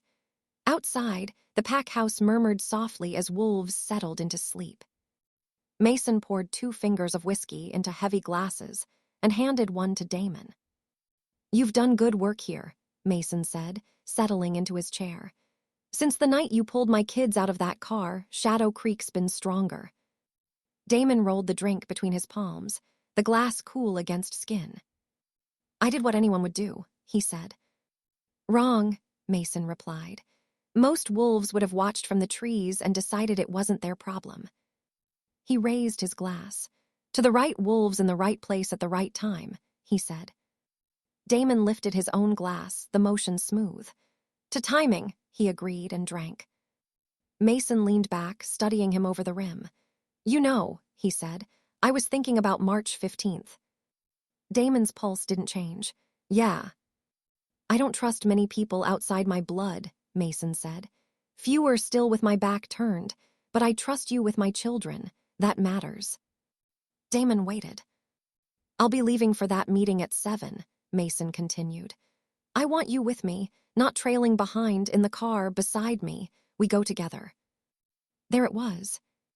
Exactly what Damon had wanted. He let his mouth curl into an appropriately modest half-smile. "If you want me there, I'll be there," he said. Mason's eyes warmed. "Good," he said. "And when we're done, we'll talk about formalizing your position here.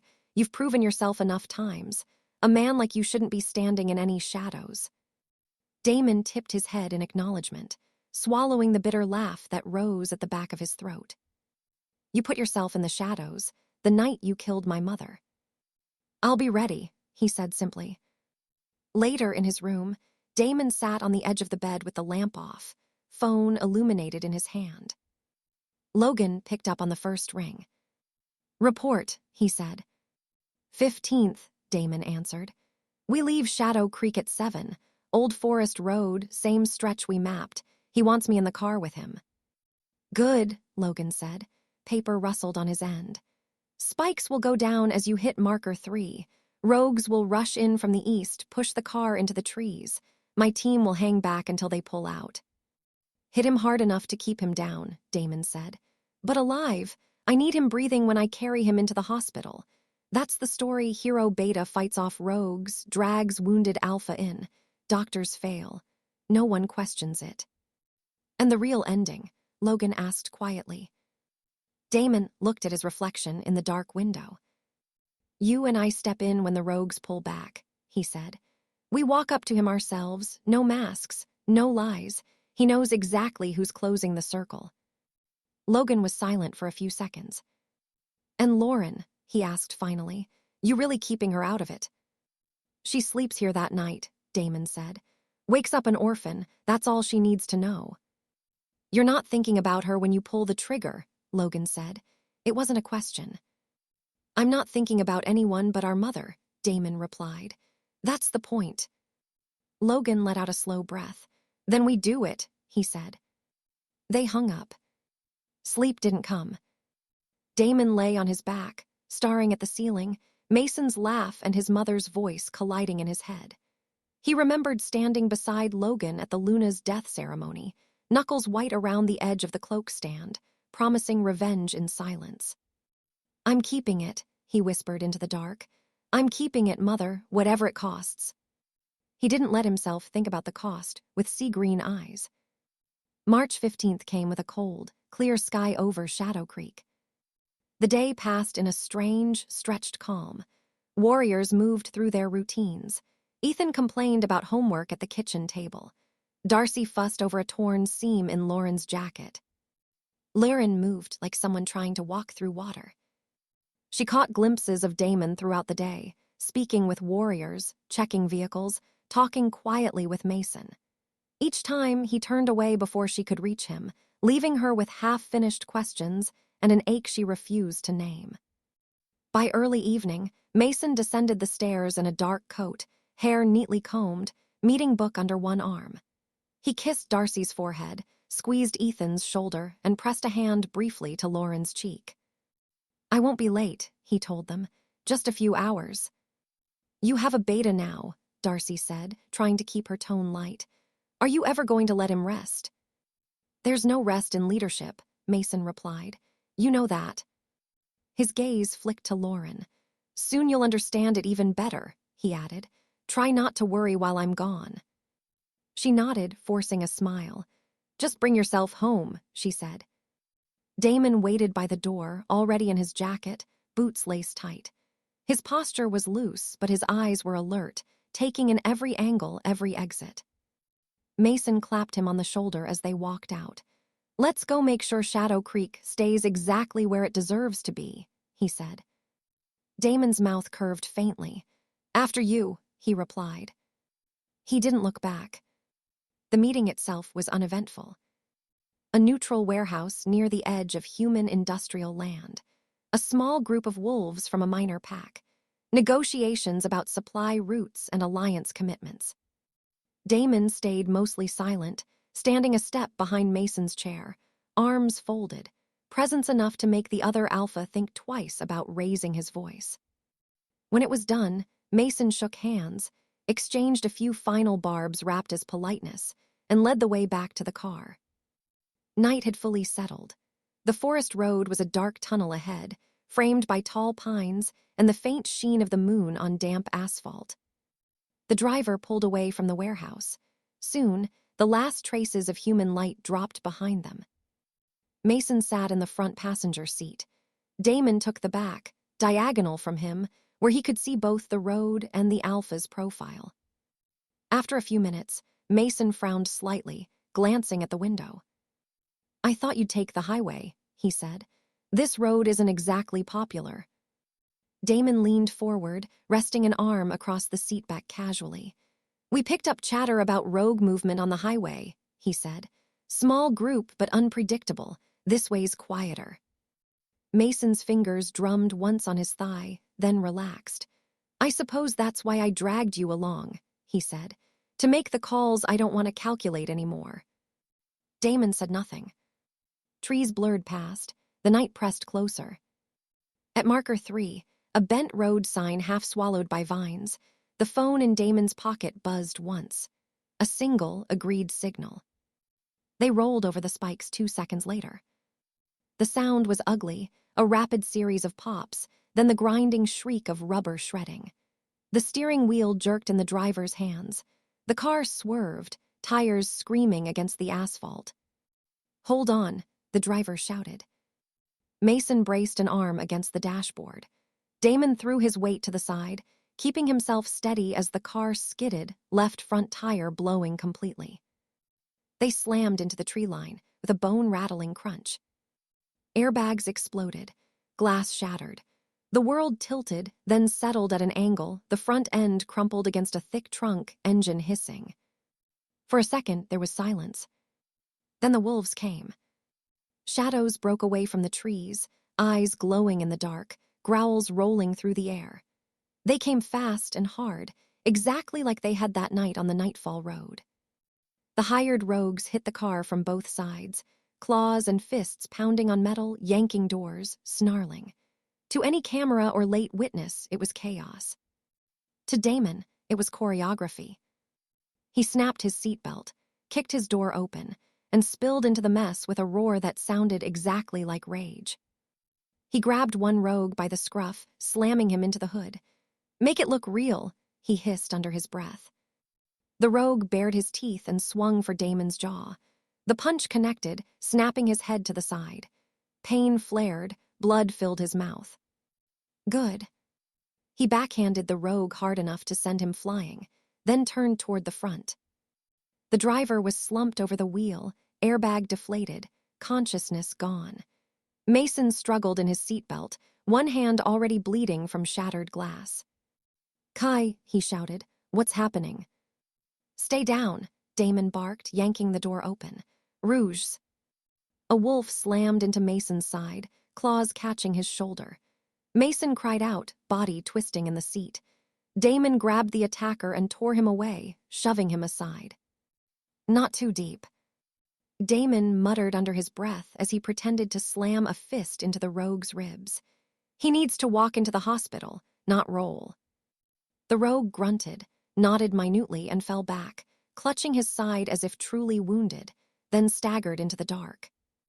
Another wolf leaped from the left, raking claws across Mason's torso. The cut opened fabric and flesh, enough to wet his shirt, not enough to drop him immediately. Mason gasped, breathing ragged. Damon shoved the attacker away with a snarl that could have been genuine. His own wolf clawed at the inside of his skin, wanting to tear into them for real, old instincts screaming at the scent of blood and fear. He tamped it down. You're not here to save him. You're here to stage him. After a few more brutal exchanges, he gave the signal, a flick of his hand, barely visible in the chaos. The rogues broke off, melting back into the trees, howling triumph as if they'd finished the job. The forest swallowed the sound. Only then did Damon let himself breathe. The car sat crooked, headlights half buried in underbrush, smoke curling from the engine. The driver moaned weakly, alive. Mason slumped against the seat, breath harsh, blood soaking his shirt, face pale. "Kai," he rasped, trying to focus on him. "Are they gone?" "For now," Damon said. He stepped back from the open door, wiping his mouth with the back of his hand, tasting copper. His heart pounded steadily, not with fear but with the certainty of a line finally closing. A twig snapped behind him. He turned. Logan stepped out of the trees, dressed in dark clothes that blended into the night, a pistol hanging loose in one hand. Two Nightfall warriors waited further back, shadows among shadows. In the broken light of the tilted headlights, Damon saw his twin's face, older than when they'd left for their degrees, lines carved there by grief and leadership. "Messy," Logan observed quietly, eyes flicking over the wreck, just like hers. "Poetic," Damon replied. Mason's eyes widened as he saw the stranger emerging from the forest. Confusion, pain, calculation, all flickered in quick succession. "Who?" he started, then broke off in a cough. Damon moved closer, standing where the light hit his face full on. "It's rude to forget the son of a woman you murdered," he said calmly. Recognition hit like another impact. "Carter," Mason whispered, voice shredded. "You." "Damon Carter," Damon finished for him. "Son of the Luna you turned into a burnt headline." Logan came to stand beside him, pistol steady. Mason's gaze jerked between them, disbelief fighting its way through the shock. "You both," he stammered. "You were children." "Children grow up," Logan said flatly. "Especially when you burn their mother on a roadside and call it an accident." Rain began to fall, thin and cold, hissing against the broken hood. Mason tried to push himself up from the seat, hand slipping in his own blood. "I did what I had to for my pack," he gasped. "Your Luna stood in the way of—" Damon's expression didn't change. "Save it for the moon," he said quietly. "She can listen, I'm done." He raised his gun. For the first time since he'd entered Shadow Creek, he let his wolf off its leash, not to rage, but to focus, narrowing every sense down to this single, exact moment. He did not think of Lauren. He did not think of Ethan playing cards at the kitchen table, or Darcy smiling over teacups. He thought of one thing, his mother's voice telling them stories by the fire. The way her hand had rested on his head when she'd said you protect what's yours. Logan lifted his gun beside him, mirroring the movement. Mason looked at Damon, truly looked, and for a fraction of a second Damon saw something like understanding in the older wolf's eyes, the knowledge that this was the only way this road could end. Damon's finger tightened. Two shots cracked through the trees, sharp and clean. Mason jerked once, the bullet slamming into his chest, then sagged back against the seat, breath hitching, a wet sound slipping between his lips. His eyes stared at the cracked windshield, unseeing. Silence followed, thick and absolute. Logan lowered his pistol first. "It's done," he said. Damon's own arm felt heavy, as he let the gun drop to his side. "Get back to Nightfall," he said. "Take the team. Distance yourselves from the border. I'll make the calls."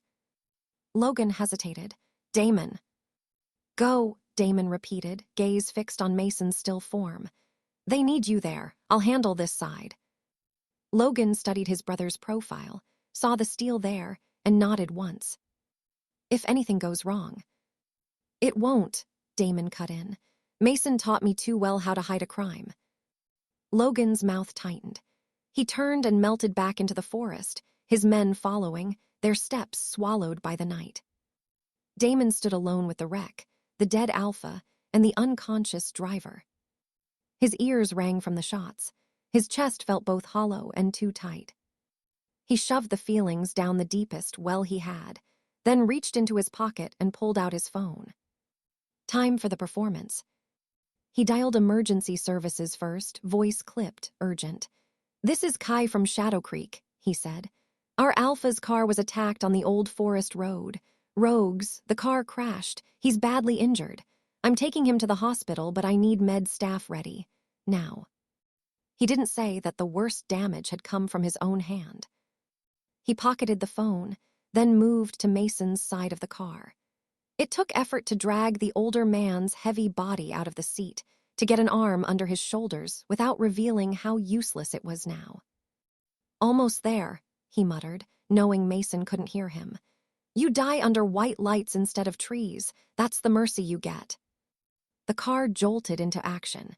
As Damon rushed to the hospital, cradling Mason's limp head in his lap, pressing his hands against the bullet wounds as if he were trying to stop the bleeding, instead of feeling its warmth seep between his fingers. The car tore down the road, engine straining. Damon focused on the road, refusing to let his mind wander to the pack house, to the girl who would pick up the phone soon and feel her world tilt. By the time he screeched into the hospital bay, Mason's breathing had turned into shallow, ragged gasps. Damon burst through the doors with him in his arms, clothes soaked in blood and dirt, voice cracking in all the right places. "Alpha down," he shouted. "Car accident on the forest road, rogue attack, he's been hit chest." Nurses and pack doctors rushed forward, a flurry of hands and shouted orders. They took Mason from him, rolling the body onto a gurney, attaching monitors, checking vitals. Damon stumbled back, palms empty, chest rising and falling hard. A monitor flatlined almost immediately. "Code," someone yelled. They tried. Compressors shouted counts, injections. It didn't matter. 5 minutes later, a doctor Damon recognized, a quiet, competent man who'd once patched Ethan's sprained wrist, looked up from the gurney, eyes grim. "I'm sorry," he said to no one in particular. "He's gone." Chaos rippled through Shadow Creek. Word traveled faster than any call. Wolves poured into the hospital corridors, warriors, omegas, elders. Their grief rose in a single gut-deep note that shook the building. Lauren arrived with Darcy and Ethan not long after, faces pale, eyes wide. Damon was standing against the wall outside the emergency room, arms crossed tight over his chest, shirt stiff with drying blood, when Lauren saw him. Her steps faltered. "Kai," she breathed, rushing toward him. "Where is he? Where's my father?" He opened his mouth to answer, but a nurse stepped out at that moment, voice soft. "He's inside," she said. You can see him now." Lauren didn't wait. She shoved past the adults, through the door, into the two bright rooms smelling of antiseptic and loss. Mason lay on the gurney, chest bare, covered partly by a sheet, eyes closed. Someone had cleaned the worst of the blood from his face, combed his hair back. He looked smaller without the alpha energy around him, without the constant calculation in his gaze. "No," Lauren said, the word ripping from her. "No, no, no." She stumbled to his side, hands grabbing his forearm, then his shoulder, then his face. Tears blurred her vision as she shook him once, like she could jolt him back. "Dad," she choked. "Wake up, you don't get to just wake up." Darcy reached the doorway, one hand pressed to her mouth, the other gripping the frame. Ethan hovered behind her, eyes huge, fists clenched so hard his knuckles whitened. Lauren bowed over her father's chest, shoulders shaking, a broken sound crawling out of her throat. Outside the glass, Damon watched. His fingers dug into his own biceps, nails biting through fabric. The sight slammed into him harder than the crash had. Lauren's body bent over her father's, Darcy turning to the wall because she couldn't bear to look, Ethan starring like his world had been erased and redrawn in an instant. Part of him wanted to step forward, to put a hand on Lauren's back, to say he was sorry, that he'd done everything he could. He stayed where he was. He had chosen this. Long before he'd ever seen Lauren fight under the moon, long before he'd ever held her in a stormlit hut, he'd chosen this. If you look at her now, you'll break, he told himself under his breath, and he'll have one twice. Logan's text buzzed in his pocket. Anything. Damon stared through the glass at Lauren's shaking shoulders. It's done, he typed back. Shadow Creek Alpha dead in a car accident, just like they did to her. He didn't add the rest.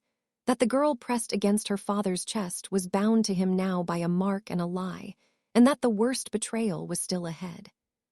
He slid the phone away, straightened, and drew in a steadying breath. Time to play the hero. He stepped toward the door, shoulders squared, expression set in the careful blend of shock and controlled grief he'd practiced in the mirror the first nights he'd come to Shadow Creek. Behind him, the title of the chapter whispered through his mind, like a ghost of a story his mother had once told. At Tu Brutus. He pushed the door open and walked into the wreckage he'd made. Chapter 10, The Alpha Crown of Grief. The hospital days blurred. For Lauren, time became a loop between the cold metal of her father's gurney, the two white walls, and the aching emptiness of the house that no longer held his voice. For Damon, time narrowed into one purpose: keep her breathing. He started with the smallest things. On the first morning after Mason's funeral, Lauren didn't come out of her room. The pack house hummed in a muted way, footsteps lighter, conversations cut short, laughter gone. Trays of food came and went from outside her door, untouched. Damon stood in the hallway, looking at the untouched plate an Omega had left on the floor, steam already gone from the soup. Did she eat anything yesterday? He asked quietly. The Omega wrung her hands. Just a few bites, Beta, sir, mostly water. He swallowed down the twist in his chest. Leave this one, he said. I'll take care of it. He picked up the tray and knocked once on Lauren's door. Silence. Lauren, he called, it's me. Still nothing. He could hear her heartbeat, though, slow and uneven, like she'd been lying still for hours. He knocked again, softer. I'm coming in, he said, and turned the handle. The room was dim, curtains half-drawn against the morning light. Clothes were scattered over the chair, a jewelry box sat open on the dresser, one of Mason's old watches lying beside it. The scent in the room was pure Lauren, wolf, salt, faint perfume, and grief. She lay curled on the bed, back to the door, hair tangled over the pillow. One arm hugged her father's old leather jacket to her chest. Go away, she muttered into the fabric. I brought food, Damon said, closing the door behind him, and water and a toothbrush. She didn't move. He set the tray down on the bedside table, then sat on the edge of the mattress, careful to leave space between them. You need to get up, Lauren, he said quietly. Brush your teeth, drink something. Your wolf will shut down if you don't. Let it, she mumbled. Then maybe everything will stop hurting. Something sharp and ugly twisted under his ribs. You did this. He reached out and after a second laid his hand lightly on her shoulder. No, he said. That's not how this goes. She flinched, but didn't pull away. I can't think, she whispered. Every time I close my eyes, I see the hospital. I see him lying there. I hear you shouting that we need a doctor faster. And then nothing. Just that sound when they said he was gone. Her fingers clenched in the jacket. I should have been in that car, she added, voice cracking. I should have been there to protect him. Damon's throat felt tight. If you'd been in that car, he said softly, you might not be here at all. She rolled onto her back, eyes swollen and red, staring up at the ceiling.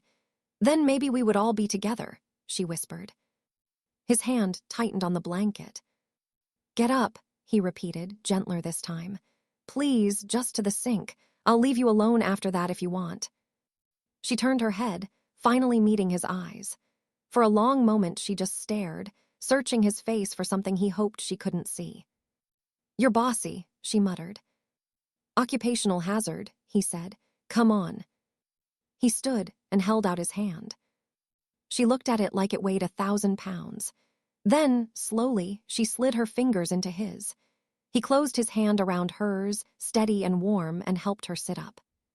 Her body moved stiffly, like everything hurt, but she let him guide her to the bathroom. He set the toothbrush in her hand, turned on the tap and stepped back, leaning against the doorway. Brush, he said. She gave him a flat look. You're really going to stand there and supervise? Yes, he answered. I am. Something faint flickered in her expression, almost a ghost of annoyance. It was better than nothing. She brushed. He waited. When she rinsed and splashed water on her face, he handed her a towel without a word. Damon didn't ask. He just hooked his hands under Lauren's arms and pulled her gently but firmly into the shower. Come on, he murmured, more to himself than to her. Her eyes were open, but they weren't seeing him. They were fixed somewhere over his shoulder, blank and glassy, like she'd been left behind in a room he couldn't enter. Lauren, he tried again, turning the shower on, letting the water run until steam began to fog the glass. She gave no sign she'd heard. She just stood there, shoulders slumped, arms hanging loose at her sides. With slow, deliberate movements, he unzipped her jacket, slid it from her shoulders, and set it aside. When his fingers found the hem of her shirt, he paused, jaw flexing. I'm just trying to help, he said under his breath, mostly to steady his own hands, then lifted the fabric over her head, careful not to jostle her more than he had to. He kept his eyes on neutral details. The line of her collarbone where it met the strap of her underthings, the way her skin shivered when the first mist of warm water reached them, the tile at her back, anything but the intimacy of bare skin and how wrong it felt to see it while she was this empty. He left as much on her as he could, letting the water soak into fabric instead of stripping her completely, guiding her into the shower stall with his hands braced lightly at her elbows. The water cascaded over her hair, flattened it to her scalp, ran down her cheeks like more tears she wasn't bothering to shed. She didn't flinch. She didn't blink. She just kept staring past him at the grout line on the opposite wall, fingers slightly curled but motionless. Damon reached for a washcloth, soaked it, and ran it gently over her arms and shoulders, rinsing away the salt of old sweat and the faint smell of hospital disinfectant clinging to her. Breathe, he whispered, thumb brushing a stray strand of wet hair from her face. Her lips parted slightly, but no sound came out. The water kept pounding around them, warm and relentless, and he worked in quiet, cleaning her like she was made of glass, while her gaze stayed fixed on that one nothing point in the tiles, as if feeling anything at all might shatter her. Back in the bedroom, he opened her wardrobe, scanning the rows of clothes. His chest clenched at how many pieces he recognized from nights when they'd gone out laughing and come back tangled in each other's scent. He chose a simple outfit, soft black jeans, a dark green sweater she liked because it matched her eyes, and left them on the bed. Wear these, he said. They're comfortable. She sat back down slowly, looking at the clothes, then back at him. Since when do you pick my outfits? She asked, voice dull but curious. Since you stopped picking them for yourself, he replied. He left her to change, pulling the door almost closed behind him, staying just outside until he heard her moving. When she emerged, hair roughly combed back, sweater hanging a little loose. He felt an irrational rush of relief. Step 1, keep her moving. He did the same for Darcy and Ethan in his own way. He started showing up in the kitchen early, sleeves rolled up, trying not to look as out of place as he felt while helping Omegas prep breakfast. He checked Ethan's homework, sparred with him lightly in the courtyard to burn off the boy's angry energy. When Darcy forgot to eat, he slid a plate in front of her and stayed until she took at least a few bites. Maybe it was atonement. Maybe it was a way to keep his guilt from eating him alive. Maybe it was both. The pack, without an alpha, began to fray at the edges. Disputes that Mason would have settled in a single word lingered longer. Patrols argued about territory lines. The elders met more frequently, their voices sharp behind closed doors. One evening, Damon passed the council room and heard his name. "We can't lean on an outsider forever," one elder was saying, "even if he did save the heirs." "Lauren must take the Alpha Oath," another replied. "The longer we wait, the weaker Shadow Creek looks. Our enemies are watching." "She's barely standing," a third voice argued. "Her father hasn't been gone a month."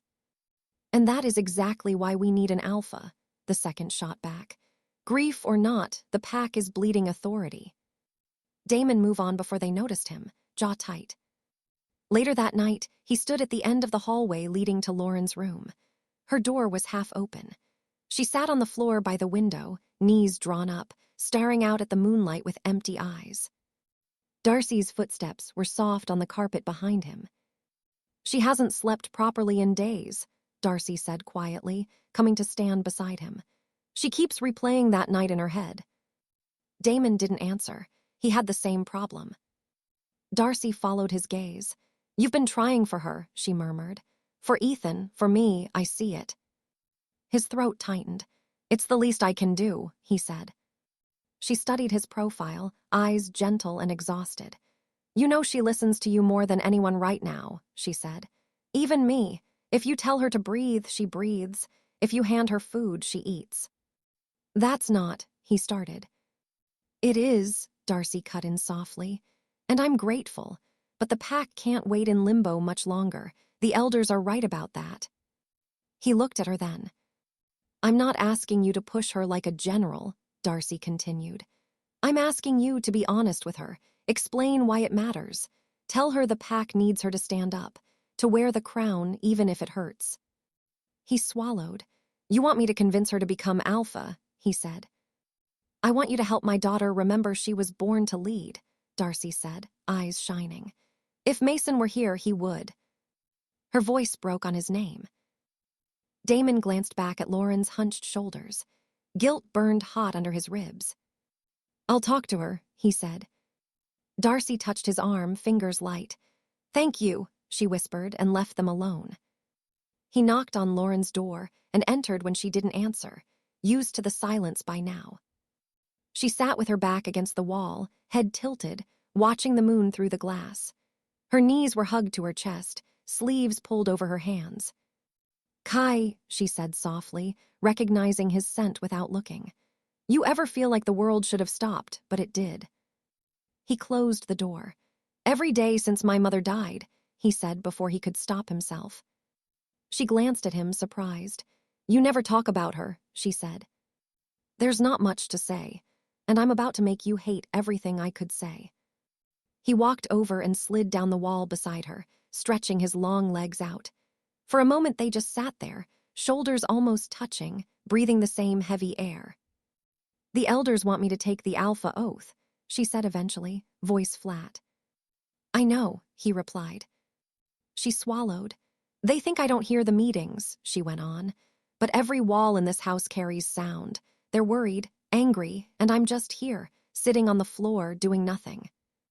"You're grieving your father," he said. "That's not nothing." "I'm grieving my father," she echoed. Her fingers twisted in the fabric of her sweater. "And I'm thinking about that road, about how the rogues came out of nowhere, like they knew exactly where to be, about how the car was hit so precisely it couldn't move." Her voice trembled. "It felt like a plan, Kai, not an accident, a plan." His composure buckled. For a split second, his hand on his knee clenched so hard the knuckles whitened. His wolf surged, snarling at him to lie better, to redirect her, to do anything but sit here with her while she put her hand on the truth. He forced his muscles to loosen. "Rogues prey on weakness," he said, tone level. "They watch, they wait, they track routes and patterns. Sometimes they do move like that, like they planned it." She turned her head, eyes shining. "Do you think someone wanted him dead?" she whispered. "Like, really wanted him gone enough to orchestrate that?" He felt each word like a stone. "Lauren," he said quietly, looking at her, "I think your father made a lot of enemies in his life. Some you know about, some you don't." She blinked, tears spilling over. So you're saying yes, she breathed. You think it was a plan. He shut his eyes briefly, then opened them. I'm saying, he exhaled slowly, I'm saying that whether it was a plan or chaos, he's gone, and Shadow Creek is looking to you. I don't care about the pack right now, she snapped suddenly, anger flaring. I care that my father was ripped away from me. I care that Ethan has nightmares, that my mother cries when she thinks no one can hear her. I care that I can still smell his cologne on his suit and it makes me sick. Her chest rose and fell fast. And you're right to care about all of that, Damon said. But if you stay on this floor, everything he built falls apart. The borders weaken. The elders start fighting each other. The wolves who loved him start to doubt your strength. She pressed the heels of her hands to her eyes, shoulders shaking. I don't feel strong, she whispered. You don't have to feel it, he murmured. You just have to stand up and wear it. His hand lifted before he could stop it, fingers brushing lightly against her hair. He smoothed a strand back from her face, then cupped her cheek, thumb catching a tear. Take the oath, he said, voice low but steady. Not because he deserves a perfect legacy, but because your mother and brother deserve a pack that doesn't crumble, because you deserve the right to decide what Shadow Creek becomes after him. She leaned into his touch, eyes closing, a sob catching in her throat. What if I fail? She asked. Then you fail, he said, and you get back up and try again. That's what alphas do. She opened her eyes, looking at him like he was the only solid thing in a world that had turned to water. Will you stand with me? She asked, voice small. When I do it. Guilt tore at him. He swallowed it. Yes, he said. I'll stand with you. She nodded slowly, then moved. Before he could react, she had pushed forward, wrapping her arms around his torso, pressing her face into his chest. He froze for a heartbeat, then let himself hold her, one arm around her shoulders, the other cradling the back of her head. Her tears soaked into his shirt, warm against his skin. I miss him, she whispered into him. I miss him so much. I know, he said, voice rough. I know. His hand threaded through her hair, and the guilt gnawed at him like teeth. Later, when the house was quiet and the moon high, Damon sat on the edge of his bed with his phone in his hand. He knew the call was coming. Logan didn't waste time with hello. When are you coming back? He demanded. You've done what you went there to do, Damon. Mason's gone. Nightfall needs you, our father. I'll come back in a few days, Damon cut in. A few, Logan's voice sharpened. No, our work is finished. You're staying there for one reason, and it's not recon. Damon shut his eyes. The pack is falling apart, he said. They need structure while they transition, while the Trap Queen learns to walk in her father's crown, Logan snapped. That's not our problem. Our problem was the man who signed our mother's death. Everyone is innocent here, Logan, Damon said quietly, staring at the wall. Everyone, Logan echoed. Or Lauren. There was a beat of silence. If you think about it, Damon said finally, then yes, I'm staying for her. I knew it, Logan muttered. So you've fallen for our mother's killer's daughter. Damon's jaw tightened. I have, he answered, no excuses, no deflection.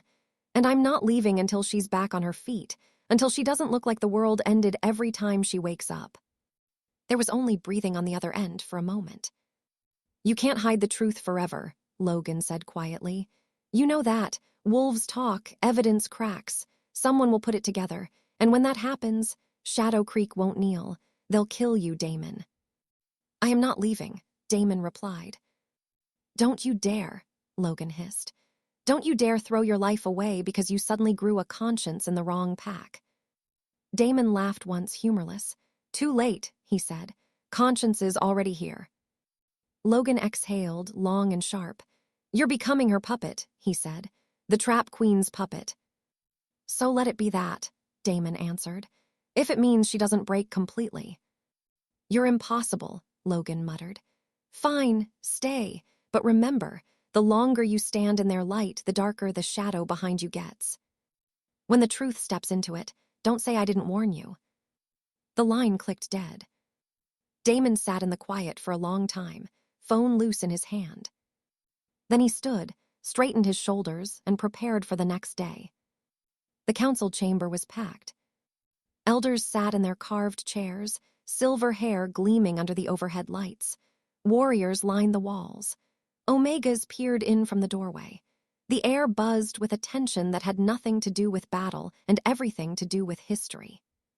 At the center of the room, the Alpha's dais stood waiting. The carved wooden chair that had always belonged to Mason felt like a challenge. Lauren stood just outside the doors, hands cold, breathing shallow. She wore a simple black suit instead of a gown, wide-shouldered jacket, fitted trousers, boots. Her hair was pulled back into a low knot, crown absent. Damon stood beside her, one step behind, as protocol demanded, but close enough that his presence felt like an anchor. "Ready?" he asked quietly. "No," she said honestly. He gave a small nod. "You're going in anyway." She huffed a breath that might have been a laugh if the day were different. "Bossy," she muttered again. "Alpha," he corrected softly. She looked at him, eyes still bruised from too many sleepless nights, and then nodded. "Let's get this over with," she said. When the doors opened, the room fell silent. Lauren walked down the center aisle with her head high, each step measured, precise. Damon followed half a pace behind, gaze sweeping the room, nodding every flicker of doubt, every nod of respect, every spark of hope. She climbed the few steps to the dais and turned to face her pack. Darcy and Ethan stood near the front, shoulders touching. Darcy's hands were clenched together so tightly her knuckles were white. Ethan's jaw was set, eyes shining with something between pride and fear. An elder stepped forward, holding a ceremonial blade and a shallow bowl. "Lauren Hale," he intoned, "daughter of Mason and Darcy, do you accept the role of Alpha of Shadow Creek, to protect this pack with your life, to lead it with your strength, and to bear the weight of every decision you make in its name?" Lauren swallowed. Her gaze flicked once to Damon, then back to the elder. "I do," she said, her voice steady even as her heart hammered. "Step forward," the elder said. She extended her hand over the bowl. The elder sliced her palm lightly, blood welled, dark and red. It dripped into the bowl, mixing with the dried remnants of Mason's older oath. "By the blood of your line and the will of the moon," the elder said, "we recognize you as Alpha of Shadow Creek." As he spoke, a faint hum moved through the room, pack magic recognizing a new center of gravity. Wolves straightened. Some bowed their heads. Others simply breathed out as if a weight had shifted. Lauren felt it too, a subtle pull in her chest, like an invisible cord connecting her to every wolf in the room. It was heavy. It was terrifying. It was hers. She turned slightly, eyes finding Damon at the edge of the dais. He met her gaze, and for a moment he let the guilt show, buried deep under the pride. He bowed his head to her. "Alpha," he said quietly. Her fingers curled around the edge of the chair to steady herself. As the pack howled in acceptance, Lauren lifted her chin and made one silent promise. "I will find out who took my father from me, and when I do, I will not look away." Damon heard the unspoken vow in the way her shoulders squared. He swallowed hard. He had got her to the throne. Now all that was left was to survive the moment she realized he'd built it over a grave he'd dug himself. Chapter 11, Chains, Truth, and the Full Moon Oath. The investigation began in the quiet. As Alpha, Lauren's days filled quickly. Patrol briefings, border disputes, supply negotiations, training schedules. Damon stayed close, efficient and controlled, anticipating problems before they reached her desk. But at night, when the pack slept and the house went still, she dug into the past. She started with the official report of Mason's death. The file sat on her desk like a stone, pages crisp, words clean. Rogue attack on the old forest road. Car crash impact. Severe injuries sustained prior to hospital arrival. It echoed the report she'd once seen from Nightfall about their Luna. Too precisely. She pulled the Nightfall report from the Alliance archive herself, claiming she wanted to understand the pattern of rogue attacks across territories. The clerk who handed it over never questioned her. Almost identical phrases, almost identical wounds, same type of road, same kind of night.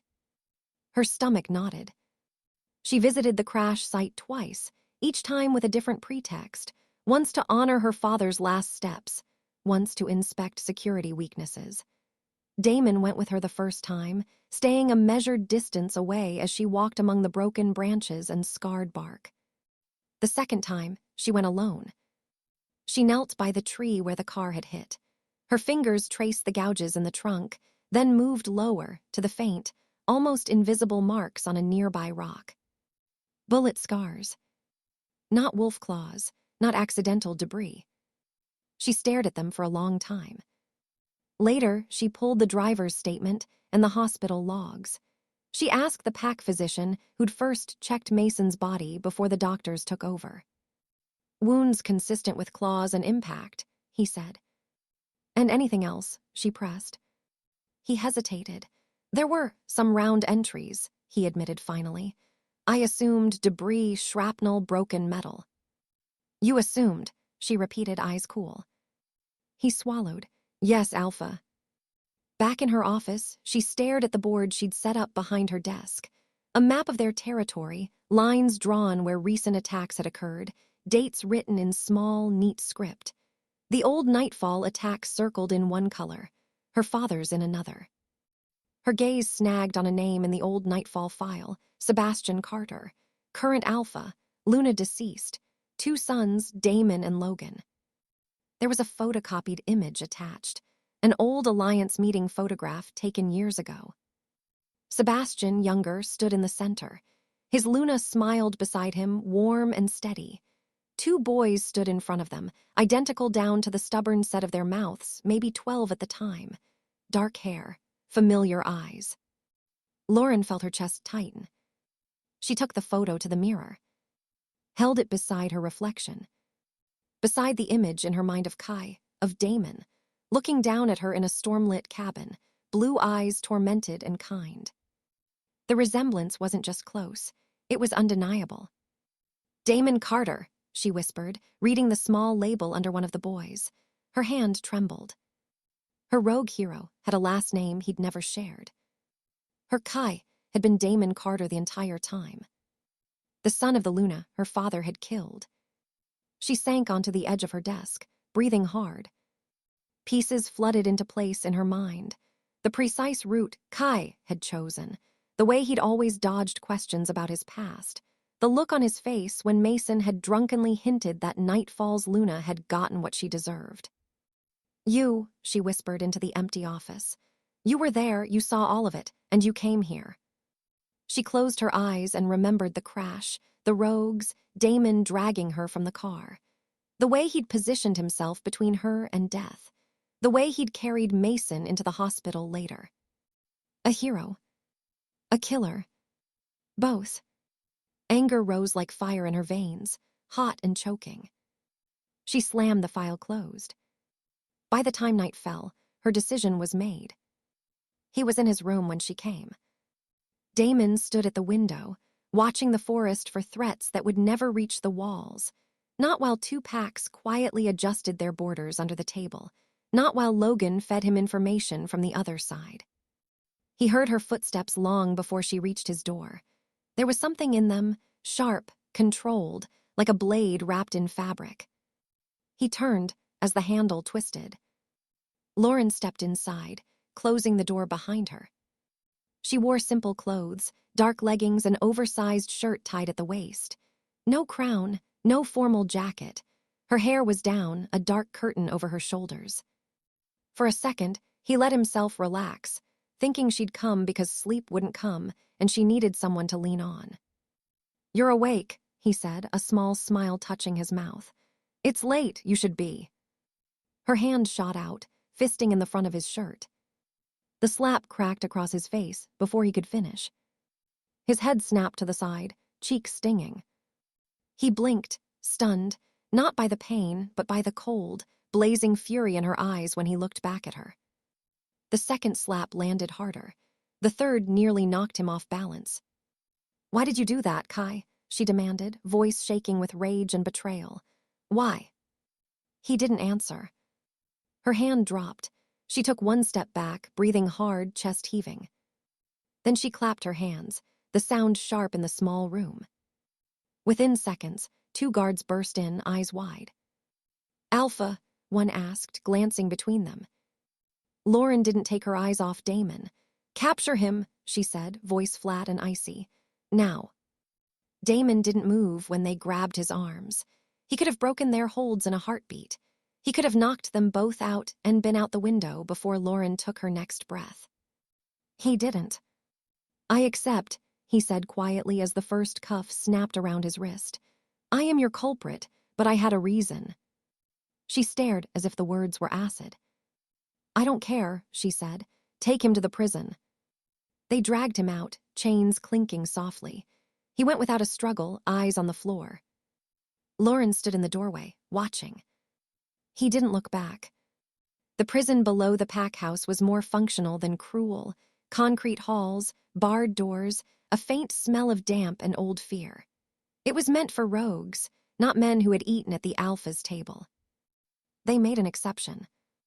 They chained Damon to a heavy iron ring in the wall, wrists bound, ankles shackled, back pressed against rough stone.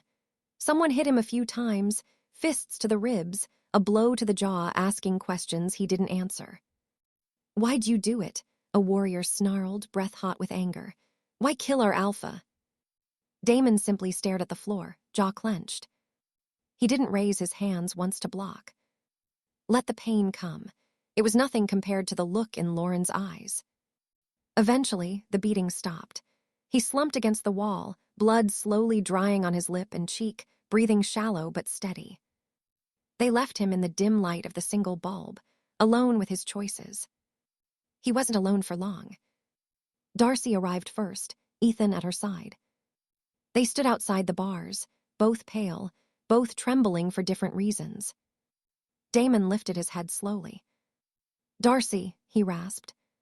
She flinched at the sound of her name in his mouth.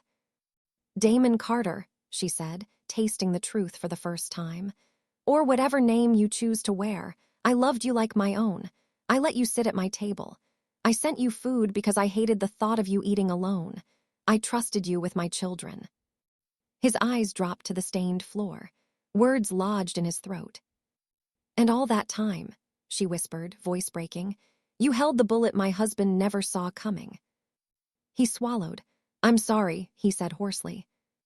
She laughed, a bitter, broken sound. Sorry, she repeated. Will you bring him back with that? No, he said. Ethan stepped forward, small hands clenched. His eyes were red, face streaked where tears had dried and started again. I thought you were the rogue hero, Ethan said, voice trembling. You saved me. You saved Lauren. You taught me how to punch properly. You. His voice broke. You're just another liar, he choked out. Damon's chest tightened so hard it hurt. Ethan. Don't say my name, the boy snapped, tears spilling over. You don't get to say my name. Darcy laid a hand on her son's shoulder. Come, she said softly. We've said what we needed to. She gave Damon one last look, full of grief and disgust and some thinner thread of understanding she didn't want yet, and turned away. Their footsteps faded down the hall. Damon exhaled shakily, head tipping back against the wall. He didn't know how much time passed after that. Pain blurred the edges of time. Guilt blurred the rest. He almost didn't hear her when she came. The water brought him back. Cold splashed over his face and chest, shocking him into wakefulness. He gasped, sucking in a breath. Lauren stood in front of him, bucket still dripping in her hand, eyes hard and red-rimmed. She set the bucket down with deliberate calm, pulled a chair forward, and sat down directly opposite him. The bars separated them, but the distance between their eyes felt far greater. She reached through the bars, fingers catching his chin with enough force to force his gaze up. Tell me who you are, she said, voice quiet but vibrating with fury. Her eyes glowed faintly red around the edges, wolf close to the surface. He held her stare. There was no point in continuing that lie. I am Damon Carter, he said. Her hand tightened. Then she slapped him, open palm catching the other side of his already bruised face. The sting barely registered compared to the hate in her eyes. "Why?" she demanded, standing now, chair scraping back. "Why did you take my father from me?" He didn't answer. She stalked closer to the bars, standing over him. "Why?" she repeated, voice rising. "Look at me, Damon. Don't turn your head away. Look at me and tell me why you thought you had the right to decide my father's last breath." He lifted his gaze, slowly. "Because your father decided my mother," he said. The words hung like a blade between them. She blinked. Some of the fire in her eyes flickered, uncertainty rippling through the rage. "My father," she started, then stopped, swallowing. "You're saying—" "I was 12 when she died," Damon said, voice low, as if reciting something he'd rehearsed in the dark. "Your father ordered an attack on the road she took home from a meeting. Wolves he trusted laid traps in the shadows. They made it look like rogues. They made it look like an accident." He looked past her, seeing another night, another road. "They tore our family apart to make a point," he continued, because he didn't like how Nightfall stood in his way. Lauren's fingers flexed against the bars. "You're lying," she whispered, but there was no conviction in it. "You have the reports," Damon said. "You've seen the file, you've seen the route, the phrases, you've seen how similar it all is. You're too smart not to see it." Tears pooled again, angry and hot. "You don't get to use my intelligence against me," she snapped. "You had a choice." He nodded once. "I did." She stared at him, breathing hard. "You said he was going to kill your father too," she said. "That's what you told the guards. That's what you told yourself, isn't it? That this is self-defense stretched across packs." "He was already moving pieces," Damon said. "He started talking to allies about how Nightfall's leadership made things inconvenient. He'd sent scouts too close to our borders. Logan intercepted messages. One of your father's trusted wolves bragged about how easy it had been the first time." He shut his eyes briefly. "Before he could put the plan into motion, I did what he'd done. Same road, same kind of crash, same staged rogues, I pulled the trigger." Silence fell heavy. Lauren's throat worked as she tried to swallow past the lump there. She turned her back to him for a moment, hands gripping the bars. "And me?" she asked, voice shaking. "Where do I fit in your beautiful revenge story, Damon? What was my fault?" He stared at the line of her shoulders, the tension there.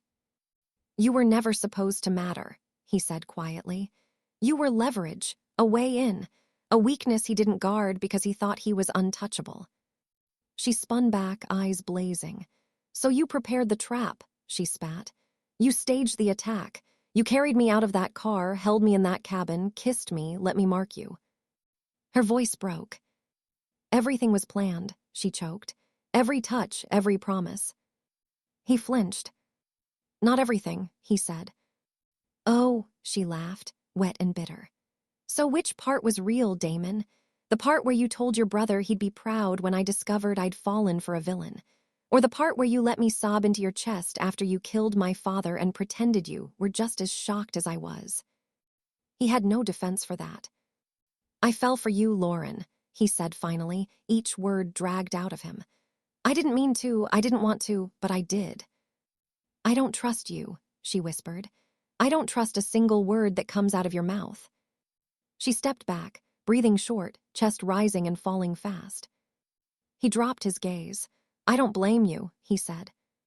She made a strangled sound and turned, walking away from the cell, footsteps echoing. At the doorway, she hesitated, hand on the frame. "If someone had killed my mother," she said without looking back, "I would have torn the world apart to find them." She left. The door shut behind her with a soft click. He exhaled, long and slow, head tipping forward. Maybe there was hope in that one sentence. Maybe. That night, Lauren lay in her bed, eyes fixed on the dark ceiling, sleep miles away. Damon's words replayed over and over. "Your father decided my mother. Before he could put the plan into motion, I did what he'd done. You were leverage. I fell for you." She had always believed her father was strict but fundamentally honorable. A protector, a builder, But the files hadn't lied. The road scars hadn't lied. The bullet marks hadn't lied.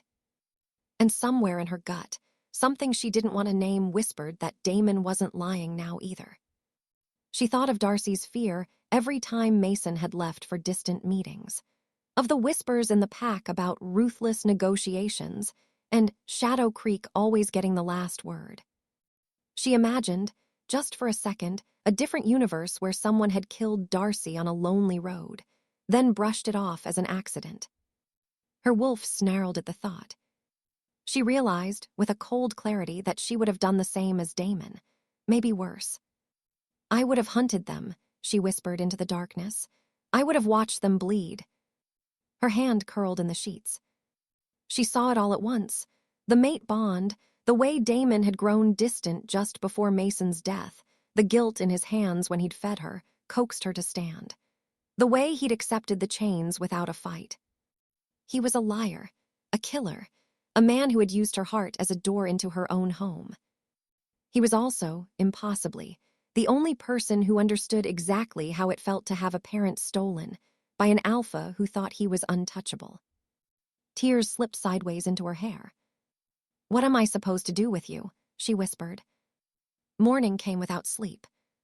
But it came with a decision. The council chamber was full again. Word had spread quickly. The alpha had called an emergency meeting, and the man who killed Mason Hale was being brought up from the prison in chains. Pack members filled every seat, every corner. Some eyes blazed with hatred, others simmered with curiosity. Damon walked between two warriors, wrists bound in iron, ankles shackled. His face was bruised, split lip nearly healed thanks to his wolf, but the exhaustion around his eyes ran deeper. He didn't look for Lauren, as they led him to stand in the center of the room. She sat on the alpha's dais, shoulders straight, crown on her head for the first time since the oath. Darcy and Ethan stood to her left, elders to her right. Murmurs rippled through the room as the guards forced Damon to his knees. "Alpha," one of the elders said gravely, "you have called us to witness justice. The man before you is a confessed killer. He admits to murdering Mason Hale. What is your will?" Every eye turned to her. Lauren rose slowly. "The killer stands before you," she said, voice clear, "but the story behind him does not." Confusion flickered through the crowd. She stepped down from the dais, each heel strike echoing in the chamber, and walked to stand in front of Damon. He stared at the floor, jaw tight. "Look up," she ordered quietly. He did. She held his gaze, then turned to face her pack, positioning herself so they could see them both. "My father was not the man I believed him to be," she began. The words scraped her throat raw, but she forced them out. "He was a leader. He was my hero. He was also a wolf who ordered the death of Nightfall's Luna on a lonely road. He did it to protect our pack," he would have said, "to remove an obstacle." Gasps exploded around the room. Darcy closed her eyes. Ethan's fingers dug into her sleeve. "Yes," Lauren said, voice firm. "You heard me. My father sent wolves to stage an attack, to make another alpha's mate die in what looked like a rogue accident. He planned to do the same to Sebastian Carter, alpha of Nightfall." She took a breath. "Before he could," she went on, "the Luna's son came for him." She gestured at the man in chains. "This is not Kai Moonville," she said. "This is Damon Carter, son of the Luna our pack helped kill. He came here under a false name. He earned our trust. He saved my life and my brother's. He also orchestrated my father's death to mirror his mother." The room roared, shouts, curses, shocked exclamations.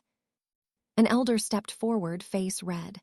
"Alpha, with respect," he said, barely keeping his tone in check. "This man murdered your father. Whatever Mason did, this wolf." "Whatever Mason did?" Lauren cut in sharply, turning her gaze on him. "He plotted the death of a mother. He nearly moved against another alpha. How many more wolves would have died if no one met him on that road?" The elder faltered. "I loved my father," Lauren said, voice shaking. "I still do, but love doesn't erase what he did. It doesn't make his victims disappear. It doesn't make another son's grief less real than mine." She turned back to Damon. I should have ordered your execution the moment I knew, she said. Part of me wanted to, part of me still does, for the lies, for the way you used me, for the way you let me fall for you without giving me the truth. His eyes darkened with remorse, but he stayed silent. But if someone had done to my mother what my father did to yours, Lauren continued, I would have hunted them too. I might have found the same road, the same traps, the same rogues. I might have stood over someone else's father and pulled the trigger. She faced her pack again, chin lifting. The man in chains is a killer. He is also a mirror we don't want to look into. Today, we will. Silence fell, thick and tense. I will not execute Damon Carter, she declared. Shock rippled through the room like a physical force. Darcy opened her eyes, tears tracking down her cheeks. Ethan swallowed hard, eyes wet and confused. I will not forget what he did, Lauren said. And I will never forget what my father did. Both truths stand in this room, but I refuse to continue a cycle of blood disguised as justice. It ends here. She stepped closer to Damon, close enough that the iron brushed her leg. I order his release, she said, voice ringing. Damon Carter will be escorted back to Nightfall territory and left under the authority of his own alpha, Sebastian Carter, the man my father nearly killed. Elders began to protest. Alpha, you cannot. This is madness. You're betraying your own blood. Lauren's wolf flared behind her eyes. I am my own blood, she snapped. I am Alpha of Shadow Creek. I decide what this pack becomes from this day on. If you cannot live with that, you are free to challenge me. But you will not drag us into another generation of hidden murders and staged accidents. The challenges died on their tongues. She turned back to Damon, lowering her voice. Go home, she said. Tell your father the truth. Tell him you stood in my council chamber and I did not take your head. He stared up at her, shock flickering through the guilt. Lauren. Don't, she said, holding up a hand. Do not call me by my name like you have the right, not yet. His mouth closed. I am not doing this for you, she went on, quieter. I'm doing it because I finally understand what it would have felt like in your place, and because I will not be my father. Their eyes held, full of all the things they couldn't say. Then she stepped back. Release Damon Carter, she ordered, and prepare an escort to the Nightfall border. The chains came off. He stood slowly, wrists sore, ankles stiff.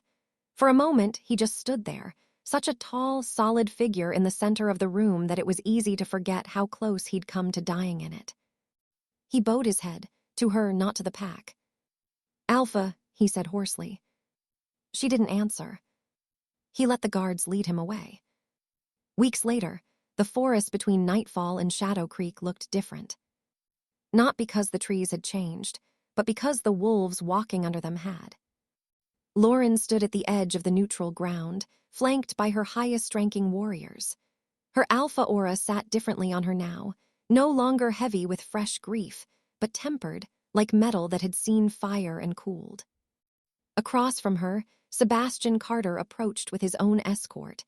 His hair was more silver than in the Alliance photo. The grief lines around his mouth had deepened. Logan walked at his side. Damon trailed one step behind, hands free, back straight. The last time he'd crossed this path, he'd come as a blade. This time, he came as a man waiting to see if he'd be allowed to stand at all. When Sebastian reached her, he inclined his head. Alpha Lauren, he said. Alpha Sebastian, she replied. The air between them held history, like a living thing. I received your message, Sebastian went on, and your explanation. Lauren's throat tightened. I imagined you had questions, she said. I did, he said, most of them aimed at my son. He didn't look back at Damon when he said it, but there was an entire conversation in the way his jaw clenched. I came to answer some of them, she said, and to offer something else, if you'll have it. An alliance, Sebastian said, gaze steady. An honest one, she replied. No more hidden traps on roads, no more hired rogues pretending to be fate. He huffed a breath that might have been the ghost of a laugh. Your father and I both failed at that the first time around. I know, she said softly, I'm here so we don't fail again." Behind Sebastian, Logan watched her with a mixture of respect and wariness. Damon watched her like she was the only point on the horizon. Sebastian studied her for a moment, then nodded slowly. "I accept an alliance," he said, "but not just in words. We both know how fragile treaties on paper can be." Lauren knew what he was leading toward. She thought it herself, lying awake at night, replaying every fracture in her heart. "A bond between packs," she said, "more than ink." He raised a brow.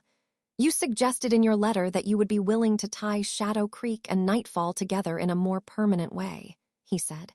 "Were those words written in grief, or do you stand by them?" She exhaled. "I stand by them," she said, fully aware of what it means. Sebastian finally looked back at Damon. His son held his gaze without flinching. "I should have disowned you," Sebastian said bluntly. "When you confessed what you'd done, you lied to your alpha, you endangered our pack, you hid an entire war." "I know," Damon said.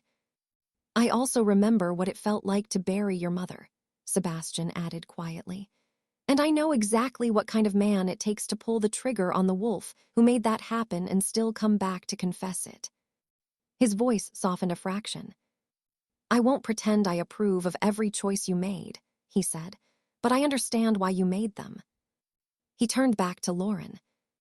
"If my son is to be bound to anyone in Shadow Creek," Sebastian said, "I'm glad it's its alpha, a woman who could stand in front of her pack and tell them the ugliest truth about her own father." Heat crept up Lauren's neck, but she held his gaze. "Are you sure?" she asked quietly. "You're blessing a union between the son of a murdered Luna and the daughter of the wolf who ordered it." Sebastian's eyes softened. "I'm blessing the future," he said, "because I am tired, Lauren, tired of burying wolves over old sins, tired of pretending that vengeance is the same as justice."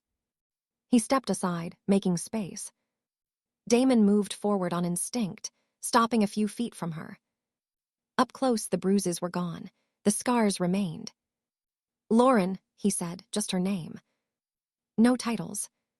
She looked at him, really looked, and saw everything at once. The boy who'd lost his mother, the man who'd killed her father, the wolf who had held her when her world collapsed, the liar, the savior, the villain, the mate. "Do you regret it?" she asked softly. "All of it?" "Yes," he said immediately. "No," he exhaled. "I regret using you, hurting you, lying to you. I will regret that every day I breathe. I don't regret making sure Mason Hale never could send another wolf to die on a road, even if it cost me everything." Her chest tightened. "I can't forget what you did," she said. "I won't ever forget how it felt when I found out, but I understand it now, and I know what I would have done in your place." His eyes searched hers, hope flickering. "Then why did you ask me to come?" he asked, "if not to send me back again?" A small, sad smile touched her mouth. "Because I'm tired too," she said. "Tired of bleeding for choices we didn't make. Tired of letting dead wolves decide what happens to the living." She took a step closer. "My pack needs healing," she said. "So does yours, so do you. So do I. I can't promise that I trust you fully yet, but I can promise I'm willing to build something honest on top of all this mess." He swallowed. "Even with me?" he asked. "Especially with you," she replied. They stood under the open sky, two packs watching, two histories colliding. Sebastian nodded once. "Then let the moon witness it," he said. The wedding took place on neutral ground under a full moon. No castle, no glittering hall, just a stone circle between the territories, torches burning in the cool night, wolves from both packs gathered in a ring. Lauren wore white, not the human version, but a pale, moon-colored gown that flowed around her like mist, simple and strong. Her alpha crown sat on her hair, newly polished, no longer feeling like Mason, but hers. Damon wore dark, clean lines, a black shirt, fitted trousers, nothing ornate. A small Nightfall insignia on his chest, a Shadow Creek pendant at his throat, both visible. Sebastian stood on one side of the circle, Darcy on the other. Ethan hovered near his mother, eyes wide, still bruised by everything that had happened but watching with something like cautious hope. Logan lingered behind his father, arms folded, expression resigned and faintly amused, as if he'd known this was where things would end the moment Damon had said trap queen the first time. When Lauren stepped into the circle, her wolf lifted its head inside her chest, drawn by the pull of the full moon overhead. Damon stepped in from the other side. They met at the center. A neutral elder from a small, distant pack officiated, his voice deep and calm. "We stand under the full moon," he said, "to witness a bond not just between two wolves, but between two packs, two histories, two wounds." He looked at Lauren first. "Alpha Lauren Hale," he said, "daughter of Mason and Darcy. Do you choose Damon Carter as your mate and your partner, knowing what his hands have done and what his heart has carried?" Lauren met Damon's gaze. "I do," she said, with open eyes. The elder turned to Damon. "Damon Carter," he said, "son of Sebastian and his Luna. Do you choose Lauren Hale as your mate and your partner, knowing that she carries the blood of the wolf who ordered your mother's death?" Damon's throat worked.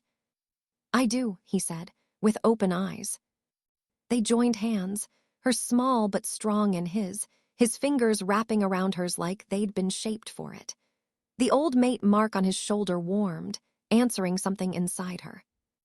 "You stand on the graves of old sins," the elder said, "and choose not to dig more. Instead, you build." He nodded. "Then by the moon's light, by your wolves, and by your own promises, I pronounce you bound." A howl rose from somewhere in the crowd. First one wolf, then another, then dozens, blending Nightfall and Shadow Creek into a single sound. Sebastian stepped forward, placing a hand briefly on his son's shoulder, then on Lauren. "I give you my blessing," he said, "not because I forget, but because I remember too well what happens when we don't forgive."